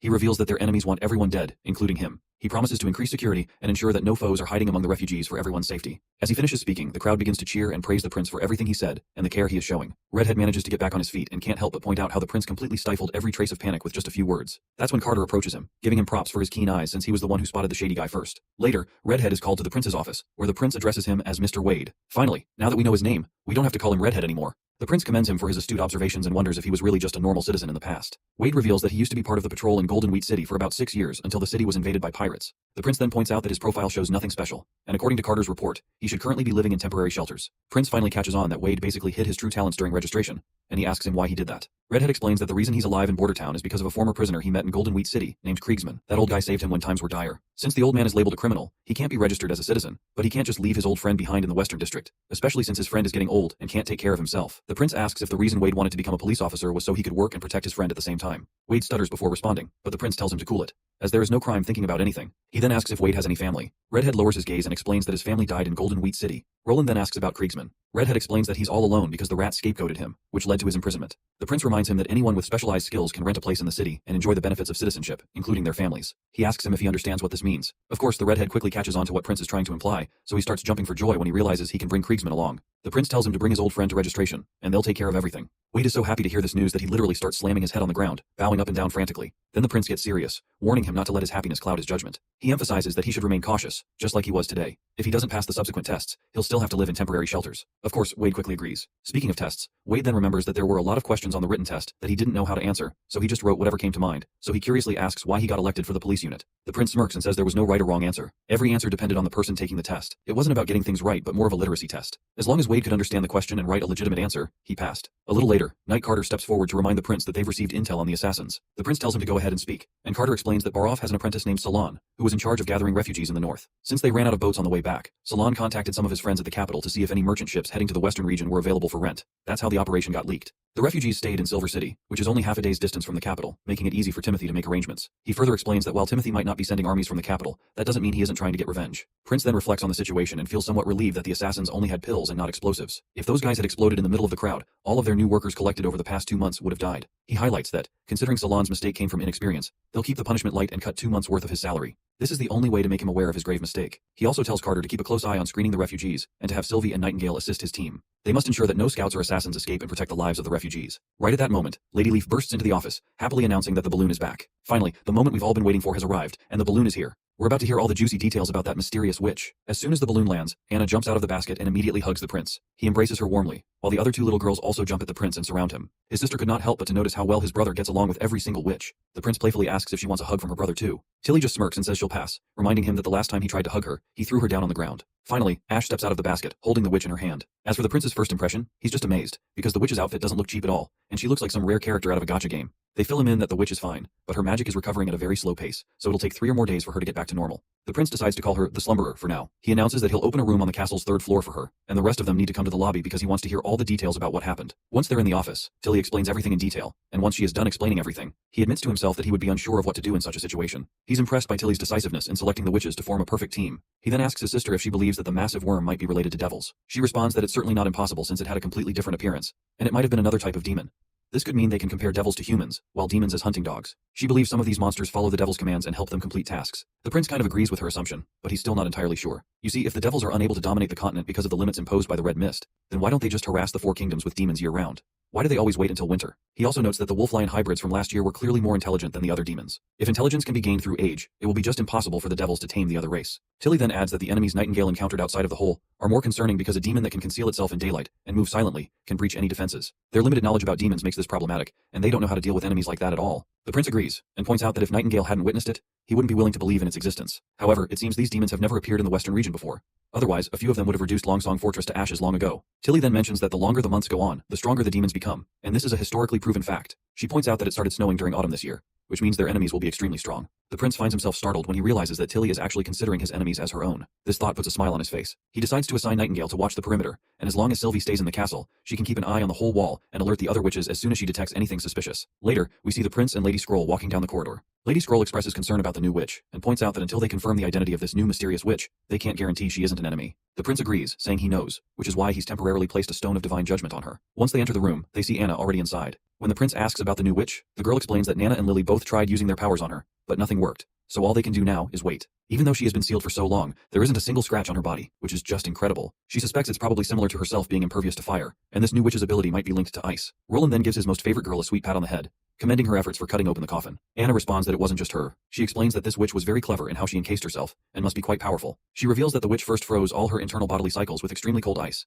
then used normal ice to seal the cold ice inside her so it wouldn't melt easily. When she cut open the outer layer, the coffin broke instantly, which makes Anna believe that the new witch must have placed certain cracks there on purpose. She can tell that this lady had been waiting for this day, and she's sure that she will definitely wake up. The scene then transitions into the witch's memories, where we see a knight desperately trying to convince her that the wall has been breached, and the allied armies can't hold on for much longer, so they have to go. But the lady just tells him to let go of her, insisting that she can fight as well. That's when a giant monster appears, stomping on every human in sight. It's so huge that there are literally 3 devils riding its back, and other devils are wreaking havoc on the ground. Even with all the chaos around her, the icy witch remains stubborn. While the man continues trying to convince her to leave, the witch makes it clear that as a member of the Holy City's witches, her death will also be on the battlefield. But her expression drops when she spots something unexpected in the sky. It turns out to be another witch crashing down with her heavy sword, and she's apparently the divine warrior of the Alliance, the extraordinary transcendent. This lady has fire in her soul, and as soon as she lands, she literally blows away a bunch of devils like they're just trash bags. Her landing is so badass that it obliterates the ground beneath her from the force. She then tells everyone to go, claiming that she will be fine and urges them to leave while they still have the chance. The soldiers argue that they have nothing left to fight for since this is the last holy city, and yet they haven't been able to stop the devils. The icy witch finally begins to tear up, realizing they've actually lost tens of thousands of people and soldiers. They've played every card up their sleeve, but they're still on the losing side. But this badass lady states they shouldn't give up. There's still hope. She raises her sword, trying to lift everyone's spirits, and orders them to cross the mountains and rivers to the wastelands. She tells them they can rebuild order, and their survival will lead to victory. All of the citizens begin to retreat, but the Icy Witch still has doubts about whether they can actually rebuild order. She feels hopeless, and the reason for her hopelessness is because even their most prosperous holy city, built on the most fertile lands, has fallen like a child's sandcastle in a flash, leaving panic and chaos enveloping everyone. She wonders if escaping is really enough to avoid the devils. But then Alice's words start to reverberate in her mind, and she begins to believe that as long as they survive, they will eventually reach victory one day. I think that lady with the giant sword must have been Alice. Regardless, she believes that the magic stones and documents she has stored in the Misty Ferret research facility will be crucial for their task. That's why she grits her teeth for now and presses forward, because passing this knowledge to the next generation is the only hope for humanity's survival. She also reveals that there's a popular belief in the holy city that witches are chosen by the gods, while mortals who can't wield magic are merely their stepping stones. However, the mortals, whose shields are filled with courage and tenacity, possess certain qualities that the witches lack. With the mortal soldiers sacrificing themselves, she is now even more determined not to die here. She knows she must ensure the safety of the data and findings. She crosses the mountains and rivers while the devils continue chasing her. When she finally reaches the Misty Forest Research Lab, she finds the same magic stone. She grabs it and decides to pass along the message. But just at that moment, the devils break into the room. One of them throws a spear with godly speed, but she quickly uses her icy powers to shield herself inside an ice barrier. Alone inside the ice, she isn't sure if she's dead or alive. Suddenly, a bright light begins to shimmer, and the veil of darkness lifts as she opens her eyes in the real world. Wendy and Anna perk up when they see this and shout to the Highness that the lady is awake. The Icy Witch hears this and wonders why they are using such an outdated ancient title to address someone. It seems like this lady might actually be from a more advanced era, but who knows? We will have to wait to find out. They quickly gather around her, and the prince asks how she feels. But the first question the lady asks is where she is. The prince reveals that she's in Border Town in the western region of the Grey Castle Kingdom, and that he is the fourth prince of Grey Castle, Roland Wimbledon. He introduces all the ladies as members of the Witch Association and then asks her if she remembers anything. The lady feels completely overwhelmed hearing all of this. It's the last thing she expected. Unknown locations, unknown time periods, and unfamiliar people. She has no idea what this Witch Association is, but she's at least relieved that she is among witches, who are her own kind. She's also confused by this title of prince, and thinks to herself that it's something from the First Divine War, from ages ago. Her mind spins as she realizes that she might have returned to a time before the war. She wonders if the gods have given her a second chance to prepare and save the holy city. But that thought feels utterly ridiculous. Anna can tell that this lady's mind is going haywire with thoughts, and the prince agrees. But just then, the Icy Witch abruptly sits up and bombards them with questions. She asks if they saved her, if the devils are gone, whether they won the war, and what happened to Tequila City. The prince takes a moment to gather his nerves after getting startled by her abrupt questions, and then promptly tells her that he found her in the basement of a stone tower. The Icy Witch then quickly flings Wendy's hand away, while our girl was just merely trying to assure her. She looks arrogant and thinks to herself that she usually doesn't care about status, but she feels quite patronized to be interrogated by someone of a lower class. If they were talking to Alice this casually, there would be severe consequences for such behavior. She pushes her arrogance aside and finally introduces herself as Agatha, a witch from the Tequila Research Guild. She then points out that since it's been 450 years, could it be that humans have been fighting devils for that long? Prince explains that she has been asleep for a very long time, so things might be different from what she remembers. If she feels fine, they can explain everything to her slowly. Agatha says she's willing to listen. With that, Prince explains everything to her and reminds her once again that they are currently in Border Town, which is in the western region of Grey Castle, one of the 4 great kingdoms. The witch finds this absurd, and claims that the 4 kingdoms he speaks of are nothing but wasteland and have no value for development. She adds that the concept of kings and elites is an archaic construct that disappeared with the First Divine War. She finds it ridiculous that witches are being hunted by mortals, and asks who would dare do such a thing. She then quickly tries to use her magic powers, but nothing happens. Pulling the sheets over, she notices a divine stone of judgment resting on her feet, and starts freaking out to see this, calling everyone crazy here. She then calls out to the other witches, questioning why they are helping a mortal defend against a high-tier transcendent. She reminds them that using any of these stones is highly illegal according to the law of the Alliance. Prince facepalms himself because he already had expected it to happen, but Wendy reassures him that she'll handle it. She steps closer to the newcomer, introduces herself as Wendy, and tells her that things are not as she claims, and what Prince mentioned is actually true. Wendy admits that she doesn't know much about her life in Tequila City all those centuries ago, but she tells Agatha that today, Tequila doesn't exist anymore, and the alliance she mentioned is gone too. She explains that she and the other witches have been living in hiding until they met Prince Roland, who provided them with a stable shelter and encouraged them to use their powers to help make the world a better place. Wendy then narrates how this world is prejudiced against witches, with divine judgment stones everywhere. In this society, witches are treated like nothing more than mortals. Agatha then also tells her side of the story, revealing that the Alliance was a large organization created by the leaders of multiple witch kingdoms. It consisted of many high-tier witches and transcendent beings. To win the Divine War, they built massive armies, ruled numerous holy cities, and nurtured new witches, settling conflicts and maintaining peace and order. She's baffled by how such a powerful group could just disappear without a trace. She wonders what happened to Master Alice and the survivors who were supposed to rebuild. She desperately wants to know where they are now. Right at that moment, Wendy brings over a cup of tea, and surprisingly, Agatha takes it without making a fuss. In reality, she's hoping to get the Divine Judgment Stone off her, and gaining the trust of the others seems like the only way to do it. But as far as they've told her, she wants to see the truth for herself before believing any of it. Agatha then explains again that she's from the Tequila Research Guild, and that in the 5th year of the Divine War, Tequila was the last holy city to fall. Many people escaped, but she returned to the Misty Forest to collect some things she had left behind. Prince asks if she actually fought the devils, to which she agrees, and she looks a bit annoyed, reminding them who else was supposed to fight them since mortals can't do squat against them. Prince quickly asks if she's a witch from the church, but Agatha says she's never heard of this church he speaks of. She mentions that all the holy cities were built by witches, and that their citizens included both witches and mortals. Mortals handled childcare and reproduction, and when a child awakened their powers, they were sent to specific organizations for training. Of course, combat witches would join the alliance to fight off the devils. Lady Scroll then finally brings up the book Lady Kara had, and she asks her if she can read this. As soon as Agatha takes a look, she confirms that this is a witch's diary. Wendy asks about the mysterious language,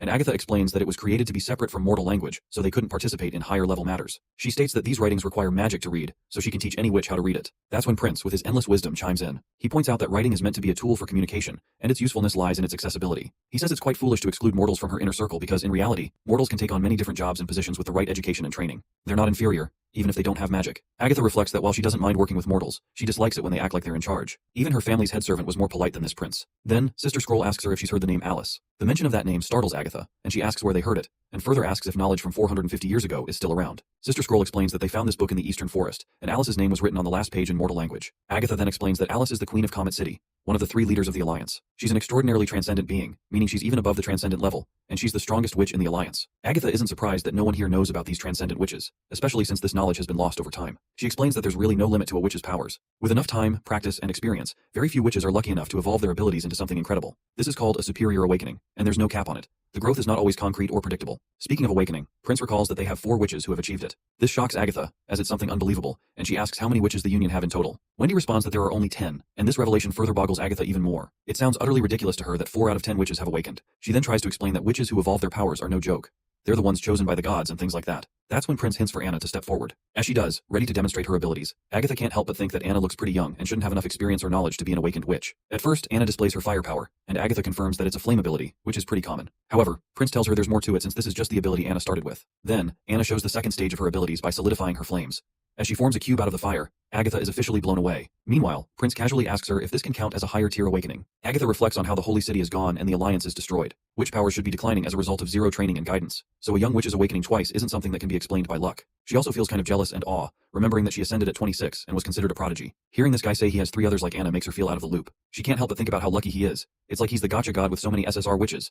It's just unbelievable. Eventually she gives in and agrees that Anna's abilities do count. She also recognizes Prince's status as Highness and asks at what age Anna awakened. Prince is a bit startled for a moment that she's addressing him by his title, but then he starts patting his favorite girl and says that Anna's first awakening happened when she used her magic to defend against demons, and the second was a result of her education. Of course, Agatha is bewildered and asks what kind of education he's talking about. Prince gets all chummy and excited, saying they'll talk about that later. But first, he asks her what Alice's divine punishment trials were. She then explains that Alice was extremely powerful. Once she wore a stone of divine punishment, no criminal could rival her abilities. However, the number of extraordinary transcendent beings was too small, so they lost out on a variety of witch powers. According to the Alliance data, there was always 1 combat-oriented witch after every 10 witches, and the same ratio applied to transcendent witches as well. Among those low numbers of combat witches, there wasn't any telling how many could ascend. The Alliance even had a 50-year period when not a single witch ascended, which made their combat power pretty inconsistent. Prince quickly catches on that not all mortals could become witches. Not all witches were fighters, and even among combat witches, not all were strong. Agatha agrees, revealing that while the Alliance created a military of mortals, even armed with stones of divine punishment, they were no match for the terrifying devils. In these desperate times, Alice ordered the entire scholarly guild to research how to push human warriors to their absolute limits. Agatha believes that Alice succeeded in something significant after her experiments, and she left all those messy notes in this diary. When Prince asks if she wasn't part of the guild during that time, Agatha explains that she left after Alice gave that order. Instead, she built her own research facility in the Misty Forest.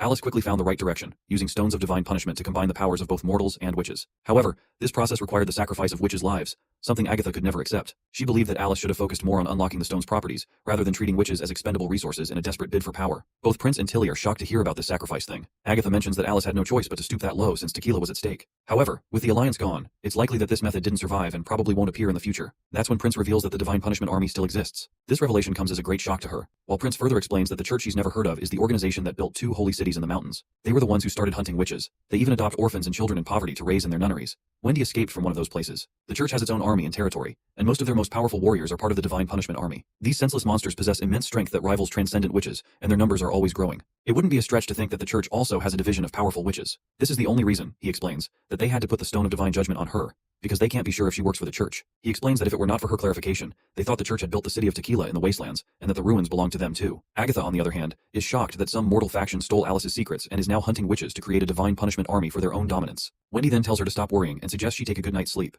Hopefully they'll find the truth slowly. After that, they decide to leave. But before going, Prince tells Agatha she was wrong about one thing, which is that mortals can slay devils too.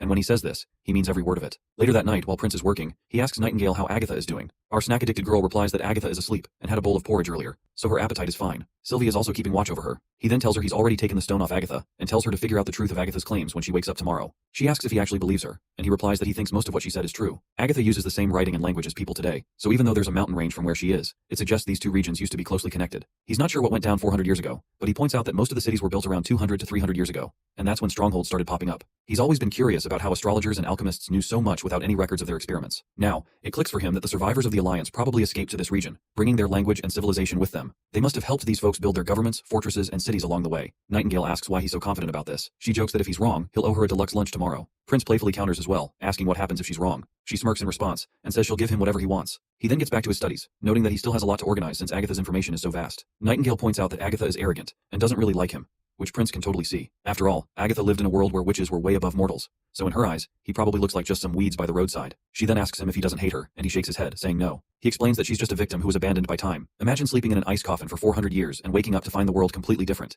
That kind of unfamiliar fear would raise anyone's defenses. He's sure that once she comes to terms with reality, she'll change her beliefs too. Nightingale acknowledges this, and claims that she already knew he was going to say something like that.